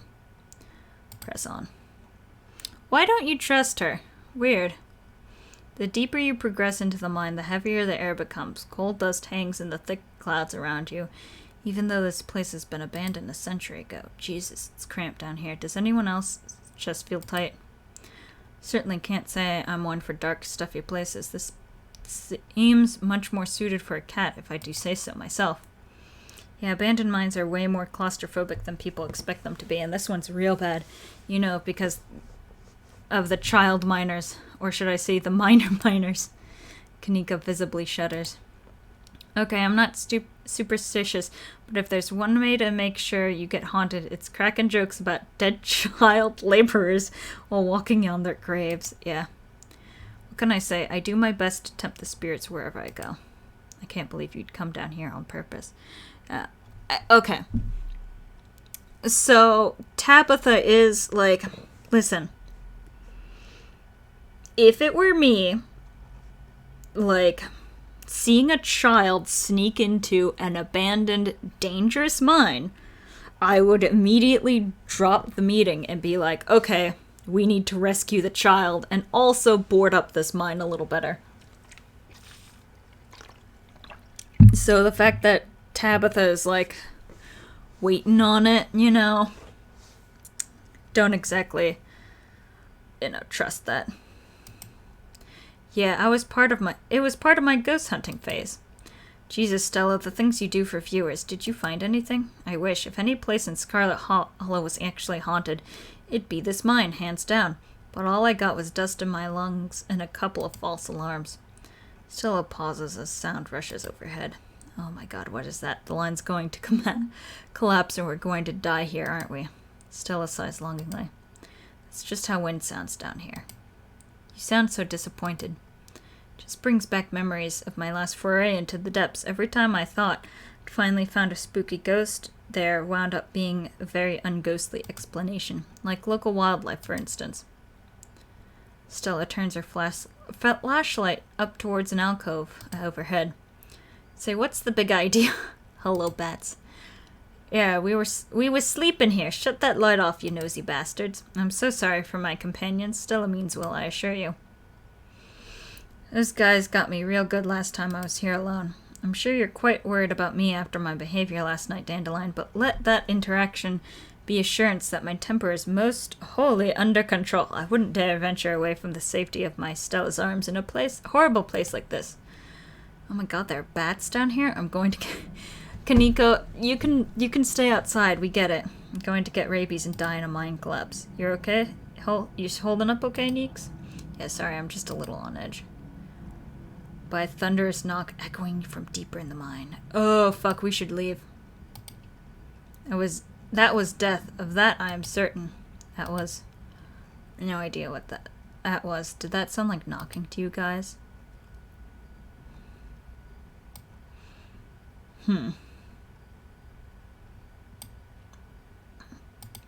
That sounds like rocks shifting somewhere deeper in the mine. We should be careful. Could be, or could be Tommyknockers. Okay, no, Tommyknockers are not real. Maybe it's something to do with the mystery. Much less distant sound of can being popped open. Okay.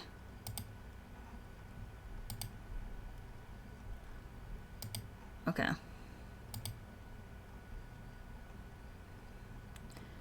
Breathe a sigh of relief as a tight passageway gives way to a small cavern. A group of teens turns and stares at you with annoyance.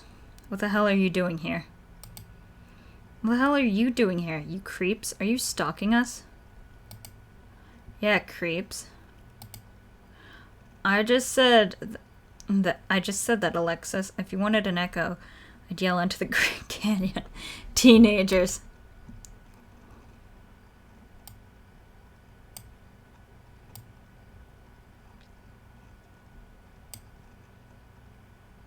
Your dad's looking for you, Rosalina.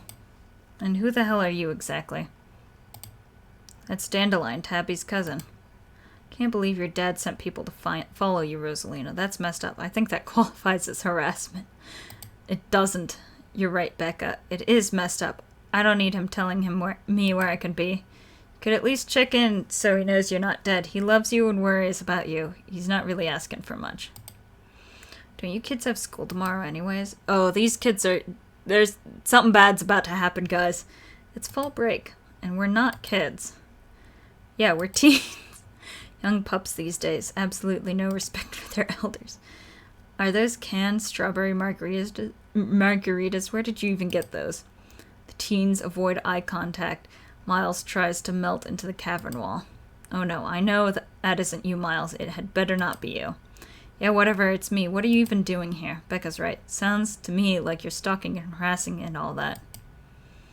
You're supposed to be minding the store. It's not like anyone even comes in on Tuesdays. And Mom's there, so it's fine. Eyes dart uncomfortably around the cavern as Kaneko tears into her brother. It's not fine. It's extremely not fine. Why do I always have to be the responsible one? Do you know what I could be to give as carefree as you? I left school so you'd have a chance to live your life, and this is what you've been doing with it?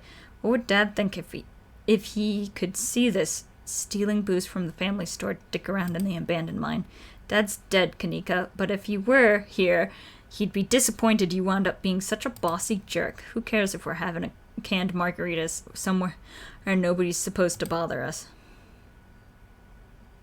Okay.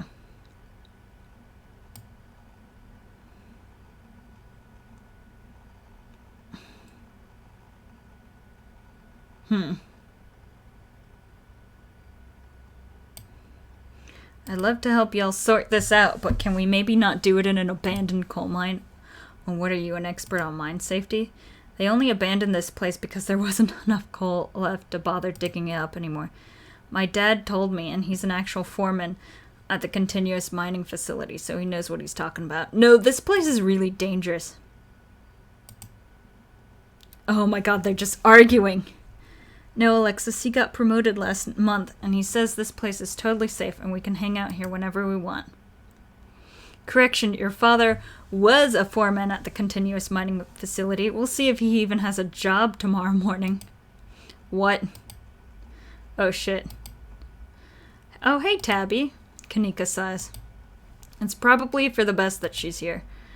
But do none of you understand what a boarded-up mine entrance is supposed to mean? It means it's closed, condemned, not fit for human use. Oh, come on, this place is way sturdy. Check it out. The teen with the beanie jumps up and slaps a strut on the ceiling. Oh, was that the knocking we heard earlier? Oh my god, Zane, cut it out. You're embarrassing us. I'm sorry for Zane's behavior. I don't think he realizes how extremely 8th grade it is to jump up and hit things. No offense, Rosalina. None taken. The other 8th graders are totally immature.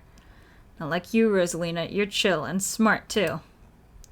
Enough. The damage is already done. Now leave. I'm tired of people in this town dragging my cousin headlong into danger.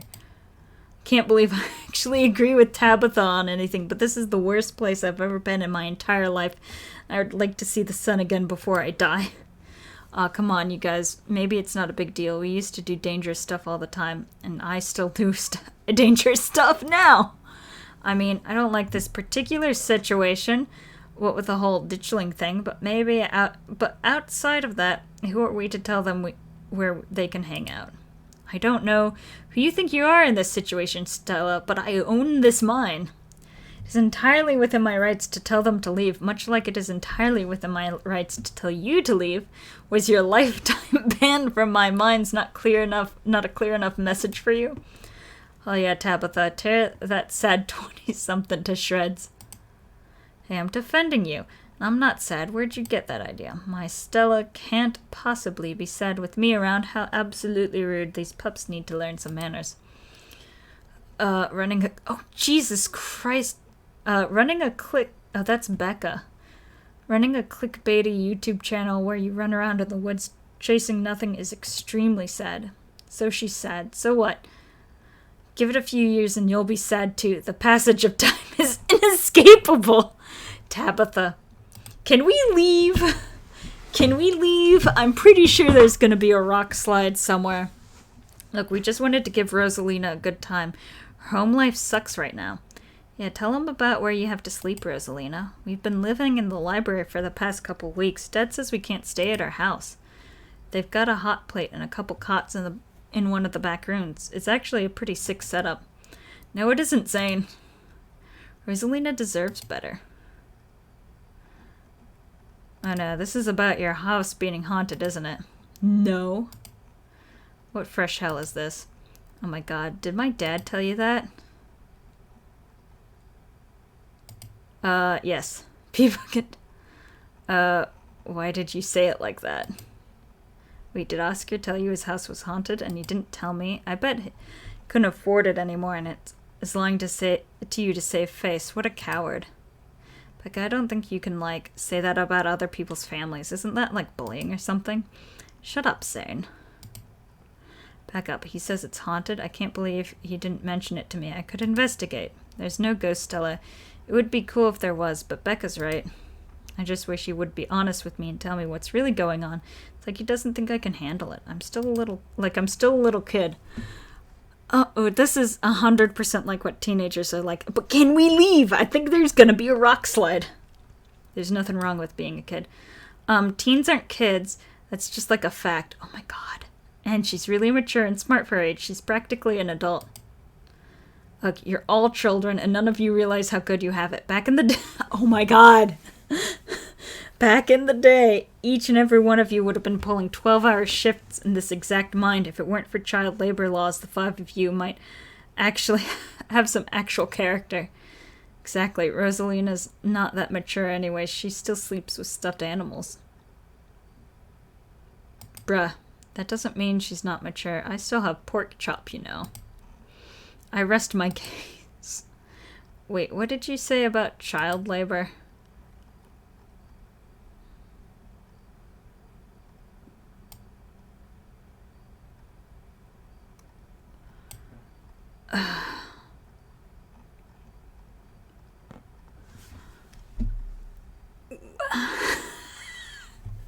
God damn it. Okay.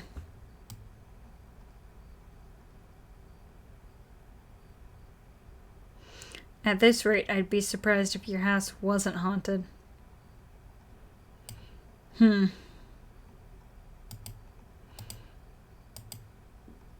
what? Even if ghosts were real, what would they even do? Yell boo in your face? Yeah, that's real scary. It totally justifies living in a dusty old library. Yo, we should break in and, like, ghost bust it or something. Oh my god, Zane, you can't ghost bust if there's no ghost. Also, Rosalina lives there. She can't break into her own house. I don't know, I've broken into my own house a couple times. You accidentally lock yourself out once or twice, and then you just do what you have to do. There's no ghost that you know of. I bet we could figure this out if it's actually real. Well, problem solved. Okay. You'd always stay over at my house until Stella ghost busts your place. We have a finished basement with a pull-out couch. Why are we talking about this? Okay, there's no ghost. I don't care, and I can't believe I've wasted so much time trying to argue with children. We all agree with Tabitha. I'm washing my hands of this and calling the cops. Feel free to leave before they show up. Fuck you, Tabitha. You hear that, Miles? We're leaving. I suggest the rest of you kids leave this empty mine before someone gets black lung or gets crushed by rocks or meets any of the many terrible fates people tend to meet in abandoned mines. Here we go. Kanika is interrupted by a pair of thunderous knocks. That wasn't me, I swear. And what was it? Come on, Stella. Didn't you have a whole list of perfectly natural explanations for scary mine noises? It's Tommyknockers, for sure. I know this is why we came down here, but we've got to check this out. Stella! I know, but weird stuff's been happening around here the past few days. What if this is our chance to get an actual solid lead? The stakes couldn't be higher. You have no sense of self-preservation. She doesn't. I want you out of here, Stella. Oh, come on, Tabby. You can come along, too. If you guys are going after something spooky, count me in. Nobody is going any deeper into the mine. Nobody is staying in this mine. You're all leaving. Please listen to Tabitha before my heart gives out. It'll be fun, Neeks. It will not. Wait a second. Where'd 3 of you run off to? Are you kidding me? Unbelievable. Wow, Kanika, maybe if you weren't still scared of the dark or whatever, you would have noticed them sneak off. I noticed them sneak off. Like I've been zoning out the whole time here.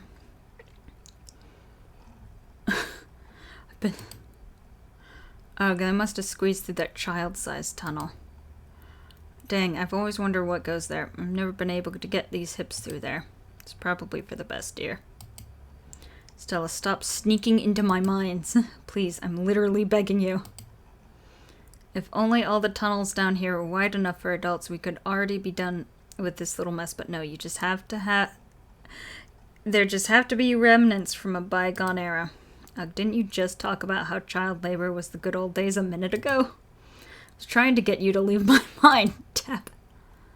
Becca's head pops out of the tunnel entrance. We are not about to let you come in here and ruin our good time. The mine is safe. I've been here a zillion times. Yeah, if Becca says we're safe, we're totally safe. Y'all are gonna die. Whatever. Come on, you two. I know a cool spot this way. Okay, I think I know where that tunnel rejoins the rest of the mines. I'll go look for them. I want each and every one of you to take note of the fact that I'm doing that. If those idiots get lost and die, I'm not letting their families sue me into the ground. Are those really your priorities right now? Yeah, do you have a problem with that? I want the rest of you out of my mine. Except for you, Dandelion, I'm not letting you out of my sight. Yeah, sure. I could never fit in that tunnel anyways. They have crossed a barrier that I cannot. My time here is up. Zane is just chill. But only because Stella promised me a ghost hunt tomorrow. Whatever, I still have to do my dailies anyways. Service down here sucks. I will happily escort these two knuckleheads out. Good, some of the kids are getting out. No, you are not about to weasel your way into this, Stella. Oh, come on, Tabby. I've been down here a ton. Can totally help out Tabitha's size. Ugh, there's no getting rid of you, is there? Fine, I won't waste my time arguing.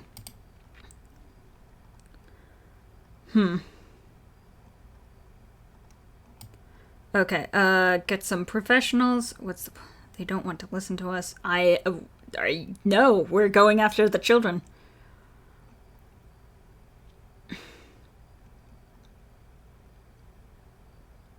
Okay. I've read a lot of stories about cave rescuers needing their own rescues. Are we biting off more than we can chew? Should we get some professionals down here? I am a professional. I also prefer to resolve this issue without word getting out if possible. Again, I don't want to deal with angry parents trying to sue me for their own negligence. Inspiring. Oh, don't worry, Dandelion. It'll be fun and safe. I'm sure that's exactly what you told them last night. We all know how that ended. Bruh.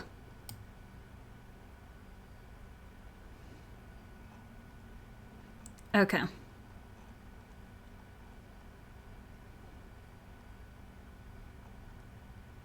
Oof. Don't push Tabitha's boundaries. That might get me more of Tabitha's good books. Tabitha, okay. Not getting in the middle of this.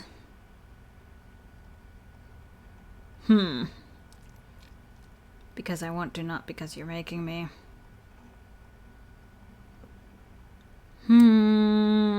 Yeah, don't push her boundaries. I don't need you to fight my battles for me, Dandelion. It's fine. Stella can tag along. Alright, I'm coming with you, but it's because I want to come along, not because you're making me. I just want to make that clear. Noted. Let's not linger any longer than we have to, shall we? Want me to take Gretchen with me? I don't know if it'll be easier to cover more ground without her. Excuse me, I am a formidable and self-sufficient monster hunting companion. Gretchen is adorable. Yeah, that's probably for the best. I don't want a repeat of last night. Who knows if we'll have to do any climbing. Yeah. See you on the other side, hopefully soon. For sure, we won't be long. Cool, can't wait to bust some ghosts tomorrow. Kanika, Miles, and Zane head towards the entrance of the mines, leaving you, Tabitha, and Stella to find the remaining teens. Alright, no dawdling. We should be able to catch up with them if we go this way. You and Stella exchange a glance as Tabitha ventures forward. I like Stella. As the three of you move deeper into the mine, you hear echoes of conversations bounce off the walls. But Becca, why are we doing this again? I thought you thought Tabitha was like really cool. Why are we trying to get her all mad? We're doing this because Tabitha's really cool. She doesn't let anyone boss her around, so we can't just let her boss us around. Oh, you hear that, Tabby? Someone thinks you're cool. I can't believe she used to hang out with a nobody like Stella. Hey. I don't know. I think Stella's kind of cool. Her videos are really neat. Come on, she doesn't even have a sponsor. What kind of YouTube doesn't have a sponsor? I mean, not yet, but I'm in the talks with Meat Rice, and I make plenty of ads from ads and donations.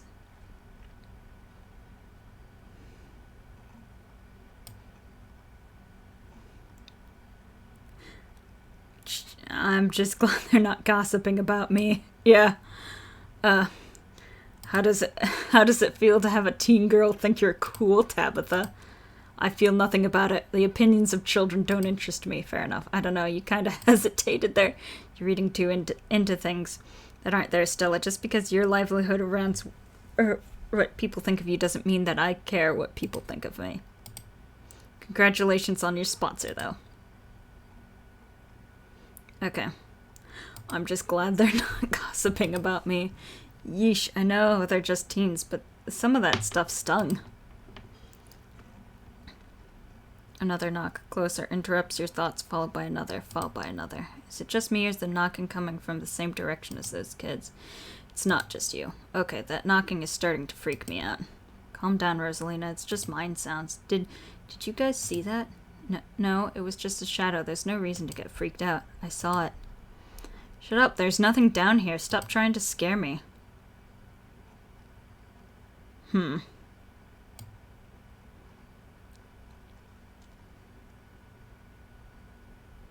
Okay.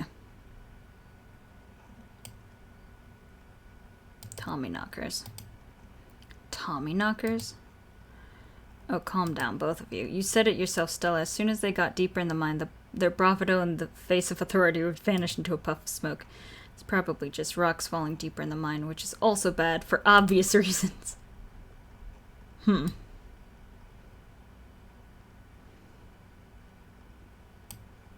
Those poor kids. No sympathies for their terror. They've brought this upon themselves for trespassing in my mind and making me come down there. I'm sure they're just as upset as that you came down here as you are. Okay, we're getting closer. Let's keep moving. Yeah.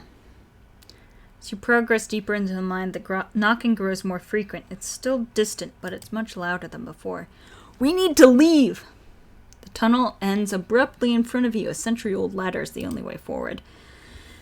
In the darkness beyond, you can still hear the youths, their panic arguing echoing down the pitch-black corridors. We're getting into the spooky shit. Oof. And there we are. The tunnel they crawled through passes through the chamber below. It shouldn't be hard to find them once we get down there. I've never been this far in. Congratulations, Stella. You got what you wanted. Tabitha crawls up the ladder and disappears over its edge. Is that me? Alright, let's do this. Oh no, that's Stella. Stella hoists herself over the edge and begins to climb down. You walk to the ladder and climb down. Oof. Pretty sure this is the way back in. Come on. Pretty sure? I thought you'd been down here before. Okay, maybe I didn't get this far in. But whatever, it doesn't matter. I definitely remember the way out. Hurry, I don't want to be down here anymore. I think it was actually this way. Shut up, no one even wanted you to come with us anyway. Becca! Yep, they're close, alright. Good thing they're so damn loud. It sounds like they're really lost. The voices around you, all of those teens and their companion, sound odd, distant. Something in the darkness before you that's much louder, though you don't hear it. You can feel it in your chest, like the deep growl of a predator. Cave collapse. You found yourself stepping towards the black chamber before you, compelled by some unnatural force. Are you right there, Dandelion? What do you think you're doing? Get away from there. Your cousin dives towards you, but not before the light from your phone illuminates the chamber. Okay.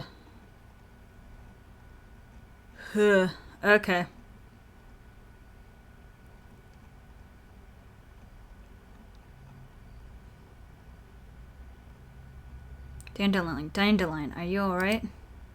Thank God, you're alive. It looked like you had a seizure or something, and then You and Tabby just conked out.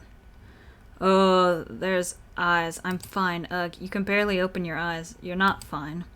Neither of you move a muscle. I don't want you straining yourselves while you're still recovering from whatever that was. I'm going to get you both some help. I'll be back soon, I promise. Oh, something bad's gonna happen to me now. Don't die on me, alright?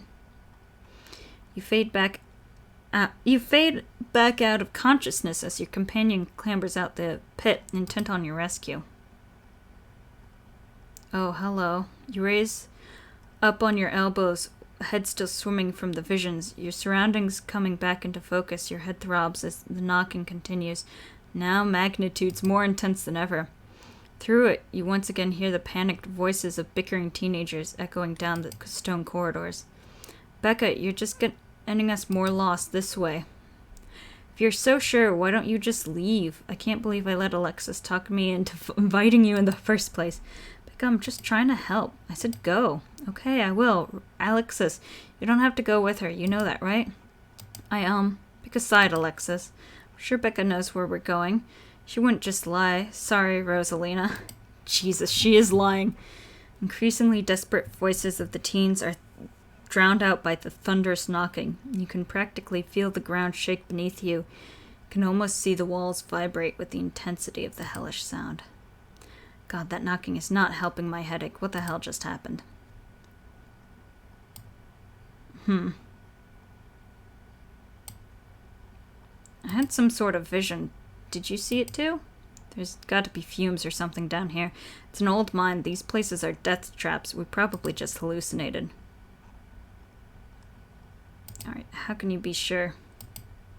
Look, this kind of thing happens in mines sometimes, especially when there's a bad ventilation. Stop being weird. We're leaving. Rosalina appears in the passage to your left. She's out of breath and looks like she's been crying. So sorry I've snuck off like that. I just wanted Alexis to think I was cool. Oh no. What the hell that is up with that sound of the mine collapse? Quick, up that ladder, both of you. Wait, Becca and Alexis are still down there. You can't just leave them here. I know which way they were going. They'll listen to you this time, I promise. Do you have a death wish, little girl? No, but I don't want them to die either, please. I'm going after Becca and Alexis. No man left behind, yeah! Dandelion, don't do this to me. I'm not leaving unless everyone leaves. Yeah, they're fucking kids. Are you serious? Thank you. They're back this way. Hurry. Runs. Okay, following her. You run after her. The mines shake with each thunderous blow as bits of rock and dust shake off the ceiling and scatter on the floor around you. Ursulina leads the way, and Tabitha isn't far behind you. I thought you knew the way out. I thought you'd been down here a million times already. I was making it up, okay? Swear to God, Dandelion, if we get stuck down here. Hey, ghosts! Help me rescue the kids!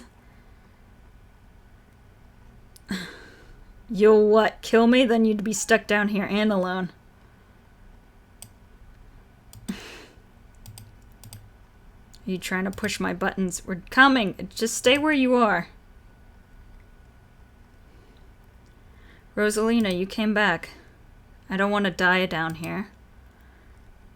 Okay, then move. Then move, yeah. Okay.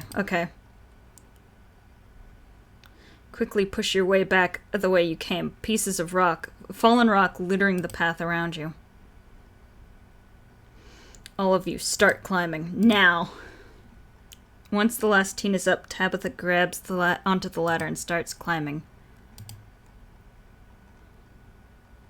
You follow suit and start climbing. This way, come on. Your cousin moves with the kind of swiftness you expect from someone who's spent her entire life working in and around coal mines. Why couldn't you have just listened to someone other than yourself, Becca? I'm sorry, okay? God. Push forward, your burning muscles giving way to pure adrenaline. We're not fucking abandoning a bunch of kids in a mine. Are you kidding me? To your horror, you see cracks forming along the walls of the tunnel.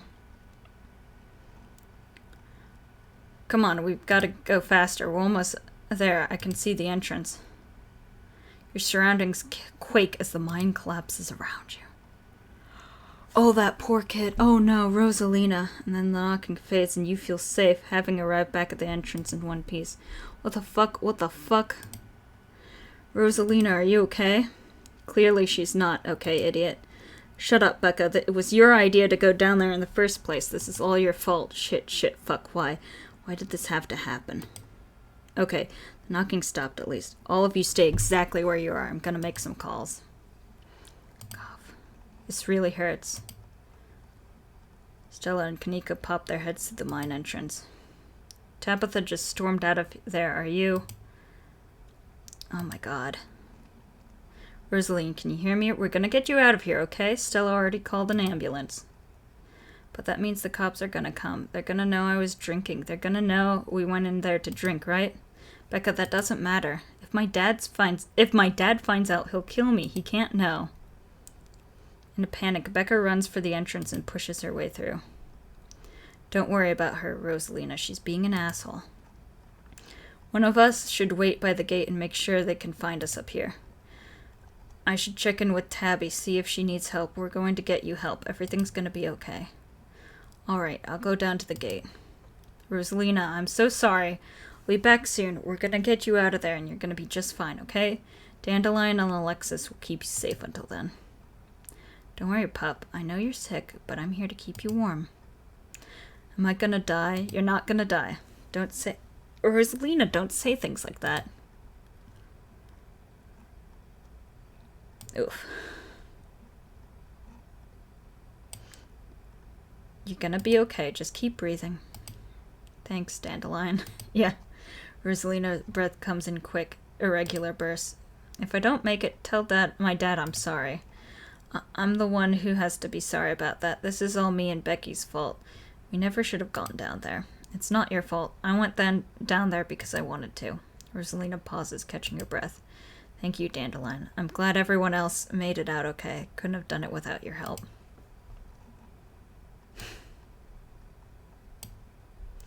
Yeah, I'm just sorry I couldn't do more. If I didn't stick with Becca once we started getting lost, none of this would have happened. If I'd just been more smart or more brave, but I wasn't, and now Rosalina is, it's just not fair. You're the nicest person I know, Rosalina. It's not fair that this happened to you. I'm so sorry. It's okay, Alexis. It's okay. Can't believe you're the one comforting me. Rosalina, can you hear me? Yeah, it just hurts like hell. Yeah. Woof, guys. Oof. Next time I play this, I'm putting it on mature. Sorry, I shouldn't be pushing you to talk. I'll just hold your hand until I come back, okay? Don't go to sleep just yet, pup. Alexis grasps Rosalina's hand, and tears break down their cheeks as you sit in silence together, waiting for the long, anxious moments to pass before help arrives. Some of my men are on their way with rock lifts. We'll get you out there soon. It's gonna be okay, Rosalina. Everything's gonna be just fine. Good thing I called Tabitha. They're over here, Earl. Jesus H. Christ, you weren't kidding about the emergency. It'll be a bit for the ambulance. The nearest depot is over in Brevard, so it'll take at least another half hour. You heard the man. You have half hour to get her out of there. Move it. Rosalina, sweetie, I'm here. Dad, I'm sorry. I'm so sorry. You don't have to be sorry. It'll be okay. We're all here. You can hang on, Rosalina. I know you can. Tabitha's men quickly get to work and manage to pull Rosalina out of the rubble just as the ambulance arrives. Sir, I'm afraid there's no space in the back. What do you mean I can't ride with her? You're better off driving behind us. We're headed to Brevard. It's quite a ways. Is she going to be okay? Is she going to make it right? She's going to make it right? Please, God. Yes, sir. I promise you, we're going to do everything we can to keep her stable. Well, her vitals are looking good. Yeah. Rosalina, my poor baby. I'll be there as fast as I can, okay? I promise you won't be alone. I love you, Dad. Jesus, this is rough. The paramedics load Rosalina into the back of the ambulance and drive off. Oscar approaches you off to the side as the police talk to Tabitha and her men. What the hell happened in there?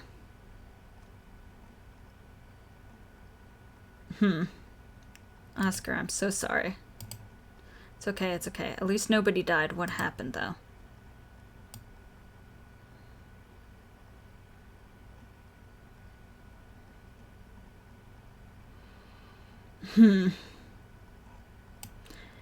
Just teens being teens. We did our best to get them out of there. Honestly, that's what happened. Just teens being teens. We did, yeah. No, this is no teenager's fault. It's a parent's job to make sure their kids don't deliberately put themselves in these situations. Rosaline was mad at me, and instead of fixing the thing that was driving her away, I just ignored it. This is my fault. Oscar, I'm the parent here. That's true. I'm sure she thinks I'm making things up about our house being haunted, but I've seen things that I can't explain, and it's only gotten worse over time. She told us about it down in the mine. For what it's worth, I believe you. No comment, but after tonight, I don't know. Once you're back from the hospital, we can check it out for you. Thanks, Stella. That means a lot. I've gotta go. Mr. Gutierrez, is it okay if I come too? I want to be there for her. Of course, Alexis. It'll be good for her to see a friendly face. Aw. The two of them head over to Oscar's car and drive off.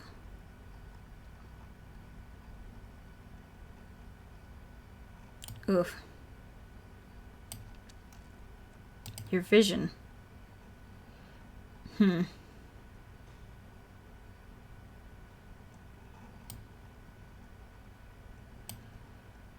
There was a stone carving on the wall of that pit. It gave me some sort of vision. I saw what happened to this place.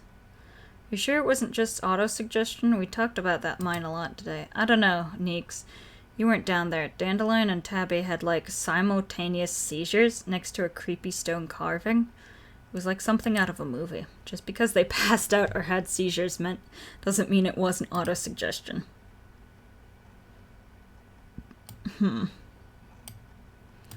Yeah.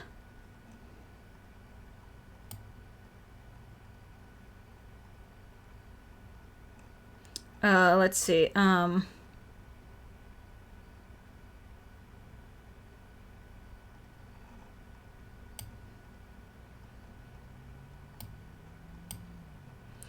pretty sure Tabitha and I saw some ghosts down there. They were right behind you, right before you left, and they followed us when we went after Becca and Alexis. Did you not see them? Well, I didn't see anything other than two of you in that carving. That's super weird. I don't want to doubt you of what you experienced, but you were deep in the dark abandoned coal mine. You might have just been primed to see things. You know, now that I think about it, that totally fits the profile for some of the Tommyknocker stories. What if they're actual bona fide ghosts, Stella? Are you sure those were Tommyknockers?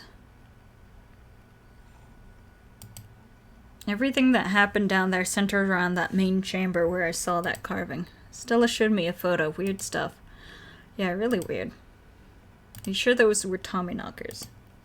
Depends on what you mean by sure. Is anyone really sure of anything? They fit the description pretty well. I don't know what else they'd be. I have no idea what happened there. I need to do some reading on mine collapses, I guess.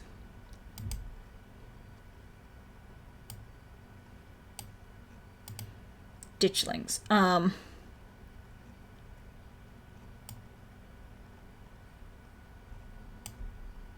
Do you think it's over? Maybe the ditchlings were here for those kids and we saved them? Gosh, I hope so. Maybe things will be normal from here on out, but I feel like everything that happened in the mine raised more questions than it answered.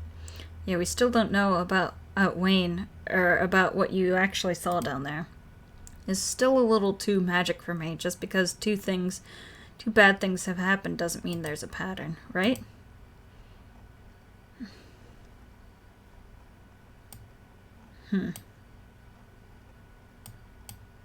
Yeah, I think Rosalina's just gonna lose a foot. The paramedics said she was stable. She's a tough kid. She'll be okay. What happens now? It happens now, we go home. Now hold on a minute, Miss Scarlet. Mind if we have a quick word with your cousin, Miss, in private? Okay, fine. Just make it quick, and don't you dare try to pull anything on them. They did nothing wrong here. Ladies, I'm afraid that means you too. Don't you need to talk to us? We witnessed this too. Oh sure, but that can wait. We know where to find y'all. What a coincidence, running into you 2 nights in a row. This is my colleague, Deputy Dixon. Hello. Pleased to meet you, Dandelion. Apologies for my absence yesterday. It was my special bowling night, see? You see, a man has to have his me time. Fair enough. But I was briefed on the events last night, though we're still not sure if what went down could be considered crime. I witnessed a death. Duke has been missing since then, though. We've found neither hide nor hair of him. We could find you his body. Could be he's just on an extended hunting trip. It wouldn't be the first time he's done something like that. I was told the footage showed his supposed body, but we couldn't get that camera working, so no way to confirm until we track him down. Now I understand both of these were terribly unfortunate accidents that had nothing to do with you being in the area, but as officers of the law, you have to understand, fuck these cops! That we get a little suspicious when we see the same face multiple times in a row. Yeah, you'd be questioning Stella, too. And, we have to ask, what exactly were these teenagers doing in a shuttered mine owned by your family, and why were you down there with them? Ugh. We saw some teens sneak into an abandoned mine, so we went after them. We were just trying to do the right thing. Of course. Very noble of you. Pardon our questions. Just trying to gather all the facts, you see? I don't talk to... Maybe there was an I don't talk to cops thing. Just being thorough. Our duty as officers of the law. If there's nothing more you can tell us, I suppose we'll let you go on about your evening, but we may be in touch. Have a good one. Deputy Dirksen tips his hat to you. 2 officers wander back towards the mine. Dirksen's taking notes as they examine the scene. You make your way towards Stella and Kanika. I just can't believe 2 nights in the row. Is it my fault, Neeks? Stella, no. This is just an awful coincidence. It's not your fault. It's super not your fault. Oh hey, guess the cops are done with you? What, are they gonna take you in for being present at an accident? Sorry if they give you a hard time. Small-time cops, you know. Always blame everything on drifters. Even acts of God, I guess. Excellent. You didn't get arrested. Are you blaming me for getting arrested? Now come on, let's get back to the estate. I'd like to have some rest before I have to deal with the fallout of everything that happened tonight. See you tomorrow, okay, Dandelion? Excuse me, Stop trying to get my cousin killed, Stella. Come on, let's go. Tabitha starts walking to her car, pulling you by your arm.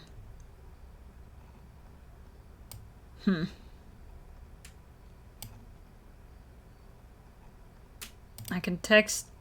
You pull your arm from Tabitha's hand. I can walk to the car on my own. Yeah, dude. Tabitha doesn't say a word as the car cuts along the darkened road. You try to keep an eye on the surrounding wilderness as she drives, wary of what might lurk behind the tree line. How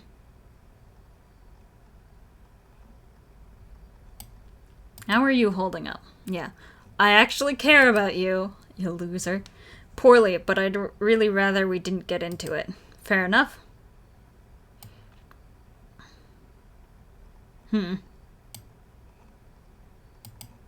Poor Rosalina, poor Oscar. He should have kept tighter reins on the girl. I never got into any trouble like this when I was a teen, and I have Perlane to thank for it. Hated it at the time, but the strictness paid off. Ugh, what am I telling you this for? Whoa, are we bonding? I guess, sure.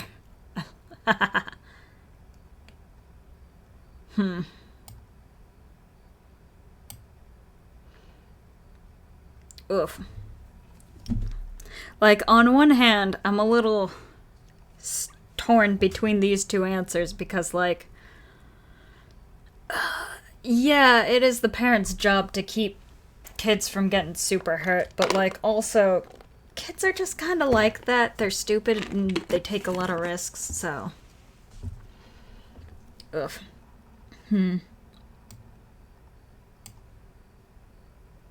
Yeah, whatever. You remain silent. I've got to focus on the road. I'm not apologizing again.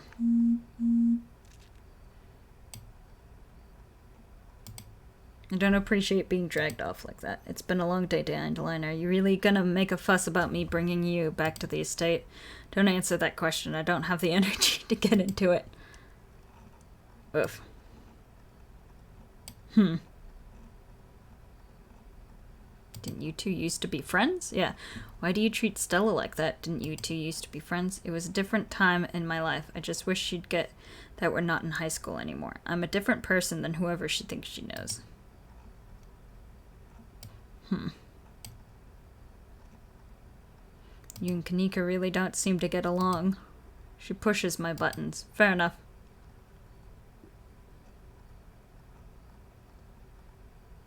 Is there some kind of history there, or... No, now quit talking. I need to focus on the road. Yeah, okay, fair enough. Your eyes wander back to the tree line, and you and Tabitha slink back into silence. You once again cross the threshold into the estate, the musty stench of the decaying mansion greeting you, and its undertones of mildew and wood rot. Well, this day has been a lot more stressful than it needed to be. I'm sure it's the precursor to a horrifically stressful week. I'm going to bed. I suggest you do the same. Thanks for calling me about those kids, by the way. It was unexpected.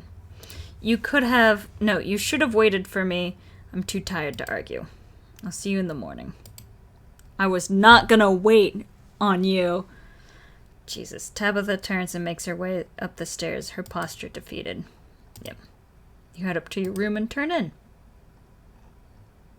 You collapse into Tabitha's dusty guest bed, your head empty of thoughts. After your time in the Shaw mine, you barely even notice the dust. Your phone buzzes on the table. Yo, these are those things, right? Kanika sends a picture of a pair of ditchlings by the side of the road. I saw them again, too. Another picture, this time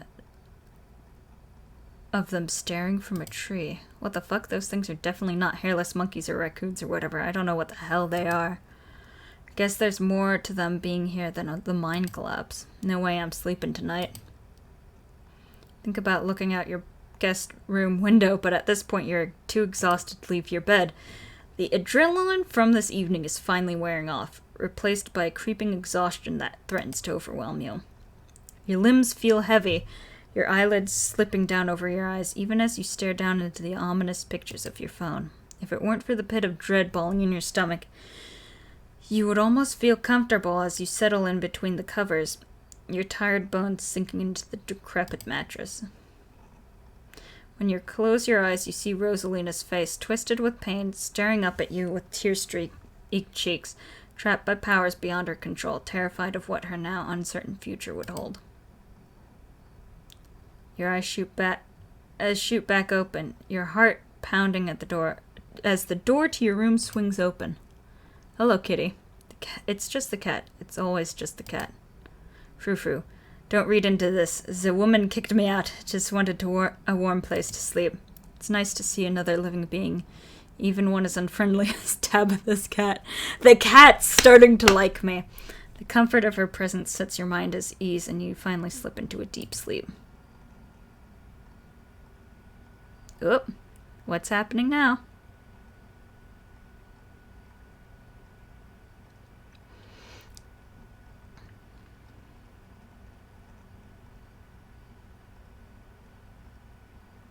Tabitha.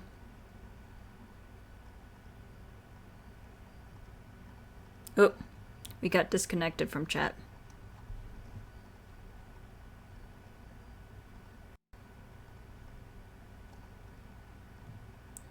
This is some cool animation, by the way. Ooh, let's just take it in. And I think I'll end the stream afterwards. Oh no. Oh no, knocking.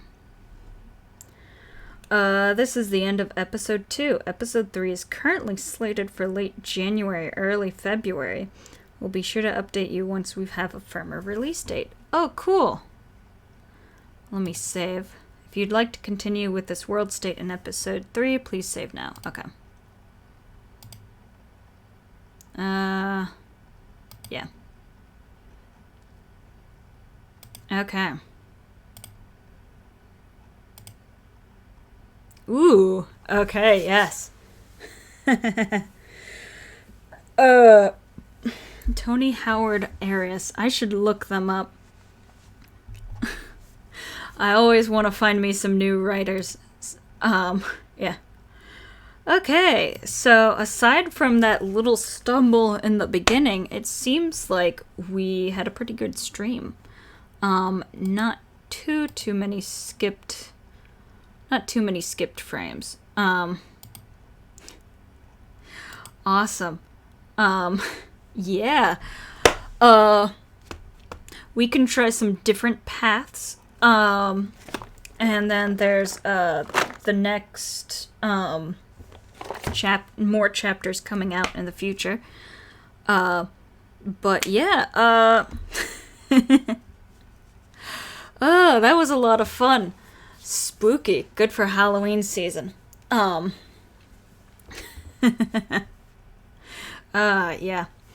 So, might come back to this if that's something people are interested in. Definitely gonna do more, writing in the future. Let me okay. Yeah. Let me, take a picture of writers. There we go. Okay. Ooh. Oh, so it was Lucia Redamales that did the animation. That's cool. Awesome.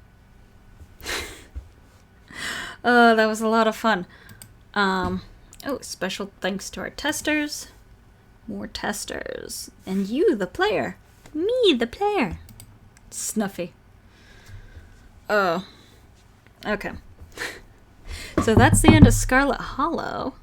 At least what we've got for now. We might take some more paths later. Yeah. But let's go find someone to raid. Whoop. Yeah, let's go see. I'll turn off the, okay. Who's online? Boop, boop, boo. Oof. Yeah. Oh, let me take out this. Yeah. Yeah.